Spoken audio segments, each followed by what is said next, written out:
Well, a very good morning and welcome to the MODUS Super Series. It's Friday, which means it is decision day, where we are going to see which 5 players will join Richie Howson in tomorrow night's final. With us up on the balcony to look ahead to all the action and look back at what we've seen last night is primetime Matthew Edgar himself. And Matthew, interesting evening session last night. Trina Gulliver was the headline act, and as the night got on, we saw some vintage stuff from the Golden Girl. Absolutely. That game with Ian Moss, she was 3-0 down, looked absolutely dead and buried. Ian Moss running at over 100 average. She just started reeling off legs and not just clawing them back. She was winning these legs. She looked the more composed of the two. Ian Moss looked panicky, and Trina Gulliver shown some good things. She played herself into form well beyond what we expected, and that's what we were saying possibly could happen in this group with Peter Manley, playing themselves into form, and that's something we may see today from a few of these people that are looking for a bit of match time. Well, we saw some high-quality arrows last night, and Chris Murphy can round up the best of them. Group B saw Golden Girl Trina Gulliver make her debut at the Super Series. The 10-time world champion's only win, though, came against Ian Moss, with Trina triumphing from 3-0 behind, including that tongue-topping finish. Moss, also on debut, had a mixed night, but is an all-important top 3 spot after 2 victories on his first visit to the Live Lounge here in Portsmouth.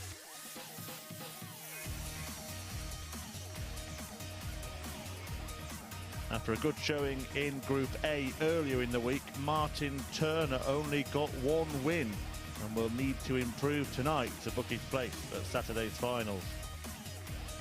But it was 3 wins from 4 for 2 players. Adam Mould, this week's amateur qualifier, putting himself in a great position after beating World Seniors champion Robert Thornton, who himself came flying out of the blocks, producing some stunning performances early on, including 7-1-18 in his first 2 matches. But it's all to play for tonight from 10. Chris Murphy with the highlights there. Robert Thornton, the maximum man yesterday, but he couldn't quite get the maximum points, which sets up tonight perfectly. Yeah, he absolutely fell off a cliff, didn't he, by the end of the day? He was playing so well, and then that last game, he just absolutely capitulated. And that's something we're starting to see with some of these older players. Like, I'm looking around this morning, you see everyone just moving around a little bit more gingerly. It's a long week for some. I did think Robert Thornton playing the 2-day group would be an advantage to him, and after last night's evidence, I really do confirm that. What's your thoughts on Martin Turner? Played so well Monday, Tuesday, Wednesday here at the Super Series. And there was a lot of expectation from us and a lot of the punters for him to get through this group, but we didn't quite see him at his rip-roaring best. No, not at all. And I think maybe that turns around tonight. Like I said, that transition from playing in the morning to the evening is a little bit tricky, to be honest, because you've got... what did I say yesterday? It's like darting jet lag. We call it dart lag, where you've got used to being up in the morning and then you're trying to get ready for the evening sessions. That transition is not an easy thing to do. And you feel like you've got a lot of time to kill, and you just sit around thinking, I want to go to the darts, I want to go to the darts. You end up coming in there early because you're bored and you want something to do, and probably just over-prepared a little bit yesterday. Well, that's tonight's action from 10 p.m. here on Sporty Stuff TV. But this morning is all about the culmination of Group C. Let's remind you of the table at the halfway stage. It's Darren Johnson that leads the way, having won 4 out of his 5 fixtures yesterday. Michael Huntley and Alan Norris providing the opposition in 2nd and 3rd respectively on 6 points. And in fairness, there's probably 5 players there that would fancy their chances of taking one of the top 2 spots that would take them to finals night. One of those players, number 4 there, Andy Jenkins, he's definitely going to want to be here. Local boy, said he'll pack this place out, so he needs to get into the top 2. He's only 2 points off that position, so he's still well and truly in the running. Alan Norris looked like he was going to run away with this group, didn't he, after the first 3 matches, but then just fell off the cliff the same sort of way. And we said just moving a little bit gingerly. We're seeing them coming out already. They're already starting to move a little bit slowly. I think they need to get the points on the board early in this one, because by the end of the day, this could start breaking down again. Well, Darren Johnson's the man at the top of the table. He was actually up on this balcony yesterday and said he still doesn't feel like he's playing his best stuff yet. But what do you think he has to do to give himself a berth into tomorrow night's final? Well, the first thing, I think he's right. It's not his best stuff, but he's winning. And when we look at what Darren Johnson's best stuff is, he's won a WWF title this year. That's not easy to do. He's top of the Seniors Order of Merit. Is this the type of form that sees you top of the Seniors Order of Merit and win that title? I'd say no. Certainly not that WF Northern Ireland Open. But we've also got to look at the time of day this is. Is Darren Johnson a very morning guy? This is now day number 5. He's been here all week. He's played 20 matches of darts. It's going to be hard to find your best, but I think he finds enough. Well, Peter Manley, the legend that is Peter One Dart Manley, is involved in our first game of the day. He takes on Alan Chuck Norris. There's 4 World Championship finals between this pair, but in yesterday's meeting, it was Peter Manley who defied the bookmakers to take the win. If you're looking at the bookmakers, that's probably the biggest upset of the week so far. Maybe even it's the biggest upset of the year, really, isn't it, so far? But in terms of... They can hit with behind as well. Just got to remind them we're only 4 days into 2023 before they start getting on me back with this one. But yeah, a big upset. It wasn't expected going into that game. Like I say, Alan Norris looked like he was pulling away with this group, but Manley is in contention. And if you think about that game he had with Steve Perrin yesterday, he mismatched darts. He could be on 6 points and well and truly in contention, which no one would have predicted after Group A. I think he's like everything you say. Well, Alan Norris, or like this clip that we're about to show you, won his first 3 games yesterday, proceeded to then lose the final 2, but he's in hot contention to get through. Absolutely, 6 points. I don't think anyone's out of contention. I think that's the main thing. When we look at everybody, we can make a case for all the players, provided they start the day well. These first 2 rounds of fixtures are going to dictate. When I'm up here in 5 games' time, we'll have a much, much better idea, and I think it'll start to separate at that point. Well, we've got 25 games today. I reckon we should get on with it. Yeah, I think these want to get on with. I don't think they can wait much longer. The legs won't hack it. To be honest, I think we should stop the conversation. Let's begin the conversation in the commentary box, because Matthew Edgar's going to race his way down there to join Chris Murphy. Thanks, Henry. Here's a couple of the old hands of the sport on this seniors affiliated week. Alan Norris just about qualifies to be classed as such, aged 50. But his body broke down yesterday, didn't it? And Manley, 10 years his senior, took full advantage in that final match of the session, picking up his 2nd win, not just of the day, but of the entire week. And somehow remains in contention to make it through to finals night. Alan Norris did start well yesterday, as Matthew Edgar just alluded to, chatting to Henry. Won his first 3 matches, but we did see him doing his stretches, his exercises, trying to make sure he stayed limbered up. Game on. And in the end, it all went wrong for Chuck Norris, who, as a result, may well be chucked out of the tournament. Peter Manley looking to make it back-to-back wins against the former world finalist, the man who got there 3 times himself, donned in his trademark pink. And joining me 66. To discuss today's action and to discuss all of the players' chances is Mr. Matthew Edgar. Look, I don't think we're giving Peter Manley a realistic chance yet, 41. but there is every chance that Alan Norris doesn't make it. And this time yesterday, we weren't really thinking about that. No, I think it all comes down to how he starts. He's got to get the points on the board early. If he has got this injury that has been a long-standing problem for Alan Norris, it is going to grow as the day goes. It's going to be one of those things that emerges with time. And I'll tell you what, there was already 58. An indication of it there. As that first dart, look how flat it is compared to the other darts of Alan Norris. But I tell you what, we do a lot of talking. It's kind of our job as a commentator, but I've never heard anyone talk so much as Peter Manley. 41. He was talking more than he was throwing down there. Yeah, there's nothing to separate the stage and the balcony where 45.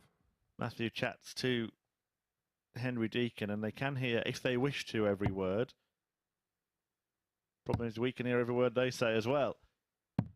Peter Manley's always got a word or two in the practice room. One of the things that I know the viewers have been watching this week have been really interested in is your little trips through the practice room on your way up and down there to see what kind of fun and games are going on. Anything to report? 56. Peter McCall, 170. Nothing too much at the moment, other than Peter Manley, who was top of our Fantasy Football League, is being reeled in, and he's not a fan of that.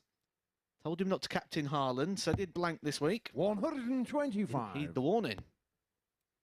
Well, he's sending out warning shots here to Alan Norris, because against the throw, Manley He's on 45 after 15 darts. 100. Norris Peter Carr 45. after 18, still over 100. It's a chance for Manley to bag an early break and continue to be a nuisance. Misses a big number. Corrects it. One dart at double. Shot on the first And that's leg. why they Peter call him Manley. one dart. Peter Manley wins the opening leg. And look at the look from Alan Norris.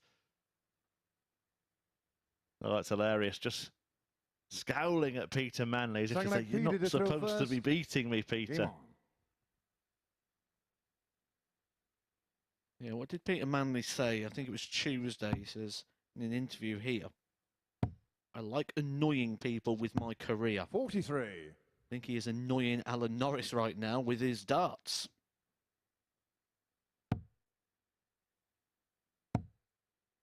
Yeah, it was a fun game when he played Andy Jenkins 85. yesterday, a moment where Manley took a little bit more time taking his darts out than perhaps you would expect to be waiting when Jenkins was on 136 81. and Jenks duly took out the checkout. It's worth looking back at the highlights there. Notice as well, if you look at our social media at MSS Darts on Twitter, that win 85. for Peter Manley against Norris has had an enormous amount of views. Still a big name, drawing a lot of attention. Some big darts incoming here from Manley. He's really started 100. probably better in this match than he has in any match all week. Oh, absolutely. The average over the 80 mark. I did say when he gets to the peak of what I expect to see, I thought it'd be around about the 140. 75. Well, I might have lowballed Mr. Manley. If he can get this one done, get the victory here, he's well and truly in 40. contention. Well, it would annoy a few people if he did make it through. Most thought that this group was a battle at the 95. basement between Manley and Perrin and then the top four fighting it out. But Peter Manley is out to spoil the party, though Norris is in a good position to cancel out that breaker throw here. 59. Imagine if Manley Alan, you did require get 96. that victory over Perrin. Perrin's only game yesterday, which he won, was against Peter Manley. He'd be playing here for a chance to go joint top. 8 for Norris. 80. And he will return. Yeah, I did pass through the practice room on my way in this morning, and Manley did remind us all as we walked through, some of the production crew, that he was top of 58. the league at one Alan, point you require yesterday 16. after the first match. Norris was top of the league after the first 3 matches. Getting shot on the It broke second down leg. for him. Alan Norris. But he has cancelled out that break.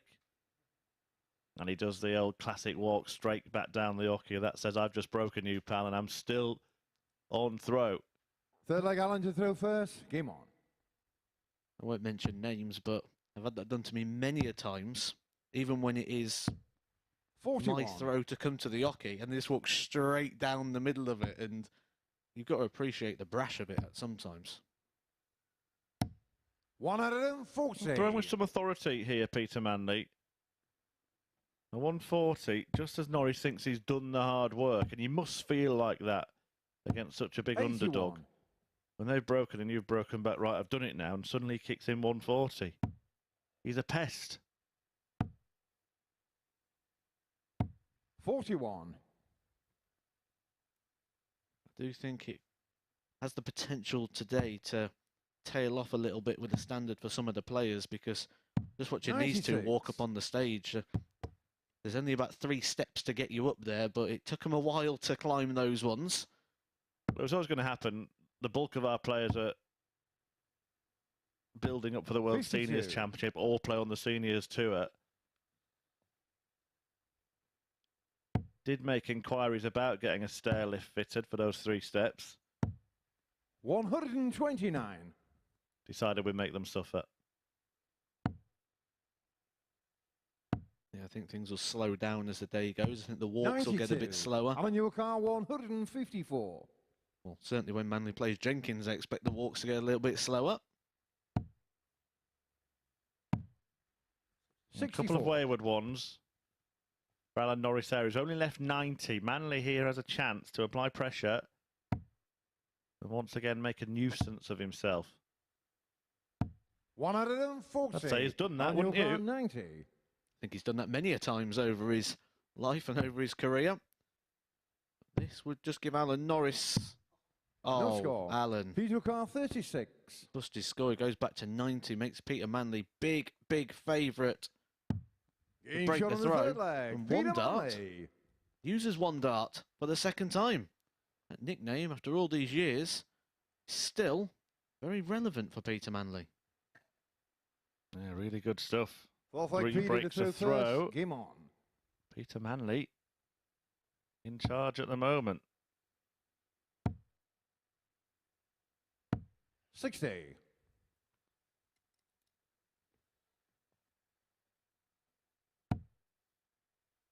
That's a perfect start from Norris. But again, he's finding one 70.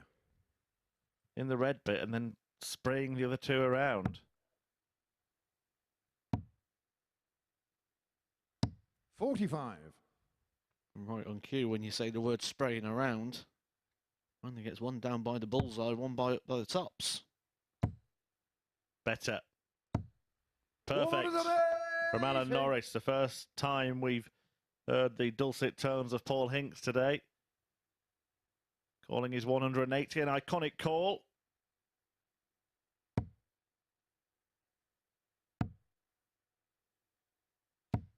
$60.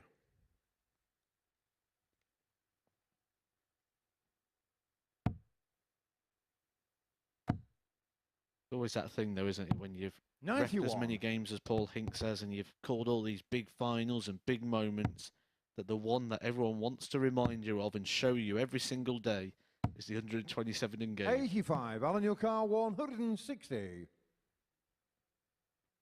That was an unorthodox call from Paul. Back in the world match play. 55.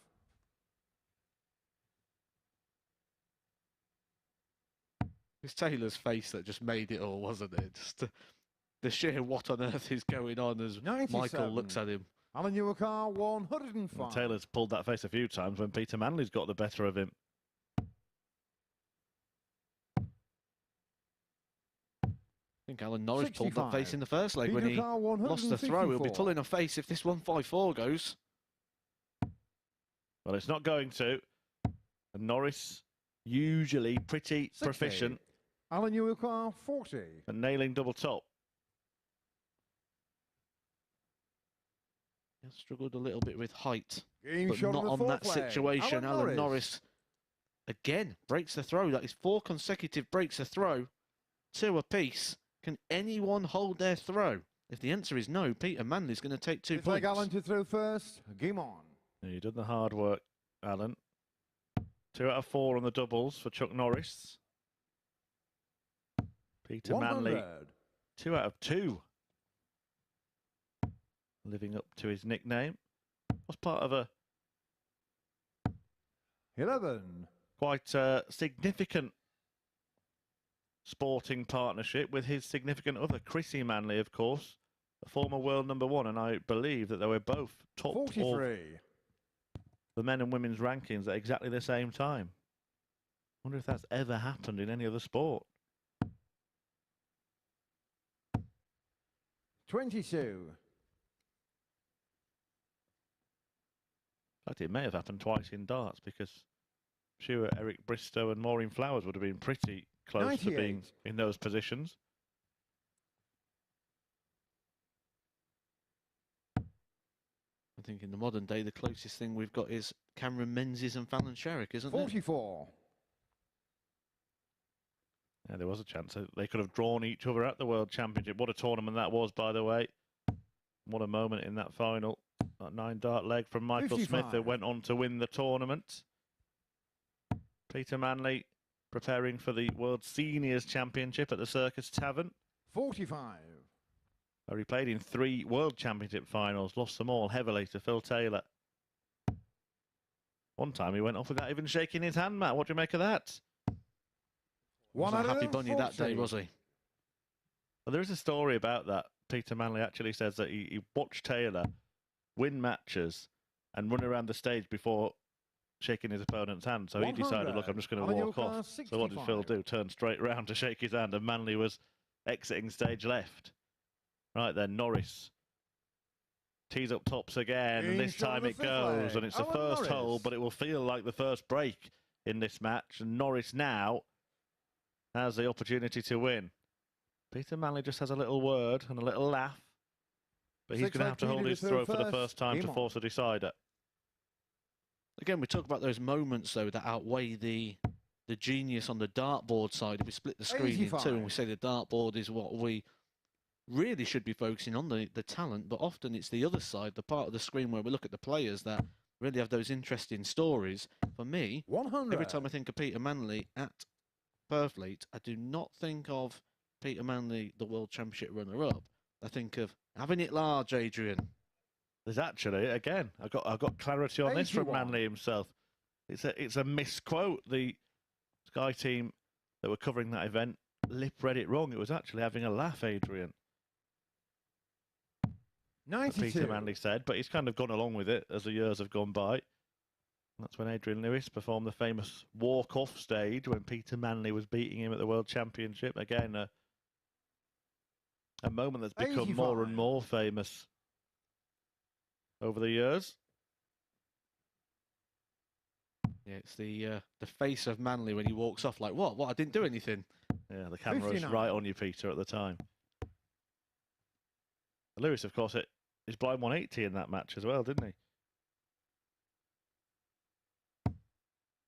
For those who don't know, that's when you 60. throw the third dart without looking when the first two are already in the treble. I'm not sure I've ever seen anyone hit a pure blind 180, not looking for any of them.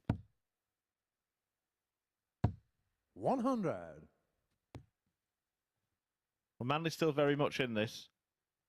40 points behind. You'd think he needs at least a ton here. Very minimum is to stay straight. 60. Does that. Alan Newcar 150. Alan Norris 150, playing Peter Manley's 130. One to win, one to stay in. Another maybe in there. He likes double 15. Surprised he didn't follow it. 87. Yeah, it did look quite Peter inviting the way it was sat in the 130. board. I like this finish, 130. Just stay straight. All down that vertical line. 100. Alan Newcar 63. Well, interesting. Manley did choose to stay there. Found the treble and left an odd double. So double top for Alan Norris. 23. But he flinches. And remember, Peter Manley has not missed a dart at double in this match.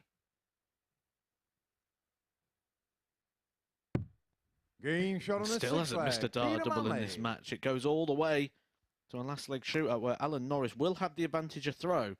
But I even feel here, even in victory, if Alan Norris is to get this one, there senses a little bit of disappointment in terms of the scoreline, because the legs column at the moment isn't overly healthy for Alan Norris. 76. And this group, more often than not, comes down to the leg column as well as the points. Well, I've had 41. a text here from one of my researchers, a.k.a. Henry, our presenter. And he says that he thinks that Rory McIlroy and Caroline Wozniacki were both world number one at the same time. Of course, they play different sports. Golf and tennis. Nice little Friday morning trivia. You can get involved if you've got any advances on that at MSS Darts on Twitter. I know there's a lot of Peter Manley fans out there hoping he'll win 100. This last leg, but it's not looking likely.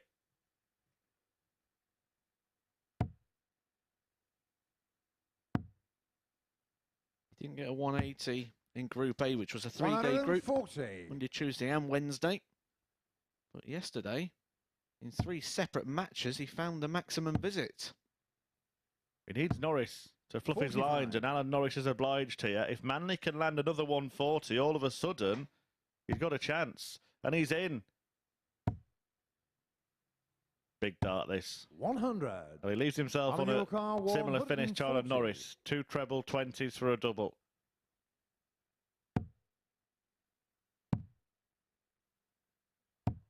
$25. Peter Carr 100. Alan Norris needs to fluff his lines. He was double fluffed his lines. His lines have never been more fluffed. 85. Alan Newcar 100. Manley tidies up his a little bit. This might have to go. Manley's going to get a dart double and he hasn't missed. Double 18. 79. And Peter Peter Manley, car 75. who's hit every single dart at double he's gone for, should get at least one more. Alan Norris was smiling, but he will be more than smiling now inside. He'll be delighted. As Manley will not get a dart at the double, which means Alan Norris will car return 36. for the match.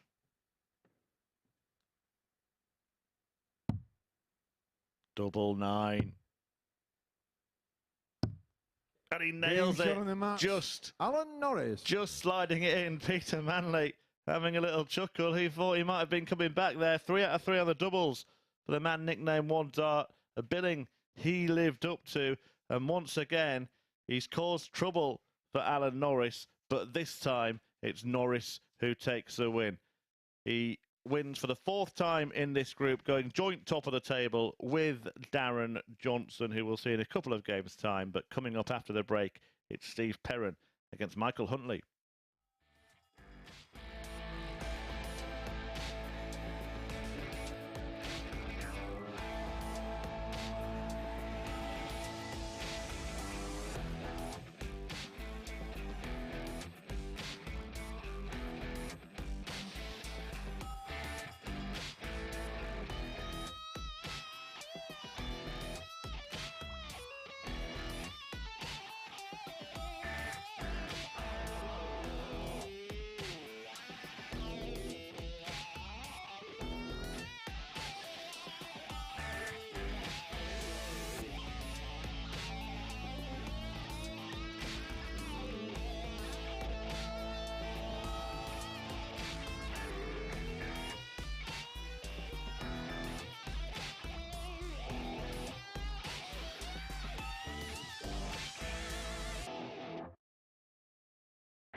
So Alan Norris reverses the defeat inflicted on him by Peter Manley yesterday by winning in a deciding leg against One Dart, who actually lived up to his namesake. 3 out of 3 on the doubles, an improved average as well. He's getting better as the week's going on here, Peter Manley. But for Alan Norris, 78.5 average. You'll be hoping that he'll go up from there as the day goes on. 4 out of 10 on the finishing, but importantly for Alan Norris, it's a winning start. And the reason for its importance is, as we have a look at the league table now, it puts him on 8 points, joint top alongside Darren Johnson, although he does have an 8-leg deficit in the legs difference to make up as the day goes on. But Alan Norris, who won his first 3 fixtures yesterday, went on to lose the last 2, but back in the winners' enclosure here. So that is game 1 of 25 we've got for you here on Friday. Spread across 2 sessions at the MODUS Super Series complete. Without any further ado, let's go into game 2. It's Michael Huntley up against Steve Perrin. It's their second meeting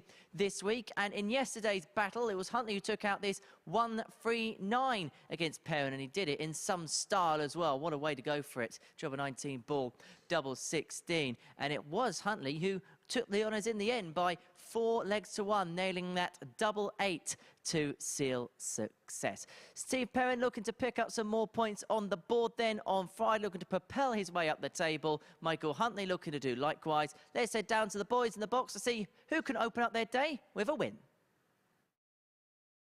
Indeed, well, Alan Norris has just opened up his day with a win, and that double 9 that snuck in last start in hand could prove to be pivotal, not just for Chuck himself, but for Peter Manley's chances. Had he been able to return and hit the double like he had in every other attempt in the match, he'd be on 6 points along with Norris and this man, Michael Huntley, who's looking to now join Norris and Darren Johnson on 8.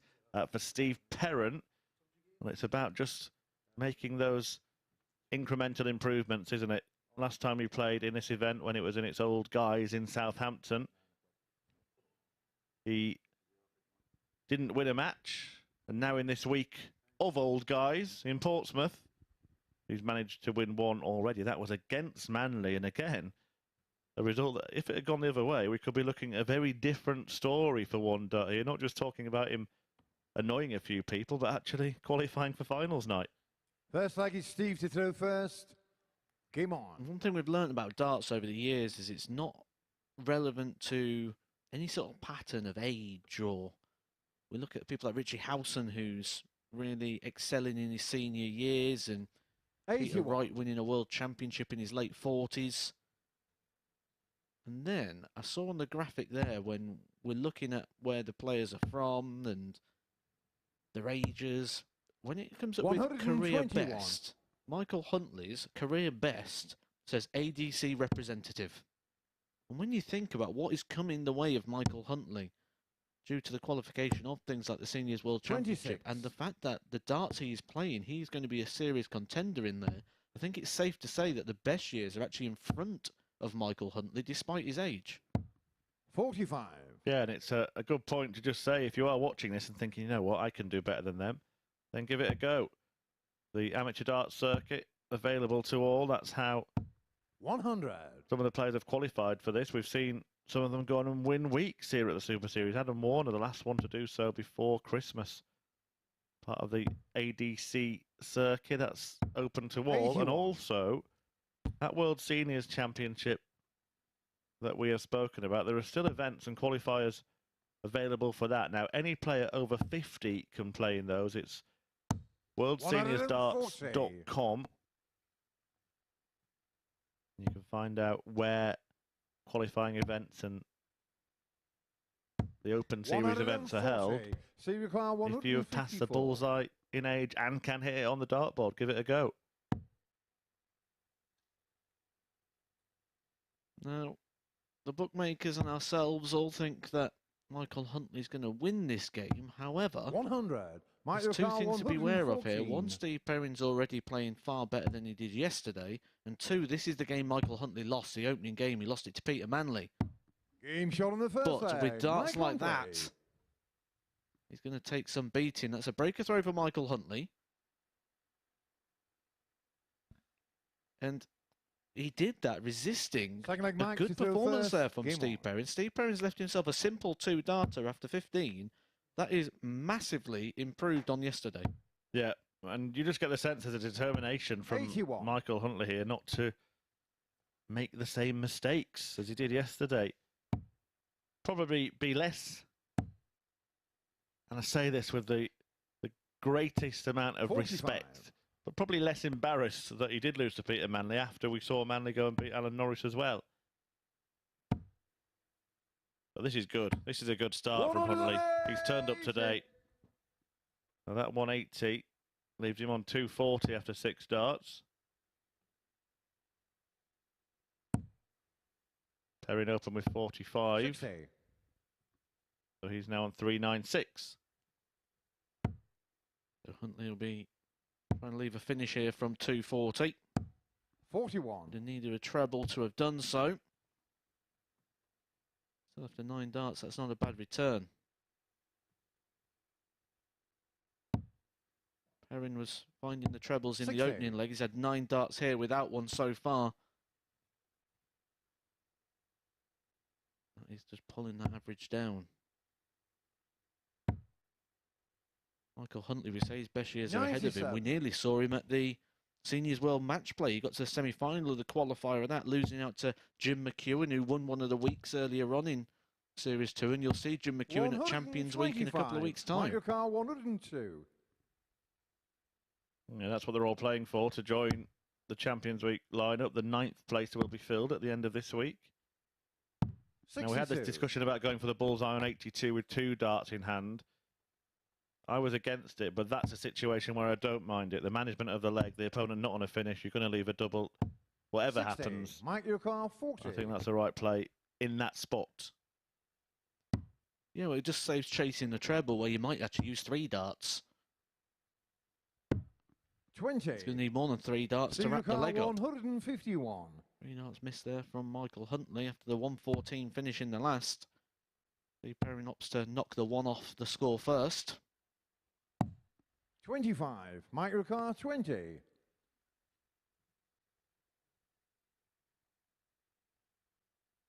Double 10 then. Got nowhere near it last time out. Huntley a bit Game closer show on there the and second can't get any leg. closer Mike than that. Huntley. 2-0.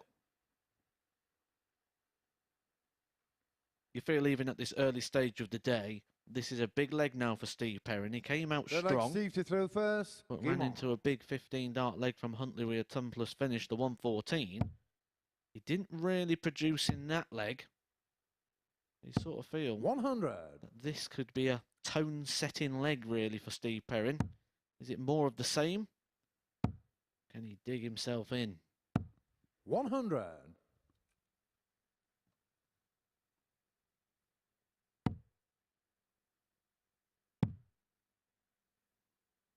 96.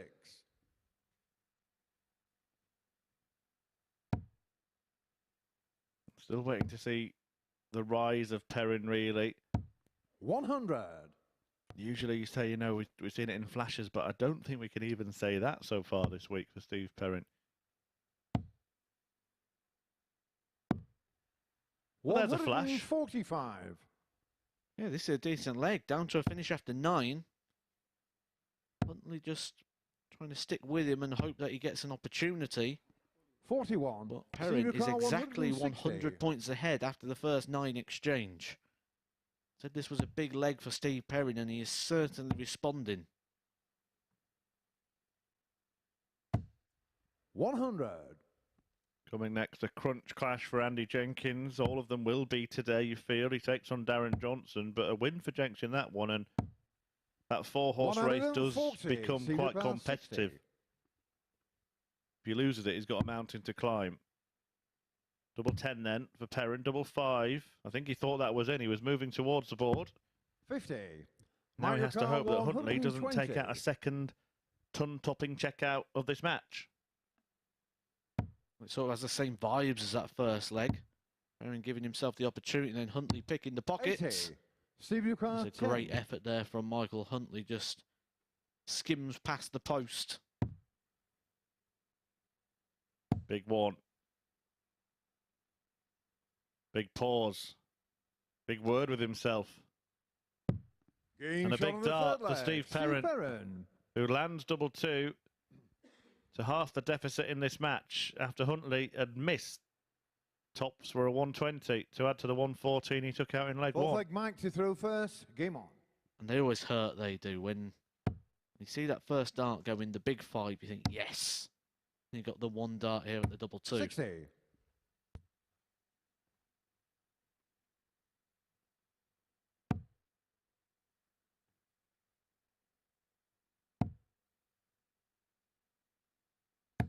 100.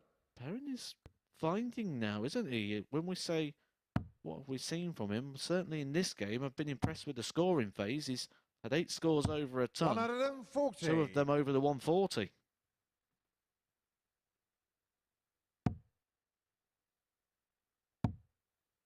Yeah, we've been waiting for Steve 60. to sort of settle. A word I've used to describe his demeanour has been uncomfortable. Hasn't looked like he... 140. Almost like he felt he belonged up there. A little bit jittery, a little bit nervy, and just in the last couple of legs, we are starting to see a calmer 70. version of Microcar Steve Perrin. 161. Yeah, I think that's fair to say that he probably played this like a guest. He's 137. happy to be here like a contest winner.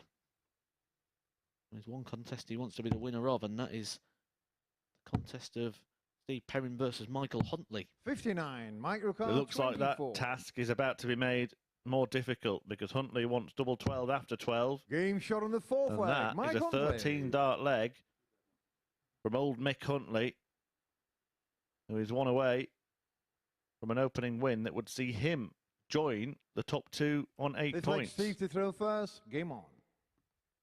I did say at the very, very start of yesterday when I was asked for some predictions on this group, I did say I think the bookies have got him wrong with Michael 40. Huntley. I thought it was a little bit big. Disappointed by the lack of Edgar top tips so far this week. Are you saving them all for Saturday?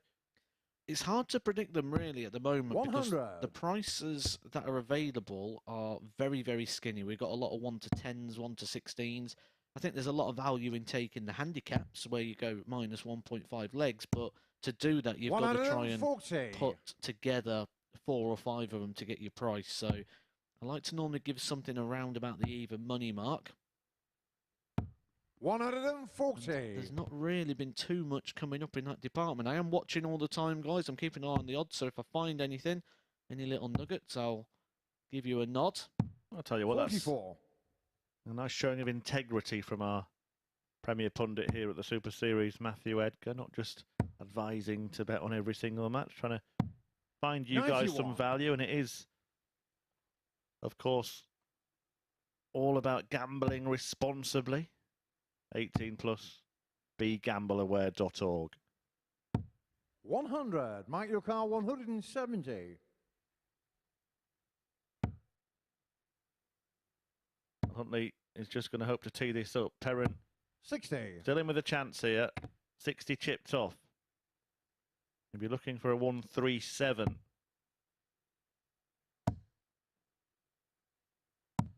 $137. Well, Microcar he gave 110. him the build up and he's obliged. But he's going to get a shot this tops. He needs Huntley to miss the 110. Double 16. It is a double, but it's the wrong one. Double 7. So Perrin a shot a double himself. Tops. For a holder throw.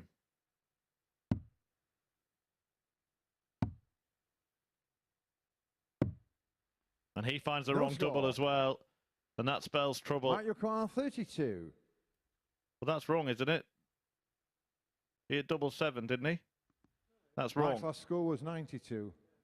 Yeah, Michael Huntley should be on 78. double 9 here, shouldn't he? He hit Mike's 14 last score. when going for 92. 32. Yeah, just a little error there in the scoring system. He hit the wrong thing. He should have kept stum, shouldn't he? He'd be better off 18. going for double 16. Maybe he's a big fan of the double 9. Be ironic if he splits this, won't it? Oh, he does. How much did that pause affect 10. him? Steve Lucar 40. He hasn't got the biggest amount of experience in these environments. Perrin gets another opportunity. Get a second leg on the board. 1 dart left. 30. I feel that might be the last dart he Mike throws Lucar in 8. this encounter. Double 4 then for Michael Huntley to seal an opening victory. Lost his first game yesterday against an outsider in Peter Manley. Game, But he shot, wins his and the first match. game Mike today. Huntley. And Michael Huntley, thanks to that 4-1 victory over Steve Perrin, joined Darren Johnson and Alan Norris on 8 points.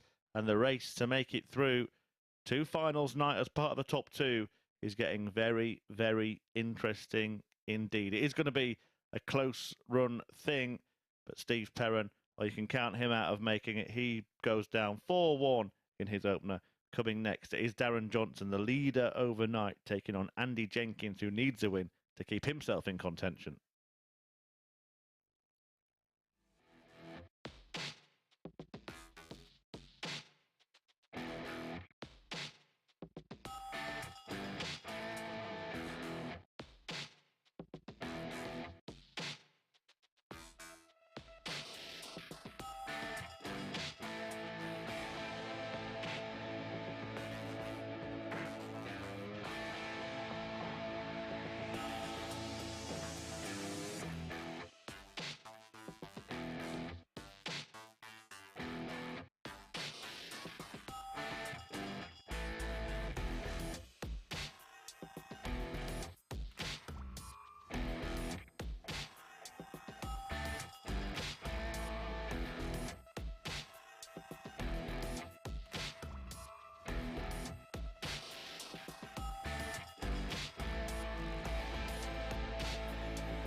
Welcome back to the MODUS Super Series here on Sporty Stuff TV, where Mike stays in the hunt for a place in Saturday night's final, courtesy of a 4-1 victory against Steve Perrin. These are the stats then from this one. 89 average for Michael Huntley in that one. Really impressive performance from him, getting the game solitary max, 4 from 13 on the doubles, and of course that highlight ton topper of the 114. Let's see then what that does to the Group C table. As you can see, there's now 3 players on 8 points at the top of it. It looks as if the race for those 2 places really is intensifying indeed. Well, Darren Johnson began the day top of the table. He is still top of the table. He can open up a 2-point gap at the top of it in our next game as he takes on Andy Jenkins. 4th in the table on 4 points. You get the sense right from the get-go, this is a huge, huge game for Rocky. Well, in the battles between each other this week, it's been Darren Johnson that's been the man on top. We can actually have a look at the finale of their last couple of matches on Wednesday and Thursday, respectively. It was Johnson getting the better of Jenkins on both occasions. This 76 ceiling victory for DJ on Wednesday's renewal. And then yesterday, it went all the way to a deciding leg. Johnson getting himself over the line, helping himself to top spot in the table overnight. Can he, the table topper, complete the card and get through to Saturday night's final? Or does Rocky have one final punch to throw? Let's find out in the company of Matthew Edgar and Chris Murphy. Well, he's looking a little rocky himself there for a moment or two, Henry Deacon. Andy Jenkins, the man who has that nickname, he really does need to come off the canvas here, doesn't he? Darren Johnson can kind of put him away if he gets a victory in this one. But a win for Jenkins, and that 4-horse race that we predicted coming into this group is well and truly on, going into the final few furlongs. Yeah, a win for Andy Jenkins really does mix things up. Darren Johnson did start the group today at the very top. But even then, when he had that 4 from 5 yesterday, he went up onto the balcony to have a chat with Henry. First leg, It was a very positive chat. He didn't have a lot of good things to say about himself. Andy Jenkins knows today really has to be pretty clean sweep. He can maybe get away with 1, but he doesn't want to use that early on. Otherwise, then it's going to have to be big 4-0s, 4-1s, pretty much all the way through. Yeah, Andy Jenkins departed quickly after that final defeat yesterday when he did lose to Darren Johnson. And will have 39. been pondering this match ever since. Indeed, the Rock DJ clash would have been keeping him up all night. 96.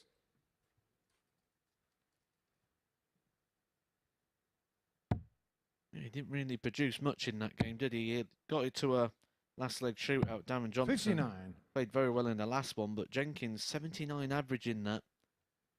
Sort of feel that the opportunity was there before that last leg.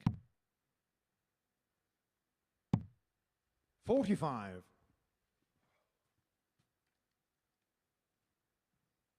Nineteens will be the route. Usually is the route for Andy Jenkins, but decided against 40. it there. And I think with Darren Johnson on 260, should have been looking downstairs because a straight ton leaves the finish here. Oh yeah, that definitely should have been downstairs on that one. The 140 would have left a no finish. 56. The 133 does. You've always got to play those percentage chances. There's always an opportunity, even a slim opportunity. If we didn't believe in slim opportunities, 58. there wouldn't be such things as the lottery. Yeah, I think again, 263 could have started downstairs again, but Andy Jenkins persevering. We do get those 140. stubborn old darts players that just want to throw at treble 20 until they leave a finish and then work it out from there.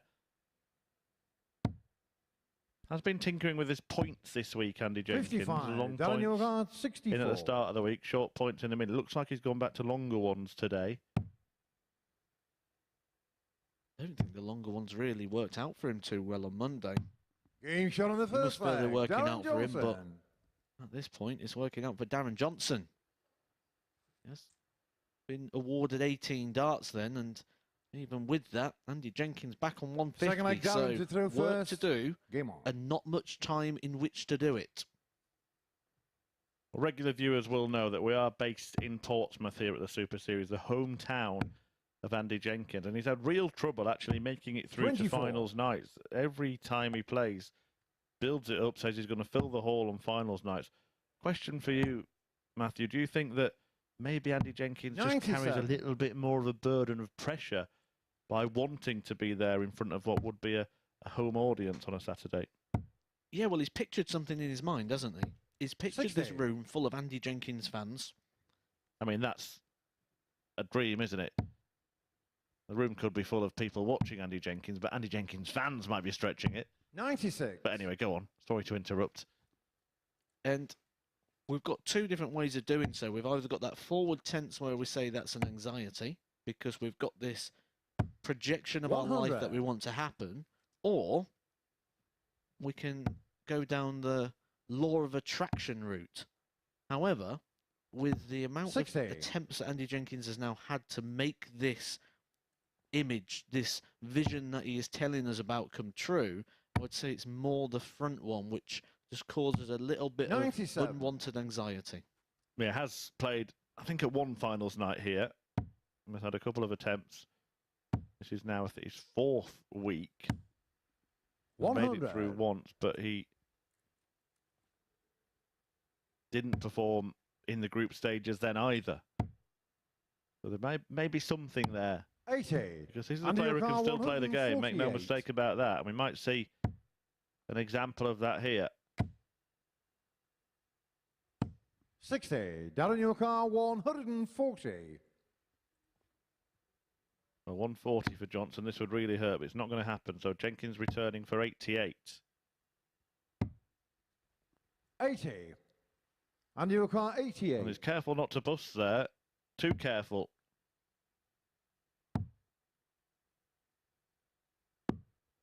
49. So Darren Johnson, 60. Time is ticking on Andy Jenkins. Darren Johnson.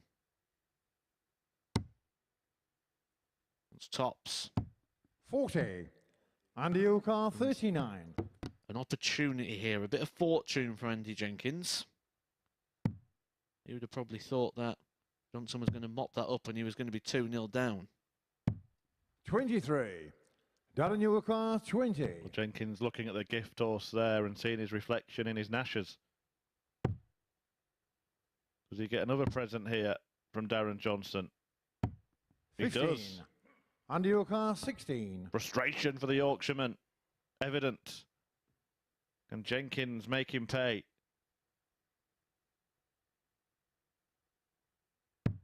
Game shot on the second leg. Andy Jenkins. Makes him pay with a break of throw. He's trying to find something to get himself going. Remember, he has been here all week, both these players have.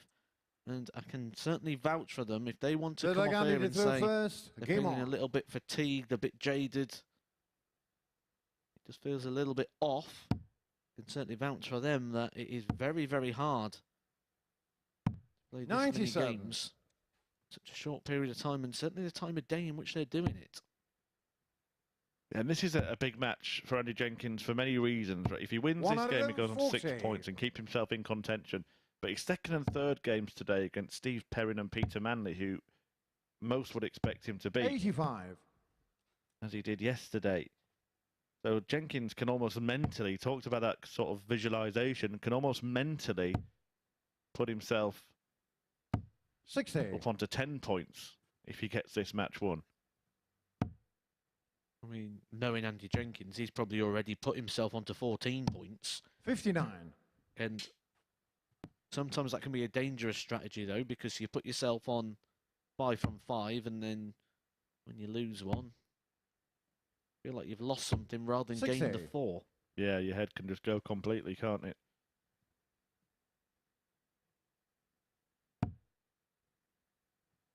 Good dart from Jenkins, stepping across to try and land a bedfellow. 140. In a good spot.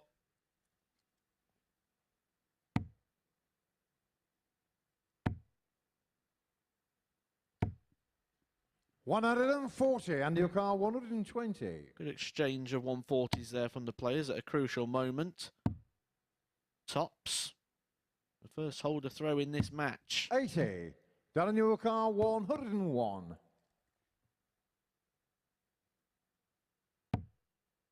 Well, it's still possible. 86 remaining. You know what, treble 18 will be the route, but I quite like that as a guide. He's done well there, to be fair. He's found it. He's got a dart at double 16. And your car 40. I really want to get a point across that when Andy Jenkins is playing, we really need to have Jenkins cam.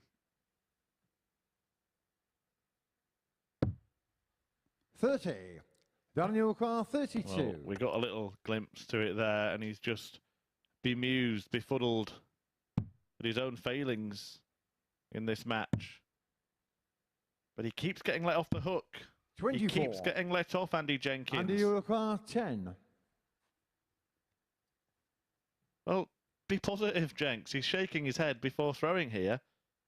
Speaking of that law of attraction you were talking about earlier, surely that can't be a good sign. But it's worked for him. The third leg, Andy Jenkins. Yeah, sometimes you just need to adopt some of these power positions just by changing the way you stand. Can change all the chemistry. Fourth leg, Increase Darren testosterone. Johnson. Game on. Testosterone's something that you probably need a little bit of right now. Well, however badly he thinks he's playing, 134.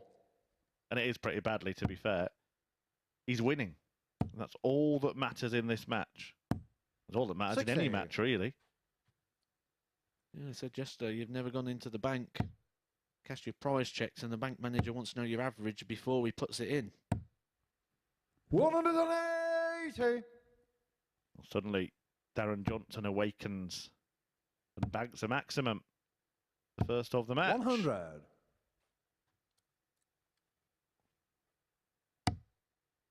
What do you think the practice room want from this one? The other two players really in the mix. 171. And that's a fantastic brace of visits, by the way. It could be a 10-darter, this. But Huntley and Norris, where 60. are they standing on this? Do they want Jenkins to keep Johnson honest? Well, what's happened here?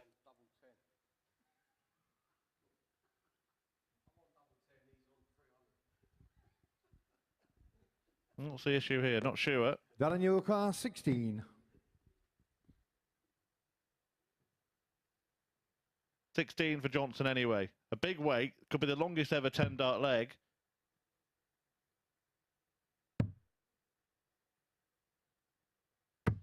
Game shot on the fourth leg, Darren Johnson. Sort of built a wall there where you see and just clattered into that one. Feel that with Jenkins so far back, there was no real pressure on that, but with that little delay, that could have come into play there. Fifth leg, Andy to throw first. Going back to your question about the league table. Personally, in this situation, I would be wanting Andy Jenkins to win this match. The reason being, Johnson on 8, Jenkins on 4. Now, some people prefer it where you have a runaway leader who 13. just you can almost have as a bit of a tag team partner to wipe the rest of the field out for you. But both Norris and Huntley have 2 points on the board, clear of Andy Jenkins. So with that, 56. it is on them. It's still in their hands. And as a player, whatever it's in your hands, whether it's by a point, 2 points, 20 points, whatever it is, 43. if it's in your hands, it's basically that knockout sort of darts that we've played before. So they'd want Jenkins to get this, keep Johnson on 8, and they've still got the points on Jenkins. 30. I dare say that the Darren Johnson voodoo dolls are being pinned with the dart players in the practice round. I think when we look at the Alan Norris game, maybe that's what happened with Alan Norris yesterday when he took on Peter Manley, because he was looking like he was getting 85. pinned with voodoo dolls somewhere. True, and the other thing is they've still got both of them to play, haven't they? So certainly entirely in their own hands. 40. By the way, I just had confirmation of what happened there, that little delay before the double. There's a monitor to the side 35. of the players, opposite side of the stage to the referee, where the scores are inputted. Of course, we don't have markers on the stage, and I think some sort of message came up on the screen, as can do from time to time on a TV screen, and it was actually, they just disappear. 43. But Andy Jenkins decided to draw the referee's attention to it, and in doing so made Darren Johnson wait. Sure, there was nothing intentional in causing that delay there from Jenkins, and if there was, well, it didn't work, did it? Oh, if you're going to employ any form 96. of delaying tactic, you're not going to do it when you're 270 points are behind when your opponent's on a double. You're going to try and use it at a more key moment. 105. If you want to say a delaying tactic, also one that didn't work, look back at the Jenkins-Peter Manley match yesterday when Manley was retrieving his darts before Jenkins took out 136. 100. Moment of the week for me. 40. Throwing with a bit of purpose in this leg, Andy Jenkins. 20. Darren Johnson, Well, speaking of 136. Not going to go.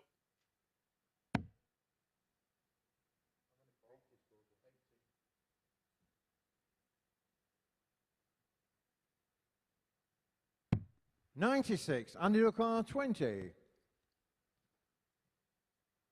Put myself one away from the points. The doubles have not been a friend to either of these two at the moment. Game He shot on the gets fifth there leg. with the last Andy start and keeps his Jenkins. hopes alive. It is 3 from 16 for Andy Jenkins, 2 from 13 for Darren Johnson. I think the most alarming thing about those is when I look back through my notes of yesterday, a lot of the Six leg notes are challenge all to about Darren first. Game Johnson on. and not being very good on the outer ring, especially in the early matches. And I guess that's why you said at the end of yesterday when we had a chat that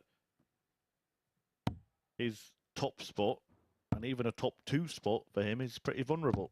95. Oh, absolutely. I don't like saying certain things when I know that the players can watch things back, and I know that now it can't really be effective for Darren Johnson. So I'm just a little 81. bit concerned with the throw and the action of Darren Johnson. He's developed this rocking technique that's come in. The back leg's kicking up off the floor, which is just dipping the shoulder down. And with that, 47. he's having to push the darts up rather than letting them go on their natural arc. And sometimes you can see that the very aggressive upward landing of the dart. 140. I'll be happy with that haul. Andy Jenkins needing a response. 45. The response from Jenks is only to the filth that he threw.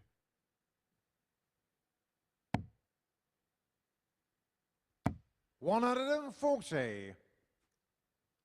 The one match. This one match was always going to be important for Andy 100. Jenkins. Daniel require I think 80. he knows this leg has gone. So it means that one leg might decide his fate today. Game that shot leg on the sixth leg. Is about to Darren start. Johnson. This is enormous.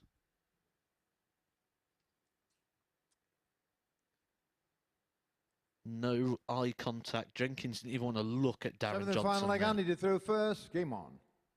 If Darren Johnson breaks a throw here, wins the leg, he's on 10 points, 2 clear of Huntley and Norris, but crucially, 100. 6 clear of Jenkins, who will remain 4 behind the other 2 players in that race. If Jenkins wins, he's 2 behind all 3 players above 90. him. I think the simple way to summarise that is if Jenkins doesn't win, he's in trouble. He is in big, big trouble if he wants to get through to Saturday. 55. Rocky on the ropes here at the MODUS Super Series. See, that first start was an example of 96. that technical breakdown that I was saying, and switched downstairs and covered well. 45. Well, it's Johnson's to lose now this leg. He may be 14 behind, but he's thrown 3 darts fewer.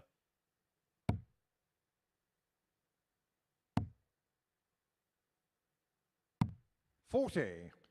Didn't make the most of those.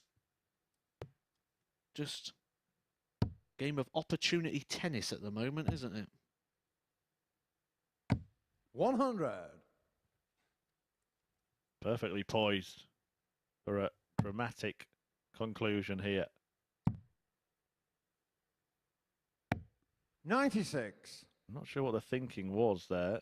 maybe you could explain by going for the 19s on that 275, because if he'd got a treble and a single, could have gone for the ball to injury left to finish. 177. Up top.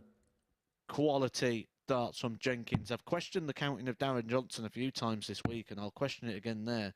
There is no problem with the counting of Andy Jenkins. A maximum visit right on cue, a 177 to leave him 3 darts at the double. He's not going to need the 3 darts. Jenkins. It wasn't pretty, but it is the desired outcome that he wanted. Andy Jenkins is still in the mix. 2 points on the board. Darren Johnson starts his campaign with defeat. We have 3 players on 8, and Andy Jenkins coming in close on 6. 2 of those players that are on 8 points, Michael Huntley and Alan Norris, are actually playing each other in our very next game. Something's got to give in that. Join us in a couple of minutes to find out.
And Rocky is still in the fight for a place at finals night here at the MODUS Super Series. A 4-3 victory for him against the table topper Darren Johnson.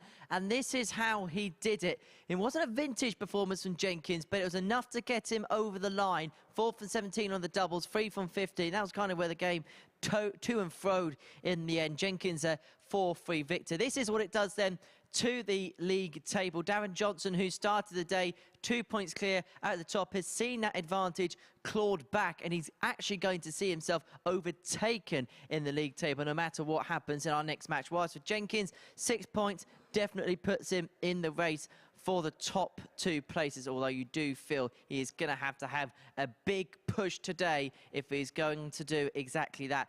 Well, what that result means is this game is going to decide who's going to be top of the table now, as Michael Huntley takes on Alan Chuck Norris. Well, this was what happened in the meeting between the two yesterday. Michael Huntley taking out this 64 to open up a 3-1 lead over the former Lakeside World Championship finalist, and he would go on and seal a 4-1 success against Norris. Well, this is a crucial fixture now. The winner of this will go top of the standings. Who is going to be the man at the summit? We're going to find out in the company of Chris Murphy and first Matthew Edgar.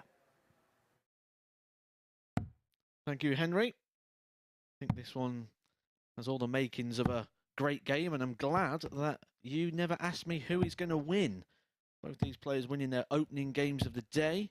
Both of them playing good in the morning, although that was one of the games that Michael Huntley lost yesterday. Lost 4-3 to Peter Manley in his opener. I did get a few messages, actually, about Michael Huntley, because yesterday when that graphic was on the screen, you went from that place. And I got quite a few messages, and they broke it down how to say it, and I've already forgot. So, unfortunately, Michael Huntley, you're from that place. What the graphic said, somewhere in Wales. But I'm going to do it. I'm going to chuck you under the bus, because you guys have chucked me under the bus so many times. Which way does this one go, Chris Murphy? First leg is Mike to throw first. Game on. Based on what I've seen towards the back end of yesterday and the start of today, I would have to favour Michael Huntley.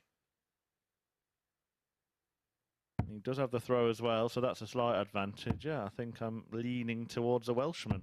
140. Yep, I think that's fair based on the assessment what we've talked about already about Alan Norris and this potential breakdown of the throw, which could come at any point. He is suffering that bit of a shoulder injury. If you are wondering what the odds compilers think as well, they agree with you. Michael Huntley, slight favourite, 8-11 against the even money of Alan Norris. 59.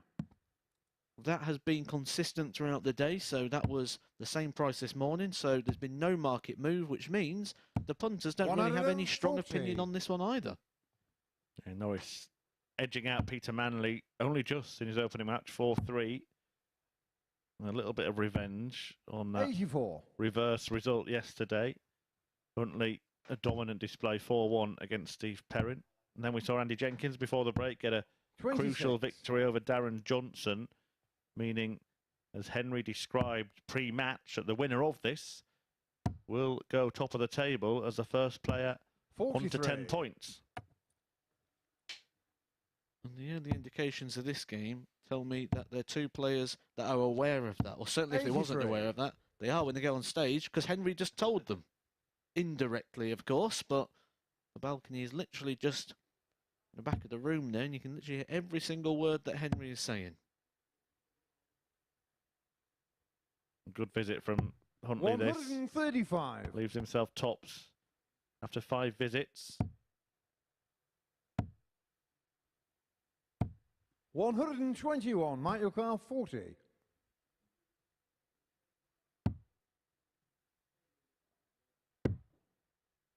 2 10s. 30.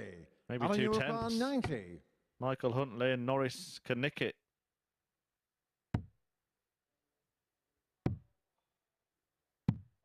Oh, he's No done score. it again. It's an Mike Repar, absolute 10. carbon copy of last time, just rushing the single number. That could cost him. And that just fills Michael Huntley with more confidence here, because he knows he's still got a bit of breathing room, because 90 is a long way off of a gimme. Game shot on the He first takes leg. it out. Mike Huntley. But I have to agree, twice now Norris has made the same mistake, and it's through sheer carelessness. Perfectly described by Matthew Edgar alongside me. That dart Second was leg, aimed Alan for the to throw 7. He did first. exactly Game the same on. in his first match against Manley. Hit the 19, and all through impatience, 140. rushing the dart. It's frustration of missing the double, isn't it? Coming inside and not being able to use that last dart to try and win the leg, and just throwing it away in disappointment, but also expectation 83. that it's just going to go exactly where you want it to. And that's not how the game is played, Alan. You know this. 68. Well, certainly early signs when we talk about the technical side of the game and the throw of Alan Norris. He's throwing with that purpose 41. and that zip. It all breaks down for Alan when he starts to go floaty, when he starts to throw the dart soft.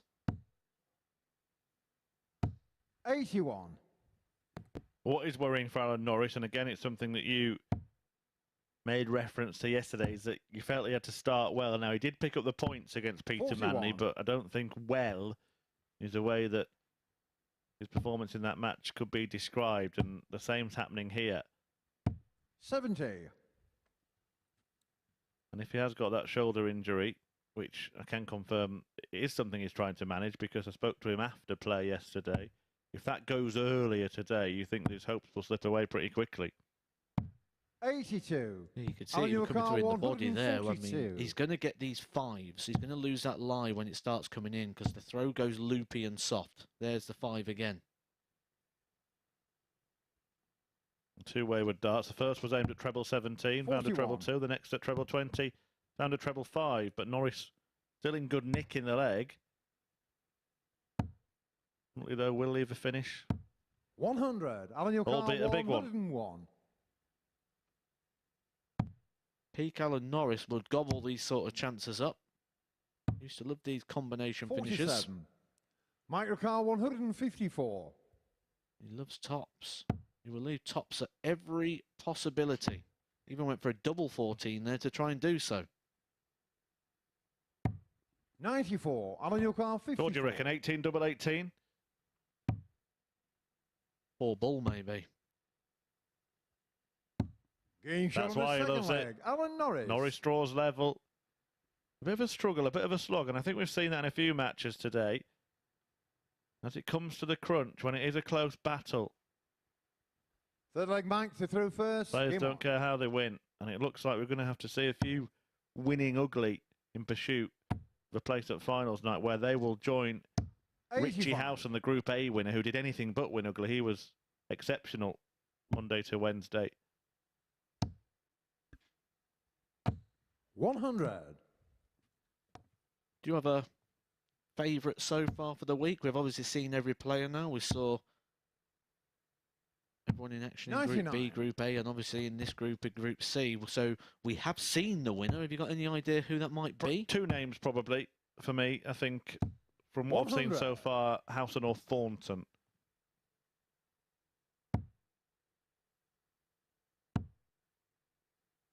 For me, the 60. concern on Thornton was how much he deteriorated at the back end of yesterday, and saying that he's not had as much practice as he 41. normally would. We saw him pull out of challenge tours at the back end of last year as well due to fatigue and little niggly injuries.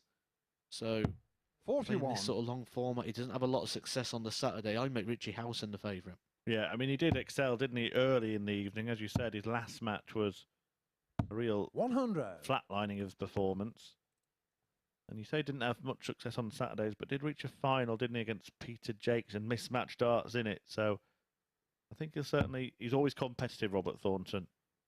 When it comes to the business end, he's a tenacious character. 82. But yeah, On your car 160. I think Housen very much a player who could do damage here and at the World Seniors.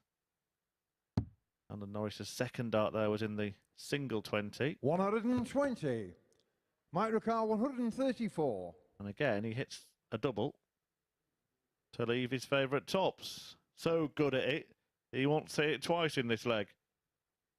One for the setup, one for the leg. Michael Huntley can't take out the 1-3-4, so this is a break opportunity for Alan Norris. 94. On your He car becomes 40. big favourite to win this match. He can hit his favourite double tops. Game shot on the 2 third big leg. points Alan Norris. on the line in this game. The winner goes to the top of the table, and Alan Norris has put himself in pole position to be top of the table after the 4th game of the day. I do expect that position to flip-flop around leg, and Alan the to throw qualifying first. positions Game to on. change. Andy Jenkins could certainly put himself into the mix and into the conversation. Right now, it's all about 100. Alan Norris. Alan Norris beating Michael Huntley 2-1. And actually, starting to look like the levels are increasing in this game. Yeah, I'm surprised actually 26. at the level of Huntley in this match. After that 26, his average is down at 71.45. Norris a bit closer to 80 and 2 out of 4 on the doubles, outscoring 83. Huntley in the game as well. 6 tons to his 2 and a couple of 140s to the Welshman's 1.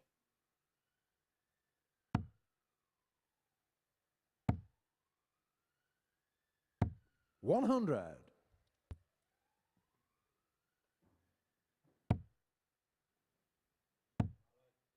And that's even more surprising with the 36. regularity that Alan Norris is losing his line.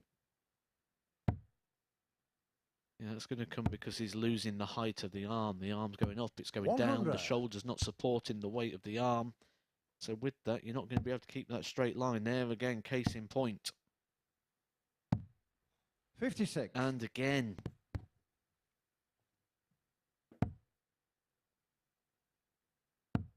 Just wonder what the routines are really for 45. Alan Norris as well, how he's managing this one.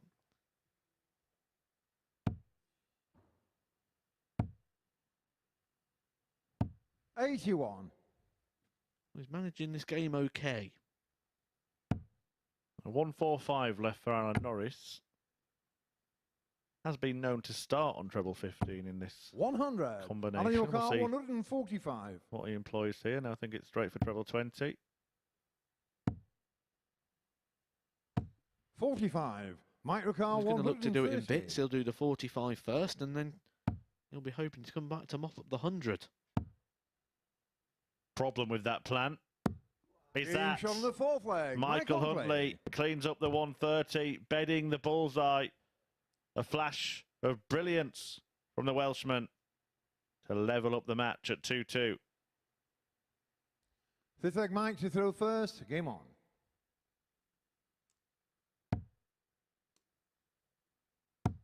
And suddenly, his darts have become magnetic. 180. It's Magic Mike here at the Super Series.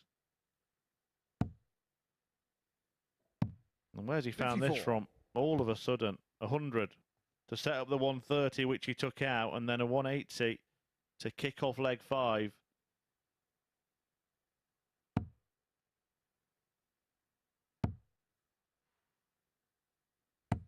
$41.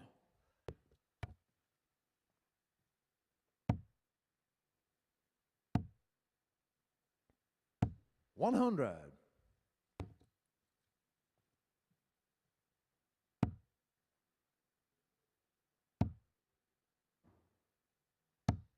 $100. It's a good turnaround here from the man from Pontycomer.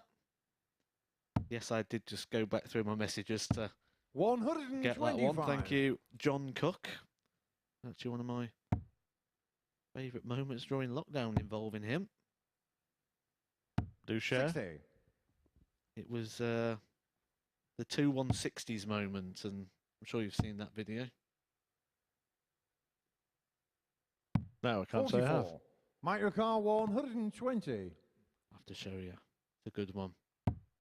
This could be a good one for Michael Huntley.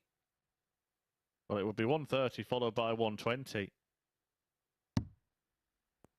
100. Just underneath the wire. Even he was having a peer round to see if he'd popped it in, but he's got time on his side still. Norris wants to plant another in there. 109. Seemed to be put off by the ejection of the Microcar flight 20. there, didn't he, Alan Norris? It's hard not to naturally follow that with your eyes, and it takes your attention away from the target you're going for. I think as well he didn't quite know what he'd left himself, Being because shot if on he the fifth did, leg. I'm Mike very Huntley. confident that he'd rather have gone for the 10s to try and leave tops, because we've seen him employ some strange tactics to leave that tops. But Huntley, at one point in that game, it was looking Six like leg Allen to Norris throw was first. just going to Game on. extend. That 130 from Huntley has really just been the spark of the turnaround of this game. 96. Is it going to flip and flap any more? Well, a couple of things to consider as well. Points, of course, but leg difference too. So Alan Norris 85. going into this match was a full 7 legs behind the other 2 players on 8 points with him. 60. That will become a bigger gap in defeat here in terms of both points and legs for Alan Norris. It's starting to look less likely 60. Uh, that he will be going through. Yeah, you feel if he is going to go through, he's going to need to kick in. 180. That is how you kick in. Get Paul Hink screaming the 180. 60. Michael Huntley has no reaction. It's one of the stats I always look at when I look through my data and my numbers. The reactions to 180s or the reactions to match 125. darts.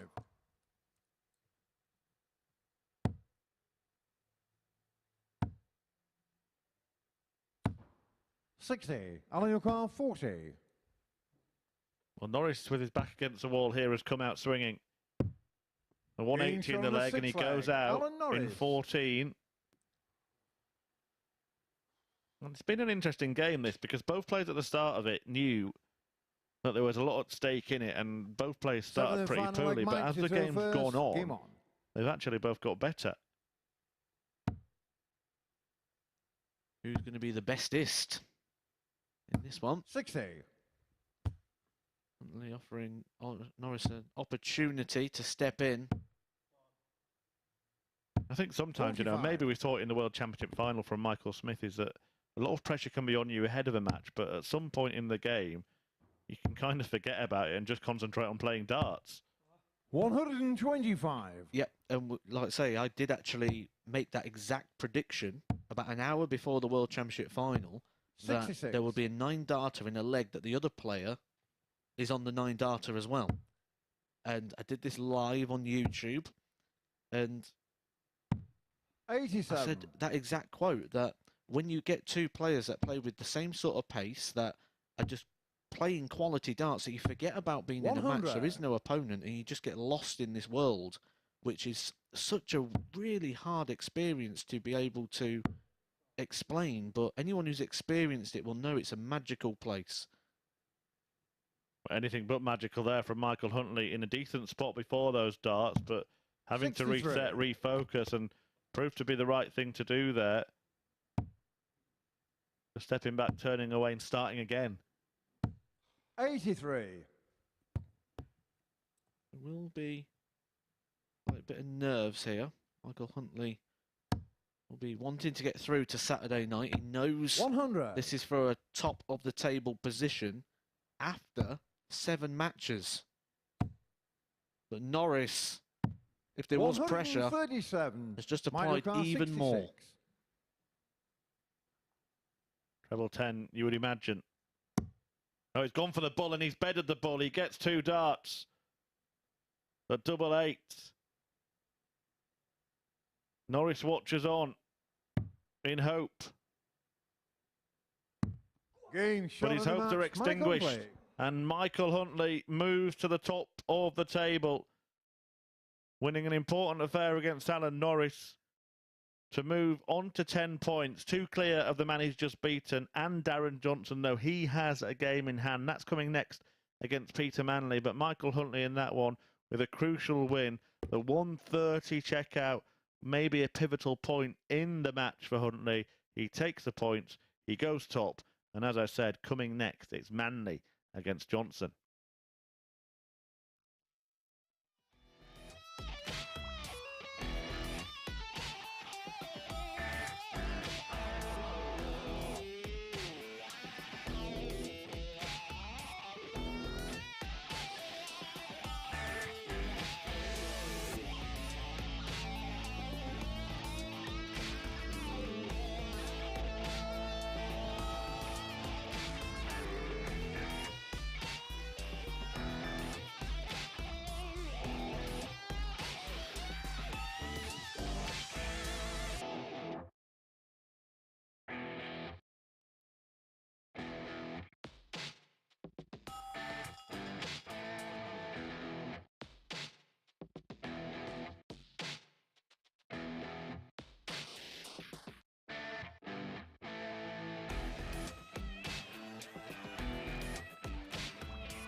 This is the MODUS Super Series.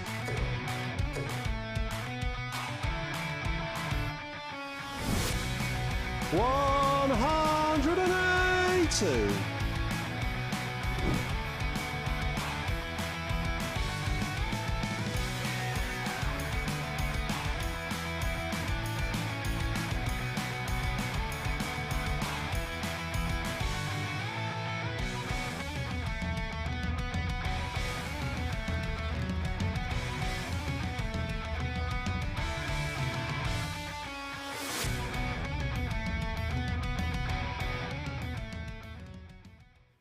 $104 matches a week, 50 weeks of the year. The MODUS Super Series really is the place to be for darts in 2023. And of course, you could be here every single Saturday night. Tickets are available at dartshop.tv, and even better, they are free of charge. Well, we are 4 games down on Friday in Group C at the MODUS Super Series, and we have just seen victory for Michael Huntley in that top-of-the-table clash against Alan Norris by 4 legs to 3. This is the tail of the tape in that one. Norris with the higher average in that one. Norris also with the higher checkout percentage in that one, but the only metric in darts that matters is the scoreline, and that was exactly what Michael Huntley got in the end. A 130 checkout as well, one of the highlight of the match. And so what that does to the league table is exactly this. It was a top of the table tussle. The winner was going to go top. Michael Huntley has done exactly that. But of course, that is the first game of round 7 of our fixtures. Darren Johnson's got the opportunity to join Huntley on 10 points in our next match as he takes on Peter 1 Dart Manley. Well, in the battle between these two this week, Johnson holds a 4-0 lead. It's their 5th battle this week. This was Darren winning 4-0 against Manley on Wednesday, and he repeated the feat yesterday, courtesy of this 96 finish to get the better of 1 dart. Well, there's a bit of a northern feel about this game. Peter Manley from Carlisle, Darren Johnson is from Yorkshire, our referee Paul Hinks is from Yorkshire, our commentator Chris Murphy is also from Yorkshire, and Matthew Edgar lives just above the Watford Gap, so he counts as a northerner as well. You're actually from Yorkshire, aren't you, Matthew? Doncaster? Yep, originally from Doncaster, from a nice little village called Rosington nearby.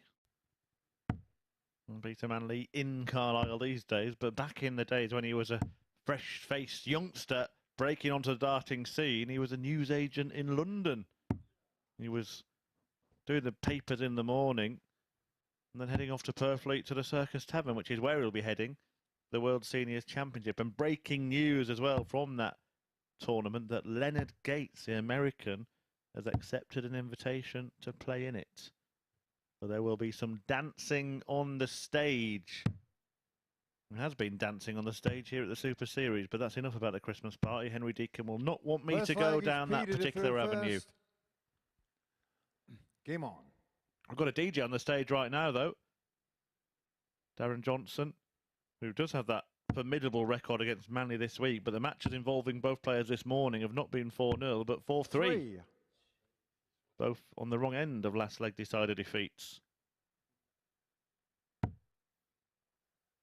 you're going to invite your opponent in to break you in the opening leg, 100. start with 3 single ones. Make it 4. Carry on, Peter. Come on. Oh, he spoiled it. 26. Well, what a visit that is from Peter Manley.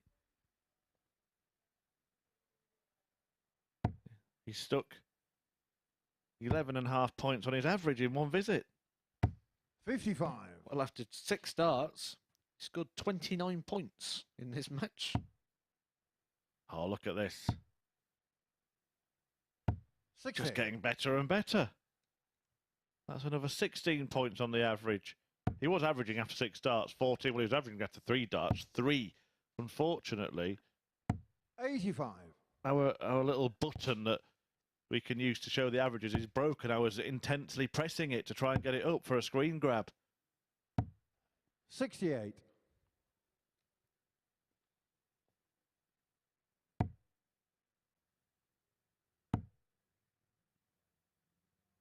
Or maybe it's just got some sort of safety 60. thing that when I try and press it, when a player's averaging so low, it doesn't come up. But Manley's got better with every visit in this match. 3, 26. 60. 60. 68, but now he ends that run. Well, there's only one way to go, really, when you started with 3, wasn't there? But amongst all the 85. light-hearted jokes, this is a big game for Darren Johnson. He does need the points here. He's now been taken over by Michael Huntley, and a win here for him 100. will give him a 2-point cushion Daniel Carr, on Alan Norris 116. and resist any charge that Andy Jenkins will put in round 7. Manley said he wants to upset a few people this week. He 80. inflicted his first wound to Michael Huntley yesterday, and he's bounced back, hasn't he, from that? But a defeat at this stage for Darren Johnson 45. put him in Daniel peril. Carr, 36. So he'd be well advised to get the job done as quickly as possible here. He does like double He's on the 18. first leg. Darren Johnson. Doesn't look too happy about hitting it. And it was interesting to hear from him yesterday talking to Henry post-play. He had won Second leg, Darren to throw first. 4 of his Game 5 on. matches, but was really down about his performance levels, it seemed. Not happy at all with the way he was playing. Find me a dart player, whoever is. 180. I don't think I've ever met one. I tell you what, actually, there was a guy I met a few years ago at the World Championships who had to be the happiest 45. dart player I've ever met in my life. His name was Dmitry Gorbanov. Is he the fellow who walked on to it? Was an empty 22. room, wasn't it? And he was really giving it some, wasn't he? He walked on normally, and then when he got there, he put his stuff down, and then it was like, you know, when you get the lighters out at like a boy band concert, you start swaying. He started doing that, and then just all of a sudden 100. cracked out some moves, and it was like, okay. And my favourite walk on that year, a strange old year, wasn't it? Ali Pali with no crowd, so they had the big 100. raised walkway, which I actually think really made it something special. And there's one player walked out to "You Raise Me Up." 30. Going back to Dmitry Gorbanov as well, he went on the stage, and you can go on the stage before these big events. You can have 9 darts practice on there, and the securities walked him up, and then he 57. started handing the security guard cameras so he could take pictures of him on the stage. Well, Manley not at it 85. in this one Daniel just Carr, yet, and Darren Johnson may 142. well be about to breeze to a 5th victory against the former world number 1. I think he's always been a pragmatist, hasn't he, 91. Peter? He's always understood his place in the game. Despite being world number 1, he always said that he wasn't the best player in the world. He knew that he couldn't reach a level of Phil Taylor. But I think that's a 41. strength in Daniel itself, Carr, knowing 51. where you sit.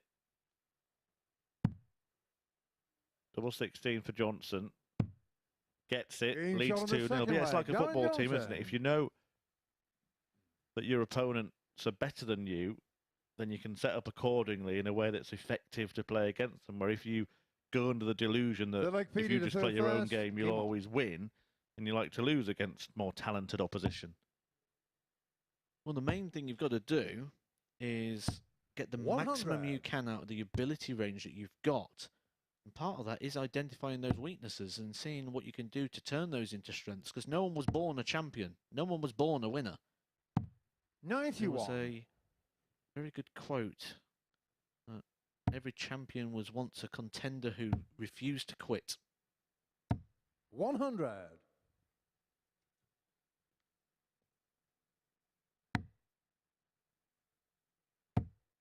Those who did quit ended up in the commentary box. 180. There's a much better display from Darren Johnson. I think he's found a certain level of comfort 45. in playing Peter Manley this week. Average north of 90, 2 out of 2 on the doubles, a couple of maximums in there as well. 60. And we just started to look at the Peter Manley performance against Alan Norris and thought, is this going to be the start of Peter Manley beginning to find something? He had 6 scores of a ton, 3 140s, 64. 3 from 3 on the Daniel Carr, doubles. 170. The high out was 45 in that, but that was partly down to the setup shots being so good from Peter Manley. And then 98. it's coming to this one, and it's back to the Peter Manley we saw on day 1. Consistency is something we was never going to 96. give Peter Daniel Manley the Carr, tag of. 72. It's something he never expected us to be saying. He was here to upset a few people. I don't think he's going to be upsetting Darren Johnson here. 60. But things can change Peter quickly. Carr, 96. And Manley hasn't been in this match at all. Could get into it with one visit here. Well, 15 off that leaves 81. And that leaves 36. 60. Daniel Carr, 12. We said Peter Manley might not upset Darren Johnson, but Darren Johnson's been doing a very good job this week of upsetting Darren Johnson. Especially when it comes to the doubling. Game shot on the third leg. Well, just to Darren confirm, Johnson. he didn't mean to do that. He was going for double six, no doubt about it. But the dart was almost like a split, wasn't it? Fourth in leg, the Big Darren to Ten. throw first. I'm kind of lucky there. Really, usually when a player pulls a dart on double six, it'll end up in the double 10 and then he busts the score. So he ended up with a happy accident. And I think that's the first time I've seen someone go out 100. on 12, 10 double one.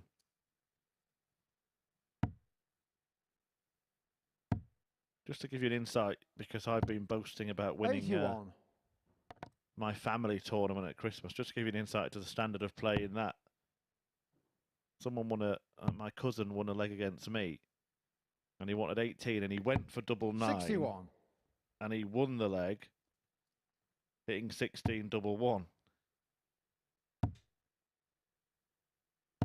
100. I'm going to quote Chris Mason, they don't put averages on trophies. Reminds me of the old days of playing FIFA before 91. you used to be able to go on and play online like you can now. You used to all meet up at your mate's house, it'd be like 10 of you. And we stole my mum's tomato ketchup cup. 100. It was the Tommy K Cup, and it ended up becoming quite an iconic thing, actually. Across our school, the things that you do when you're growing up. 99. Darren Johnson will be looking up. Looking up at the table, because this won't only just be the points, this would be the legs difference as well. 52. And it'll put him straight back Daniel up onto Carr, the top 150. with himself and Michael Huntley both on 10 points. Yeah, it's a proper bounce back from that defeat to Andy Jenkins. 60.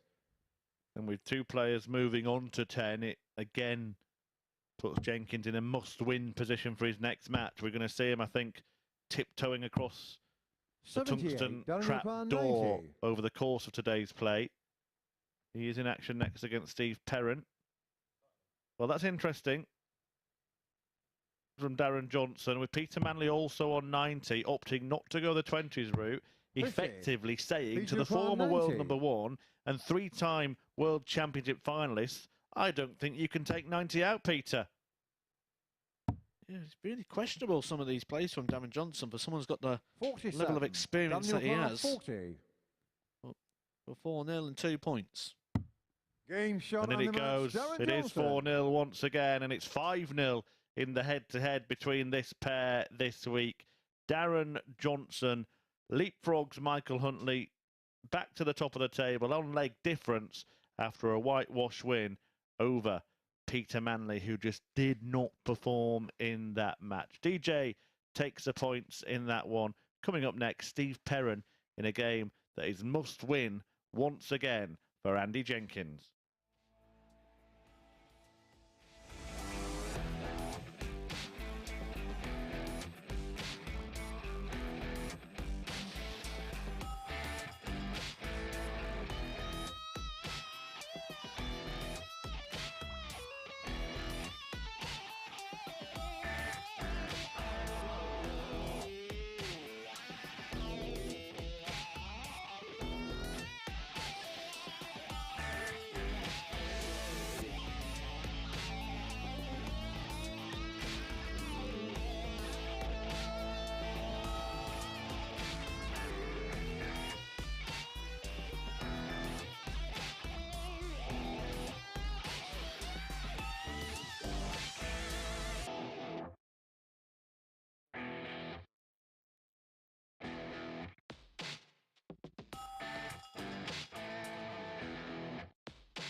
Welcome back to the MODUS Super Series. As you can see, Matthew Edgar has joined me up here on the balcony to reflect upon our first 5 matches, where we've just seen Darren Johnson seal a 4-0 victory over Peter 1 Dart Manley. 82 average, 2 maximums to his name for Darren Johnson, 50% on the doubles as well. Solid performance from Johnson there. That puts him top of the league table, which we can have a little look at now. There we go. He goes above Michael Huntley on legs difference, plus 13 to plus 10, both locked on 10 points. Alan Norris keeping tabs, keeping company on 8. Andy Jenkins looking to also push himself into that equation as well. Remember, top 2 in this group go through. Well, Matthew Edgar is alongside me up here on the balcony to reflect on the first 5 games that we've seen so far. Let's begin by talking about the top 2 and beginning by talking about the game that we've just seen now. It was quite comfortable, if the truth be told, by Darren Johnson against Peter Manley. Remember when I was about to leave the balcony last time and I said to you, when I come up in 5 games' time, we're going to have a better idea? I lied. We've got no idea where this is going. That result from Darren Johnson was vital. The result from Andy Jenkins was vital. The result from Michael Huntley was vital. They're all keeping themselves in the mix. Got no idea how this one's going to pan out. Michael Huntley involved in that game against Alan Norris to win, and they knew they were going to go top temporarily with Darren Johnson playing next. With Michael, I feel like we're just seeing a bit more the levels that we've seen from him at the World Seniors events today. Consistency. That's what I said at the very start of this week. Michael Huntley will probably be the more consistent, or the one that's going to keep a level going for all the time. The rest of them are going to be wavy up and down along the way. And that's why I said those prices, I think it was 17 to 2, if I remember off the top of my head, on Michael Huntley, was far, far too big. And he's well within the running for winning this week. Exactly that. Well, Alan Norris still very much in the hunt, as is Andy Jenkins. But you sense the pair of them are going to need a big push towards the end of the day to get themselves in those top 2 spaces. Not the end of the day, now.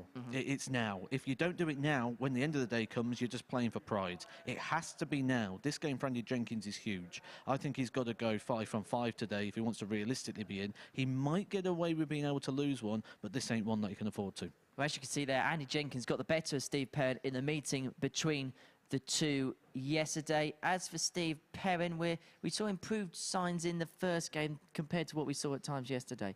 Oh, massively. He looked really good in that first game. Some of those legs, he was unfortunate to lose the first one, Michael Huntley taking out the 114. And then he probably could have got more legs and been a lot more competitive. It was just a quality performance from Michael Huntley. It could be dangerous. I'm really intrigued to see how this one goes. And this is the thing, isn't it, with these 2-day groups, that we do have the role of spoiler, which really could change the whole dynamic of everything.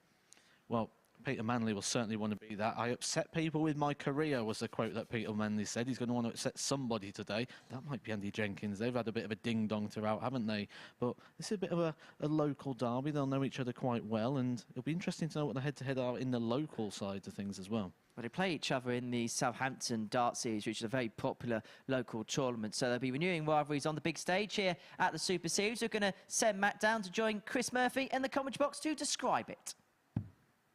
I will do my very best, Henry. Thank you very much. And it is another meeting between this pair who, as you rightly say, are well acquainted with each other, have played time and time again in local events in Southampton. Steve Perren hailing from Hedge End. And Andy Jenkins, of course, the King of Cosham in Portsmouth, looking to play in front of a home crowd here on finals night on Saturday. And don't forget, you can be here as well. Tickets available via dartshop.tv, absolutely free of charge. Come and tick it off your darting bucket list. Andy Jenkins exchanging a word with the match referee Paul Hinks, an experienced official. Former World Championship semi-finalist himself, of course, Andy Jenkins. First package, Steve to throw first. Game on. Has won titles, Rocky, but I think his career at the top level of world darts was kind of slightly one in a secondary role, wasn't it? Sometimes 60. The Neely man. Mentioned the semi-finals at the Worlds. He had some big moments in big 55. tournaments as well. He was actually at one point in a position to qualify for the Premier League as a top 6 player in the world rankings, Andy Jenkins, and he got knocked out of those spots in the very 25. last tournament that would have qualified him for it. In those days, 6 players would go in from the order of merit and just 2 picks. These days, 100. it's 4 players and 4 picks. And this year, Matthew Edgar, it's anybody's guess, isn't it, who's going to be in the Premier League? Yeah, I literally did a video on this the other day, and I could probably go through a 23. short list of about 6 players that I put down for about 2 places. I think 6 places are pretty much sewn up. And then I think there's a couple of places still to be 60. decided. When you talk about those events, Andy Jenkins, he has played in all of the big events that are available. He had that World Championship semi-final. He was also a semi-finalist at the World Grand Prix. That's your double start tournament. That was in 2002. 100. 2004, he reached the UK Open semi-final, and that takes some doing, because that is all the top players, all the tour card holders, all your 97. qualifiers. And that is a lot of games in a very short period of time at the highest level. And to reach the semi-final of that takes some kudos. 82. He's 4 times Players' Championship finalist as well. But the big thing, I think, for Andy Jenkins at the moment, he said he's got some titles. He's actually 32. got 1 title this year when he won his 2nd Challenge Tour. He won 1 in 2019. He won 1 this year in 2022 over in Germany. And that just shows that he's still got 81. quite a bit Andy of O'Carr, that 157. retained ability. Yeah, not easy to win those Challenge Tour titles by any stretch of the imagination. Especially when you see in the final, he beat Carl Sedlacek, who was knocking on the 81. door of being Steve able to O'Carr, win a tour card 130. without even playing 80% of the tour. He missed quite a lot of the tour this year and still was very, very close to getting one. We saw a 130 finish Turner match 54. earlier on Andy today O'Carr, when Michael Huntley 76. took one out against Alan Norris, but Perrin can't complete that combo, so Jenks gets a go at tops. Game And shot in of the it goes, first leg. Andy Jenkins. denying Steve Perrin a shot at the self-same outshot. 76 completed by Andy Rocky Jenkins. Second leg, Andy to throw first. Game on. And that'll make Andy Jenkins feel better. He's only 4 from 17 in his opening game. The victory over Darren Johnson. So to get that 59. one with the first start on the end of a combination finish like 76, just make him feel a lot more positive about the world of darts right now. Big game coming 44. next, by the way. It's Darren Johnson against Michael Huntley. Now that's interesting for Andy Jenkins as well, because it means 60. he will be 2 points behind one of those players if he wins this match, but will also have a game in hand. So he's very much going to be in the race by winning this one, Andy Jenkins. The top of the table tussle, 60. both those players on 10. Do you think we could start saying that one of them would be through if they win that one? 96. Just having a look at their upcoming fixtures. Darren Johnson still got Steve Perrin. Michael Huntley will be 100. playing Peter Manley.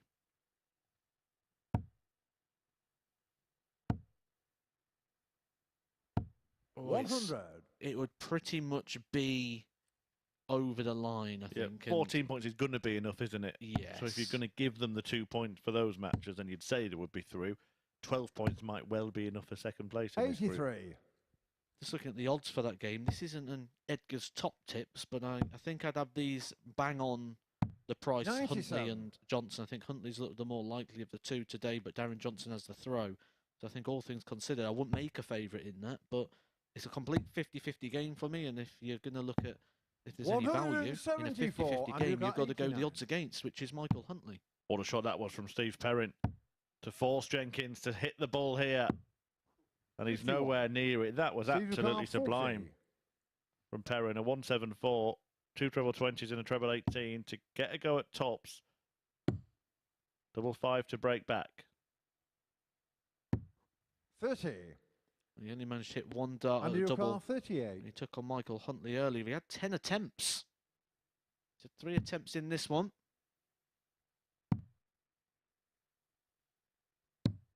22. He'll get more Steve in this O'Carr, leg. 10.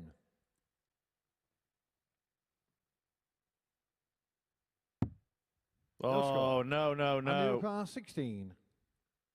That won't do at all, Steve. It's the wrong bed.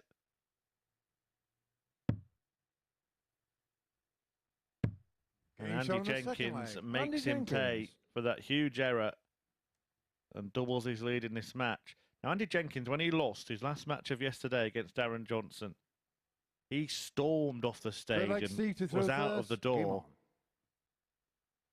before the next match had even started. And I think he thought that was it. But actually, 60.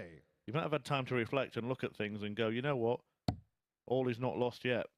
It might have even been a case 95. that he normally gets a lift back to his house when he leaves here.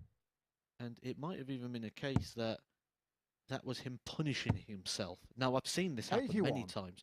The worst one I've seen was a player, so I live in Daventry, and a player who went to rugby refused to get in the 100. car because he wanted to punish himself for his performance. That he walked home. It was 12 miles.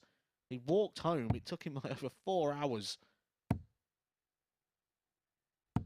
I've 43. seen at county before where it's snowing outside and you've gone outside and there's a player stood out there and you're like, come on, come back in, it's cold. And he's 92. like, no, punishing myself. I need to. And I wonder if Jenkins was doing the very same thing there, walking home. He didn't deserve the lift in his mind. Well, that's a different take on the 40. phrase self-discipline, isn't it? Well, I've known players do it 96. at professional level as well. Top players rejecting their chauffeur-driven car back to a hotel because they're so disappointed with the performance that they decide to walk back. 60. Andy O'Carr 118. It's Andy Jenkins who's been dishing out all the punishment in this match. Perrin really should have won the previous leg, but now Game he shown finds on the himself third 3 leg. behind, and Andy Jenkins. Jenkins takes out 118 and looks like he's certainly got his opponent's number.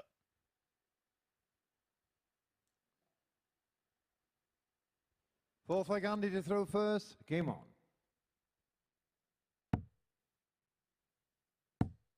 Andy Jenkins hopes getting 59. through to Saturday night's final.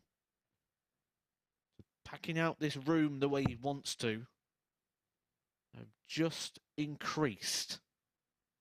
And they will increase if we can get a big scoreline here because the legs 40. column could come into play. He will go up above Alan Norris with victory in this one. If he can get this 41. nice scoreline on the board as well, he'll be starting to actually close in on Huntley and Johnson, where something has to give. They are playing head-to-head in the next one, and that's where 85. ideally, for the rest of the room, they just want someone to win big.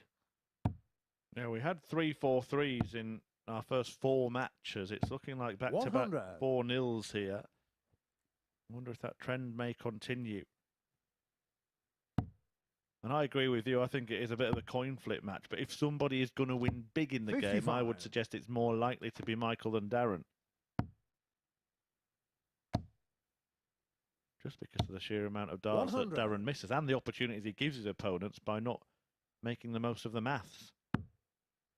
I think the other thing with Darren Johnson as well is he's living every dart at the moment. You can tell what he wants. Of course he wants to be through 80. to Saturday. That's what they're all here for. But he wanted a bit too much. It's like every single dart really matters. 89. He's trying to win every moment, every exchange.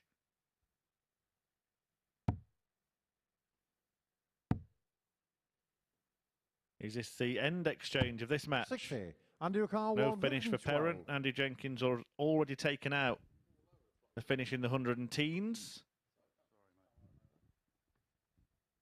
And he wants 112. Could still be done if he fancies it. Treble 19 for the bull. I'm not sure he knows if he fancies it or not.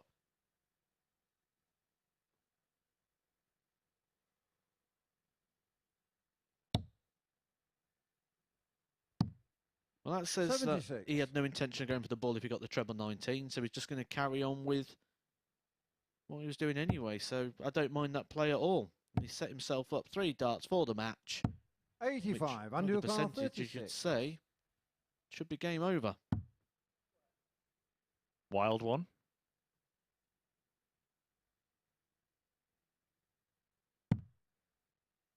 Double 16.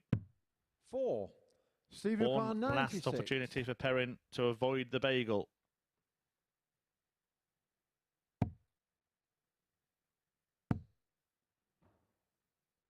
56. So Andrew for O'Connell, Andy Jenkins 32. won't pass up this opportunity again. He's already at the hockey. Game shot and He the was match. ready to Andy go. He was Jenkins. fired. He prepared. He processed. He delivered. Andy Jenkins is still in the running to get through this group as he consoles Steve Perrin, who wasn't able to find the same level of performance that he did earlier in his impressive game with Michael Huntley. But Andy Jenkins moves to 8 points, moves to third in the table, and we'll be watching this next game with key interest, as we all will. It will be Darren Johnson taking on Michael Huntley.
Well, that was ruthless from Rocky, wasn't it? As Andy Jenkins seals a 4-0 success against Steve Perrin. Let's have a look at the stats from that one. 74 average, enough for Jenks to get over the line. 4 out of 10 on the checkouts, including that magnificent 118 high out. And it puts him in the picture in terms of qualification for finals night tomorrow. We can have a quick look at the table now. As you can see, Andy Jenkins moves himself onto 8 points, level with Alan Norris, but 2 points behind Michael Huntley and Darren Johnson, who play in our next stage. But before we look ahead to that, just a moment at the end of that game between Jenkins and Perrin, who is still looking to get another victory to his name. Andy just having a little bit of a word with Steve, just trying to give him a little bit of confidence, just having a little word of him, just try and G himself up, which I thought was a really nice moment there from Rocky indeed. But the next game needs no hype, needs no introduction. It is a top-of-the-table tussle here between Darren Johnson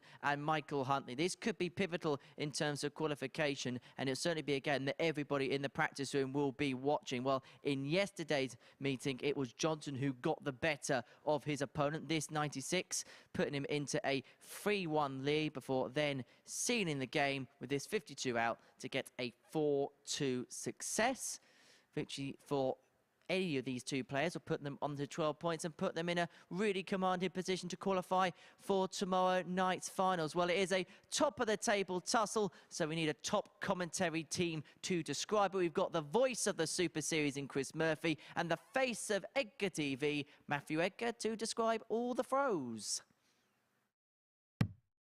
Well, thank you very much, Henry, for that big build-up. And as you say, this match does not require one. It is a showdown at the summit of the Group C table. And as myself and Matthew were discussing ahead of this Johnson-Huntley clash, we think that whoever wins it is pretty much through to finals night to join Richie House and the Owl, who was the winner in Group A. So, Darren Johnson has the darts in this all-important affair. Hard to choose between them, Matthew, but I'm going to make you pick. I think I'm going to First agree leg, with you Darren on to throw the first. Michael Game Huntley on. stakes here, and also represents a bit of value for the punters. I think this is a 50-50 game. I think if it wasn't for the advantage of throw being with Darren Johnson, I would probably say it was just slightly more 50-50 in the favour of Michael Huntley. But the advantage of throw just levels it all back 100. out, and I think this can be an intriguing game, and no result here would surprise me. If this goes 4-3 either way, if this goes 4-0 either way, I don't think anything would shock me. 95. Yeah, any result possible. All players have now played 7 matches. So just to put you in the picture once again, Darren Johnson and Michael Huntley, the 2 players on your screen now, have 10 135. points. The magic number is usually 14. In this group, maybe 12 could be enough to get through in second place. Andy 60. Jenkins on 8, along with Alan Norris, Peter Manley and Steve Perrin out of the picture in 5th and 6th spots on 4 and 2 points respectively. 59.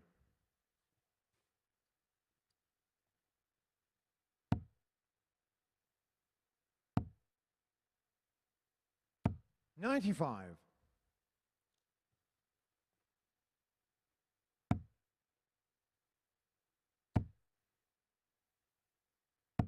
85. Andy Jenkins is making his move, and he is coming up in a couple of games' time. He will be taking on Peter Manley, a game we've really enjoyed watching this week. Daniel Carr, but a game that 122. Peter Manley's really enjoyed the result of, so things really bunching up at the top end of this table. The winner of this just stays completely out of the way of it, stays drama-free. 80. Will move themselves 4 points clear. In terms of qualification, that's the most important thing. Yeah, it's after that it gets interesting for Jenkins, isn't it? Because he then faces this man, Michael Huntley, and then Alan Norris in his last game. Double 16, the choice. Has had a lot of double trouble this week, Darren Johnson. And that 17. is a real mess of a miss. Michael Carr, 72.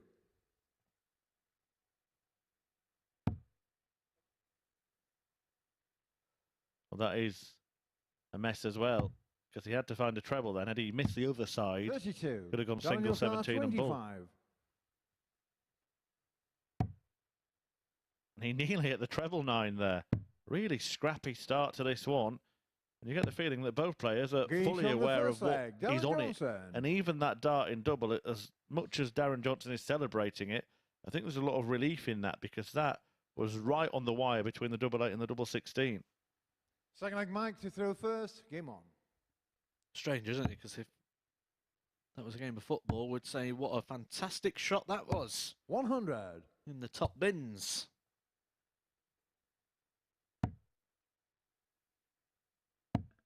I do think about that sometimes. It's worth getting your perspective 55. on when you're going for a double, assuming there's nothing else in the way. I guess you're always aiming sort of dead centre of that double, aren't you? So when it is 59. in the corner, look, it counts. You've won the leg, but it's kind of not the greatest dart. If you're throwing that dart at the treble, you'd be missing it by a massive margin. 21. Yeah, I think that's something we probably think about when we watch darts, because essentially we're watching darts through a microscope. The board isn't that big. It's a very small 83. surface space. It's zoomed right in to give you a good angle. But when you're actually playing, that doesn't seem like that far away if you go it in the corner. And regardless of where it is, you're just happy 45. with the result and the outcome. Are you the sort of player that aims for specific spots, or are you a throw it in that area and happy if it hits it type of guy? Yeah, I'm more of a feel sort of person. So for me, 177. I would be better with after throwing a dart, because then I can use that dart and that guide. 140. That was almost an example there, as Johnson tried to follow Huntley's 177 with a 180. But he could go 16 bull, but there's no real value in it. He might go bull and then 16. And that was the intention. Yeah, when you've got time and you're a big fan of the 50. 16s and 8s, I do exactly the same. No problem with that play. If you've got time, you might as well leave your favourite. Why go chasing things around the board? And as much as everyone says they don't have a favourite, of course they do. Game You've shot certainly on the got a choice to second make leg. on the Michael breakdown. Huntley. Do you go for the 16s like Michael Huntley just has, or do you start leaving yourself on the tops? Well, the stats say, don't they, that historically double 16 was always the go-to double, but in the modern game, double top is thrown at far more than anything Darren else. to throw first. Game on. I suppose it's about position on the dartboard, isn't it? You're so used to throwing that straight line at the treble 20, it seems to make sense. 121. If you do have a preference, though, for the 16s, you'll tend to find that those players will switch away a little bit more, because there's certain patterns and ways in which you can do so, such 82. as utilising the 17s. Something that is used, and also you'll see something with players that prefer the 16s, they'll start utilising the 18s as part of 81. combinations as well. You see a lot of 93s where they've tried switching to the 19s and straight over to the 18s, because it just keeps that pattern of play going. 83.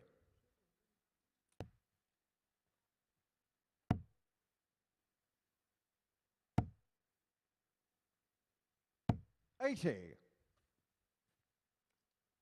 Well, Johnson is still just keeping his nose in front on throw, and as we said, it was hard to split them before the 97. game, and the determination was that that might be the difference. But I don't think he's doing enough to suggest that winning on throw is a foregone conclusion. 23. In fact, it's not even in this leg anymore, because that score has opened the door for his opponent.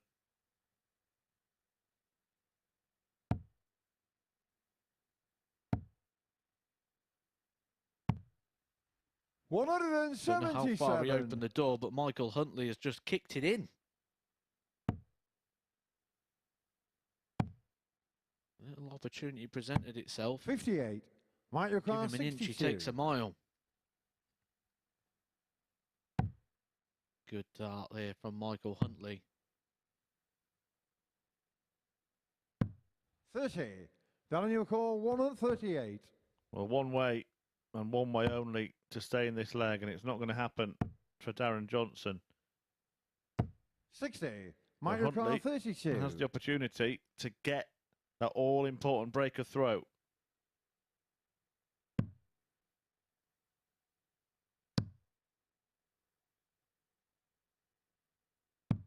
$16. Darren Oh, that Johnson, was 78. A moment. The second dart couldn't have got any closer. Will Darren Johnson make him pay? 38. Not Mike on Yokan, this 16. occasion. Big, big exchange this. Huntley gave himself ample opportunity. Seen a handful of darts go begging already. Double four. 8. And he fails Darren to find Johnson, it. Well, I 40. said there was only one way that Johnson could stay in the leg, but I didn't factor in that Huntley could miss a bucket load of darts at double. Game That's shot on what's the third happened. leg. Darren Johnson. And Johnson has nicked it.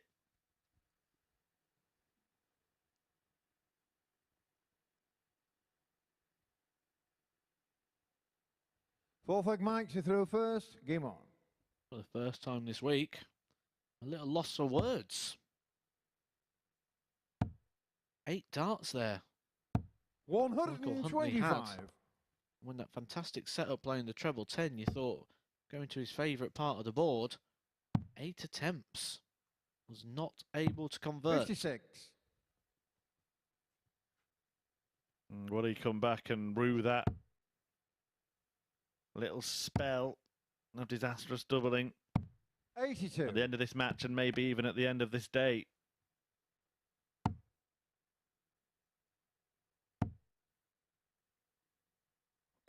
$60.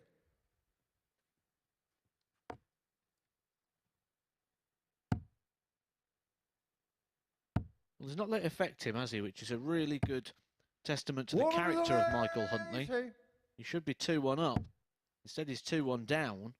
He's still going to need to find a breaker throw from somewhere, but he's left 114 after 9, Mike which we've Ricard, already seen him 114. complete today. He took that out in his opening game.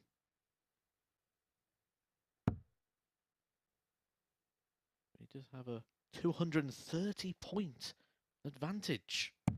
And that thanks 30. to the match's first maximum. He hit a 177 in an earlier leg as well. 100. The standard here from Mike Darren Ricard, Johnson is 84. pretty poor. He's averaging 15 points less than Huntley, despite winning the match. It's sub 70. Double 12. Keeps on missing. Game That shot will on the make him fourth feel leg. Mike an awful Huntley. lot better. 2-2, but he's by far the best player in this match. Oh, by far. Every single It's like one Darren of the to throw stats that first. we can Game on. see, other than the doubling percentage, is in his favour. And the reason for that is that one leg where he got down and missed 8 darts. 85. The breaker throw. Darren Johnson is clinging on by his fingertips.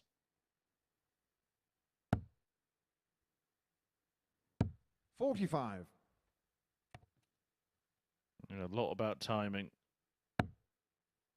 This game and those 8 missed darts that doubled in one leg kept 90. Johnson really in this game. Of course, he is still in it. We only know how he's played so far. We don't know how he's going to play for the rest of the match. 100. So that's a... Look, I know you're a big into psychology and things like that, and so am I. And I just go back to that interview he gave 100. yesterday, and we joke about darts players often seeing things negatively. But I just get that sense that you're almost setting yourself 22. up for expecting it to go wrong the next day, and that might be what happens for Darren Johnson today. Oh, everything about that interview was just negative. Not just the words he was saying, the way he was standing, the 77. eye contact, not looking at the camera, avoiding the situation, and then obviously the words that came out of his mouth as well. Just everything just didn't scream a guy that is top of the table. 41. Darren That's why Ricard, when you asked me for some 149. names, I did say that he could be vulnerable. Well, he may well still be top of the table at the end of this match and edging closer. 59. But it's edgy from Darren Johnson. Though Michael Huntley, having put himself in good positions a couple of times, has just started to shake a little. 100. Once on the doubles and in this Darren leg in the Ricard, scoring. 90.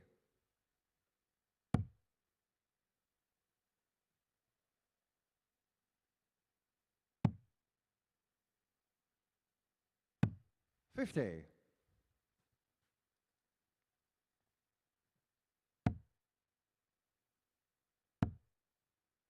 Does Darren Johnson really believe he can take this 99. one? Darren Ricard, Doubles 40. haven't been his friend throughout the past couple of days. Game shot on the fifth leg. Darren Johnson. Was in that occasion. And if we cast our mind back as well when he got the dart at the tops before, maybe he just needs to leave tops all the time. Darren Johnson's moved himself a leg away Six leg from Mike this to throw match first. Game on. and potentially booking his place in Saturday night. Huntley has to deliver. 42. Needs to first hole and then break Johnson in a last leg decider. But only 42, and Johnson can try and jump all over it. Keep saying Saturday night. I forget that it's 43. Friday. It's actually tomorrow night. And if you're not doing anything tomorrow night, you could come and get on those tables right there just behind the players. You could be sitting on those watching the finals tomorrow night. It shows over to dartshop.tv. Get your free tickets. I don't think there's many things in this world at the moment that 59. are free. But the night at the darts is.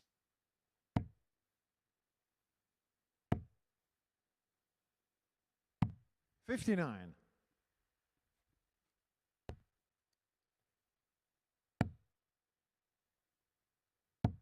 Well, the players in this match certainly not seeming to play with any freedom. 125. Both know that there's an awful lot at stake. 58. Whoever wins it will be on the brink of qualification, as good as through, we think. Here comes Huntley. 139. It looks like it's going to go the distance.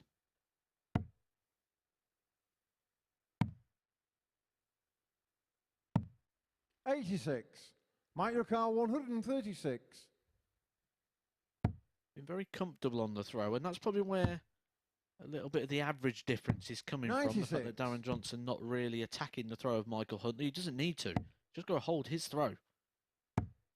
But he lived a charmed life once already 81. in this match when Mark Huntley your car, missed 40. 8 darts to break him. He's going to have to break him in a decider. First, he must hit double top. Game And he shot on the does. 6th leg. Mike And Huntley. one leg will decide which player is on top of the table on 12 points at the end of this match, and which one is in a much more precarious position 7th and final and leg. been Darren to throw hunted down first. by Game on. Messrs Jenkins and Norris,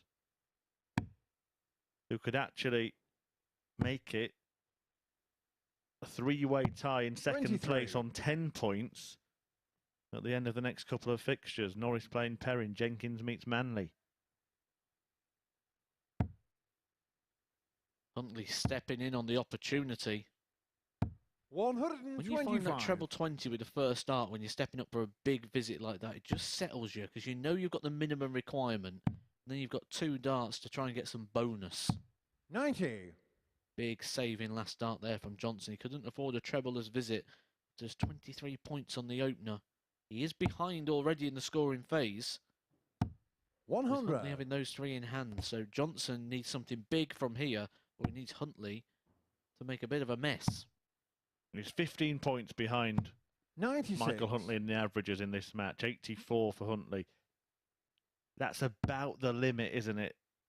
Usually of what you can win 43. with that kind of level below.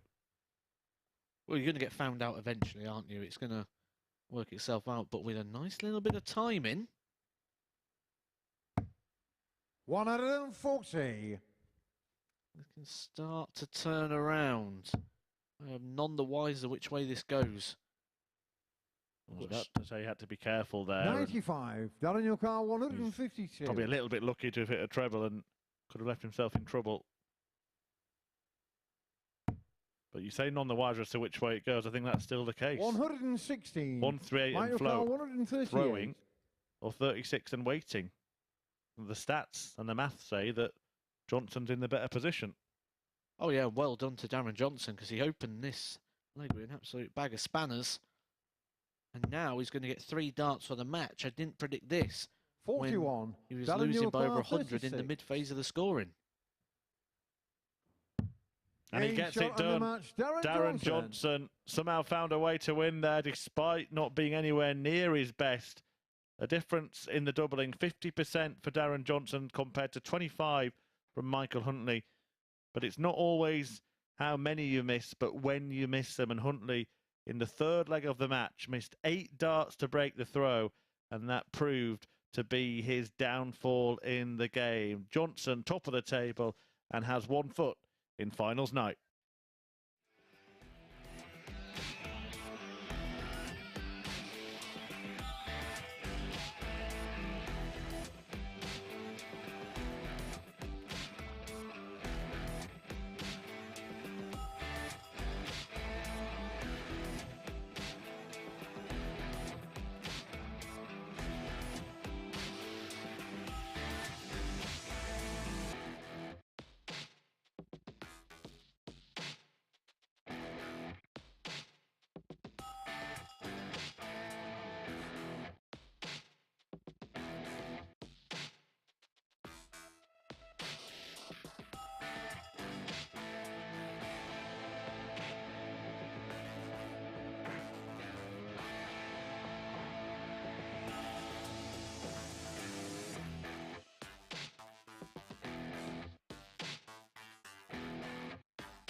Well, we said it was going to be a pivotal game. Well, that was a pivotal moment. Darren Johnson sealing a 4-3 success against Michael Huntley. It was a 9-point difference in the averages, but it was the 4 from 8 on the doubles for Darren Johnson, which proved to be the difference in the end. Is that going to be the difference in the group? And is that going to be the difference in qualification for both of those players? Well, time will tell. This is the significance of it in the table because Darren Johnson now puts himself onto 12 points, gives himself a 4-point cushion to the players in third. But importantly, Jenkins and Norris, both on 8 points, do have games in hand. And they'll be, well, Alan Norris is playing his one now. We're going to see him in action up against Steve Perrin. This was the meeting between the pair yesterday when Norris took out 2 fantastic mid-range finishes. It began with that 120 to open up a 3-1 lead and then sealing the match with this 95 checkout. And what a way to do it as well.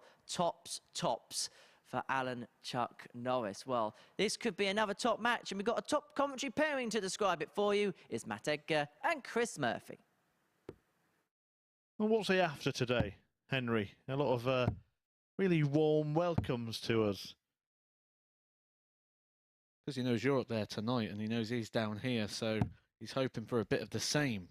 And that much is true, and Alan Norris will be looking for a bit of the same against Steve Perrin, and if he does win this match, he'll move on to 10 points, tied in second place with Michael Huntley, and Andy Jenkins will have the chance to do the same when he meets Manley in the match afterwards. So this 4-horse race is getting very, very interesting. It's as close as it's ever been as we approach the end of the group. Yeah, you just go to wonder what that pep talk from Andy Jenkins is going to do to Steve Perrin. Sort of feel that once Andy Jenkins got him out of the way and he got his points against Steve Perrin, he now wants Steve Perrin to go and be a bit of an assassin for him. Maybe that was a little word he had with him afterwards, a little encouragement to beat Norris. We all assumed it was words of consolation. Maybe 43. It was a little pep talk.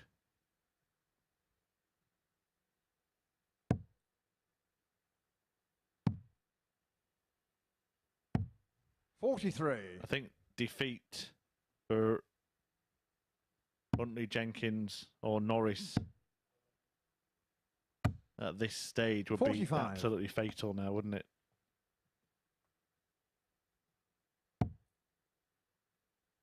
Oh, there'd be hardly any recovery from 100. here. You know, if you lose this one now, Alan Norris could only really make 12 points from that point. Johnson's already on 12. He's probably not going to catch Johnson in terms of legs. 59. And the throw starting to break down a little bit there. Got no extension in that arm. He ended up over in the treble. 12.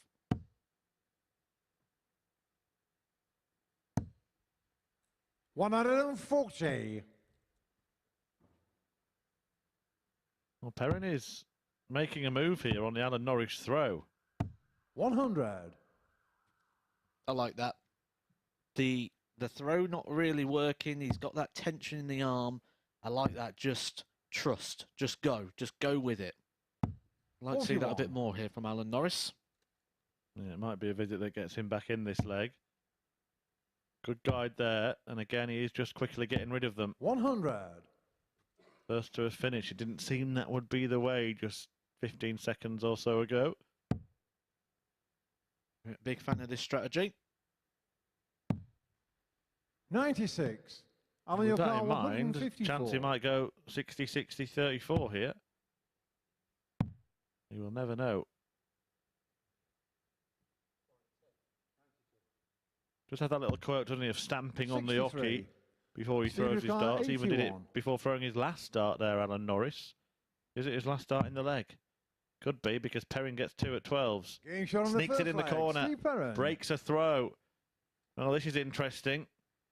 Might put an ear to the practice room wall in a moment, because I'm sure there's 1 or 2 players, not least Andy Jenkins, who's on 8 points with Alan Norris, keeping one eye on this.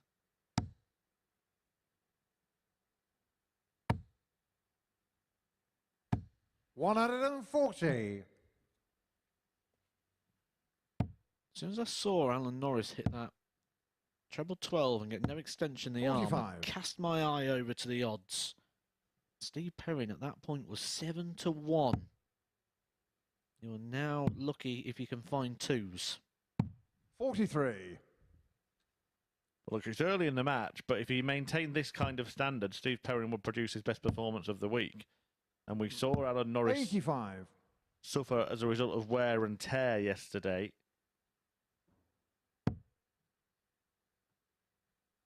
He missed out last time after having a disastrous Thursday. Alan 60. Norris lost all 5 matches before winning all 5 matches on Friday. It was not enough. 45. That was the week that was won by our commentary colleague Chris Mason, who himself will be a real runner at the World Seniors. I feel sure of that. 60. And his preparations have already begun. He told me he's going to be having pretty much all of January off just to prepare for that event. 81. Yeah, people like to prepare in different ways. Some players have opted to come here to prepare, the likes of Manley, Robert Thornton, Trina Gulliver, who we'll all see in action today. Others like to go away, don't they? Lock themselves away and do it 48. quietly. Phil Taylor used to do that quite often. Yep. I was very the same. As soon as I started playing on the PDC, I wouldn't 95. play Super League, Steve wouldn't play Carr, County, 150. wouldn't play local opens.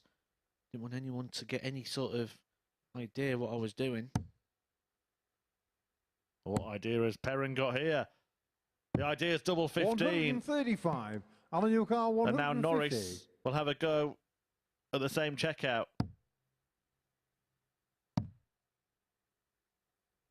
96. Steve Newcar, 15.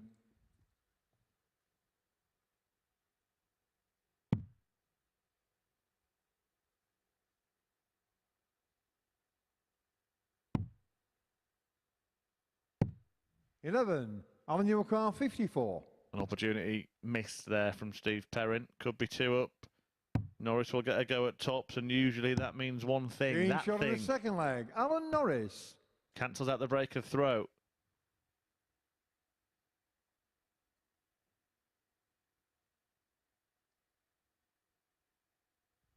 Third leg, Alan to throw first. Game on.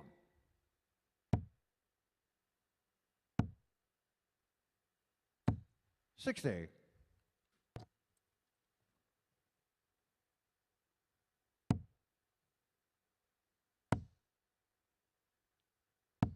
I 90. must say, impressed with Steve Perrin here. He hasn't had much go his own way yesterday and today so far. 60. Now, when you look at the treble count, it is going through the roof in terms of his stats and personal story. 60. 2 tons, 2 140s to his name in this match so far. 140. You feel like Alan Norris, in terms of this group, is just sort of clinging on to hope, really, isn't he?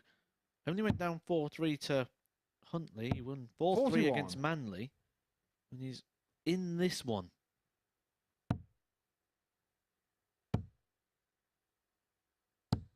$140. Maybe not in this leg unless he matches that visit. Needs at least that to leave a finish, and it won't be happening. 41. Alan Steve Newcar, Perrin may well 101. drop this leg into room 101.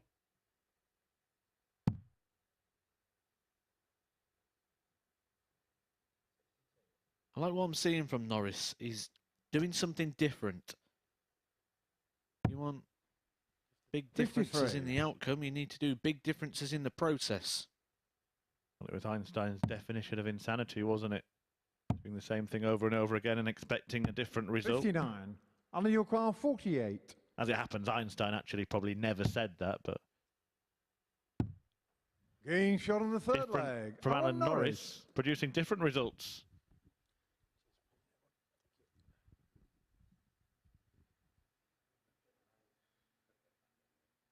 Having a little laugh Fourth leg, because Steve to throw first. Game on. that route was certainly not his intention. You know what his intention 45. was. He does everything he can to leave tops. But on that occasion, double 12 was just as good. And he's 2 out of 2 on the outer ring in this game. 55.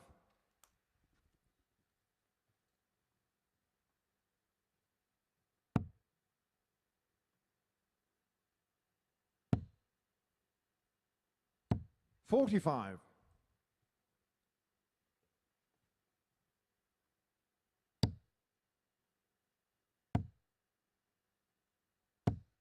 60.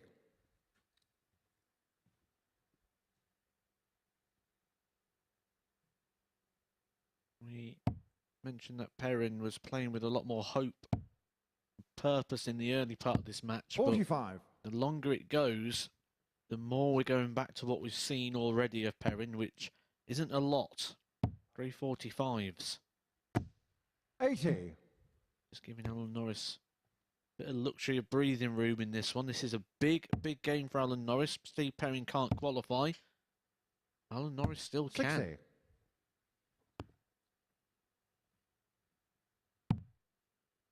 Yeah, some other big games coming up. As 99. we mentioned, Manley against Jenkins next. Then Norris returns to take on Darren Johnson. It's a big hour, isn't it, for Chuck?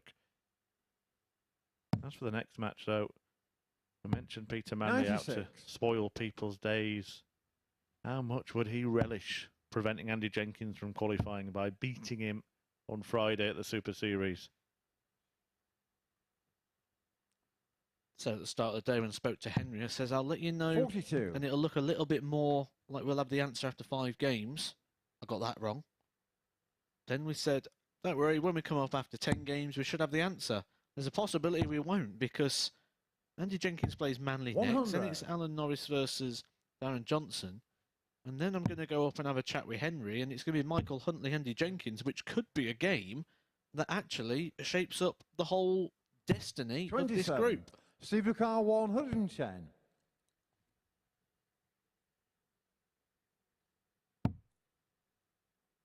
Treble 18, the usual route. He's gone for the bull there. I really don't get it, to be honest. 63. Alan your car Not 138. only because it's a smaller target with 2 darts in hand, but it looked to me like tops was a little bit blocked anyway. 78. Interesting Steve Lucar from 47. Norris there, starting on 48. I assume that was the intention. On 138. He has his own weird and wonderful ways. Game shot on the 4th leg. Perrin, though, Steve levels this Perrin. match. Just going back to the potential permutations we were touching on there. If Norris wins this game and then beats Darren Johnson, This leg, suddenly Alan he's to level throw with him on first. 12 Game on. points. And my utterance that Johnson was as good as through might come back to bite me. 100. Because Huntley, by beating Jenkins, could be on 12 as well. If Jenkins beats Manley and Huntley, he would be on 12. 140. Well, Darren Johnson's got 2 big pluses in his column, even if he does lose that next game to Alan Norris. And that is 1, the legs column, 140. massively in favour of Darren Johnson. That could act as a bonus point, because that is the first deciding factor. But point number 2, he will have the throw in his last game when he's going to take on Steve Perrin, 43. who's on your screen right now. He's only won 1 game so far out of 7, and that was against Peter Manley. 140. And Perrin could actually be the man who spoils someone's day here. We were talking about Manley doing that, but Perrin very much still alive in this one. But need to find another break. 60. Alan your car 121. Norris has 6 starts from here to move 1 up and 1 away from the win.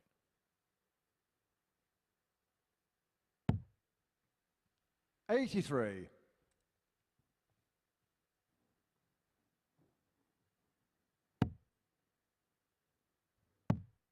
Good leg from Norris.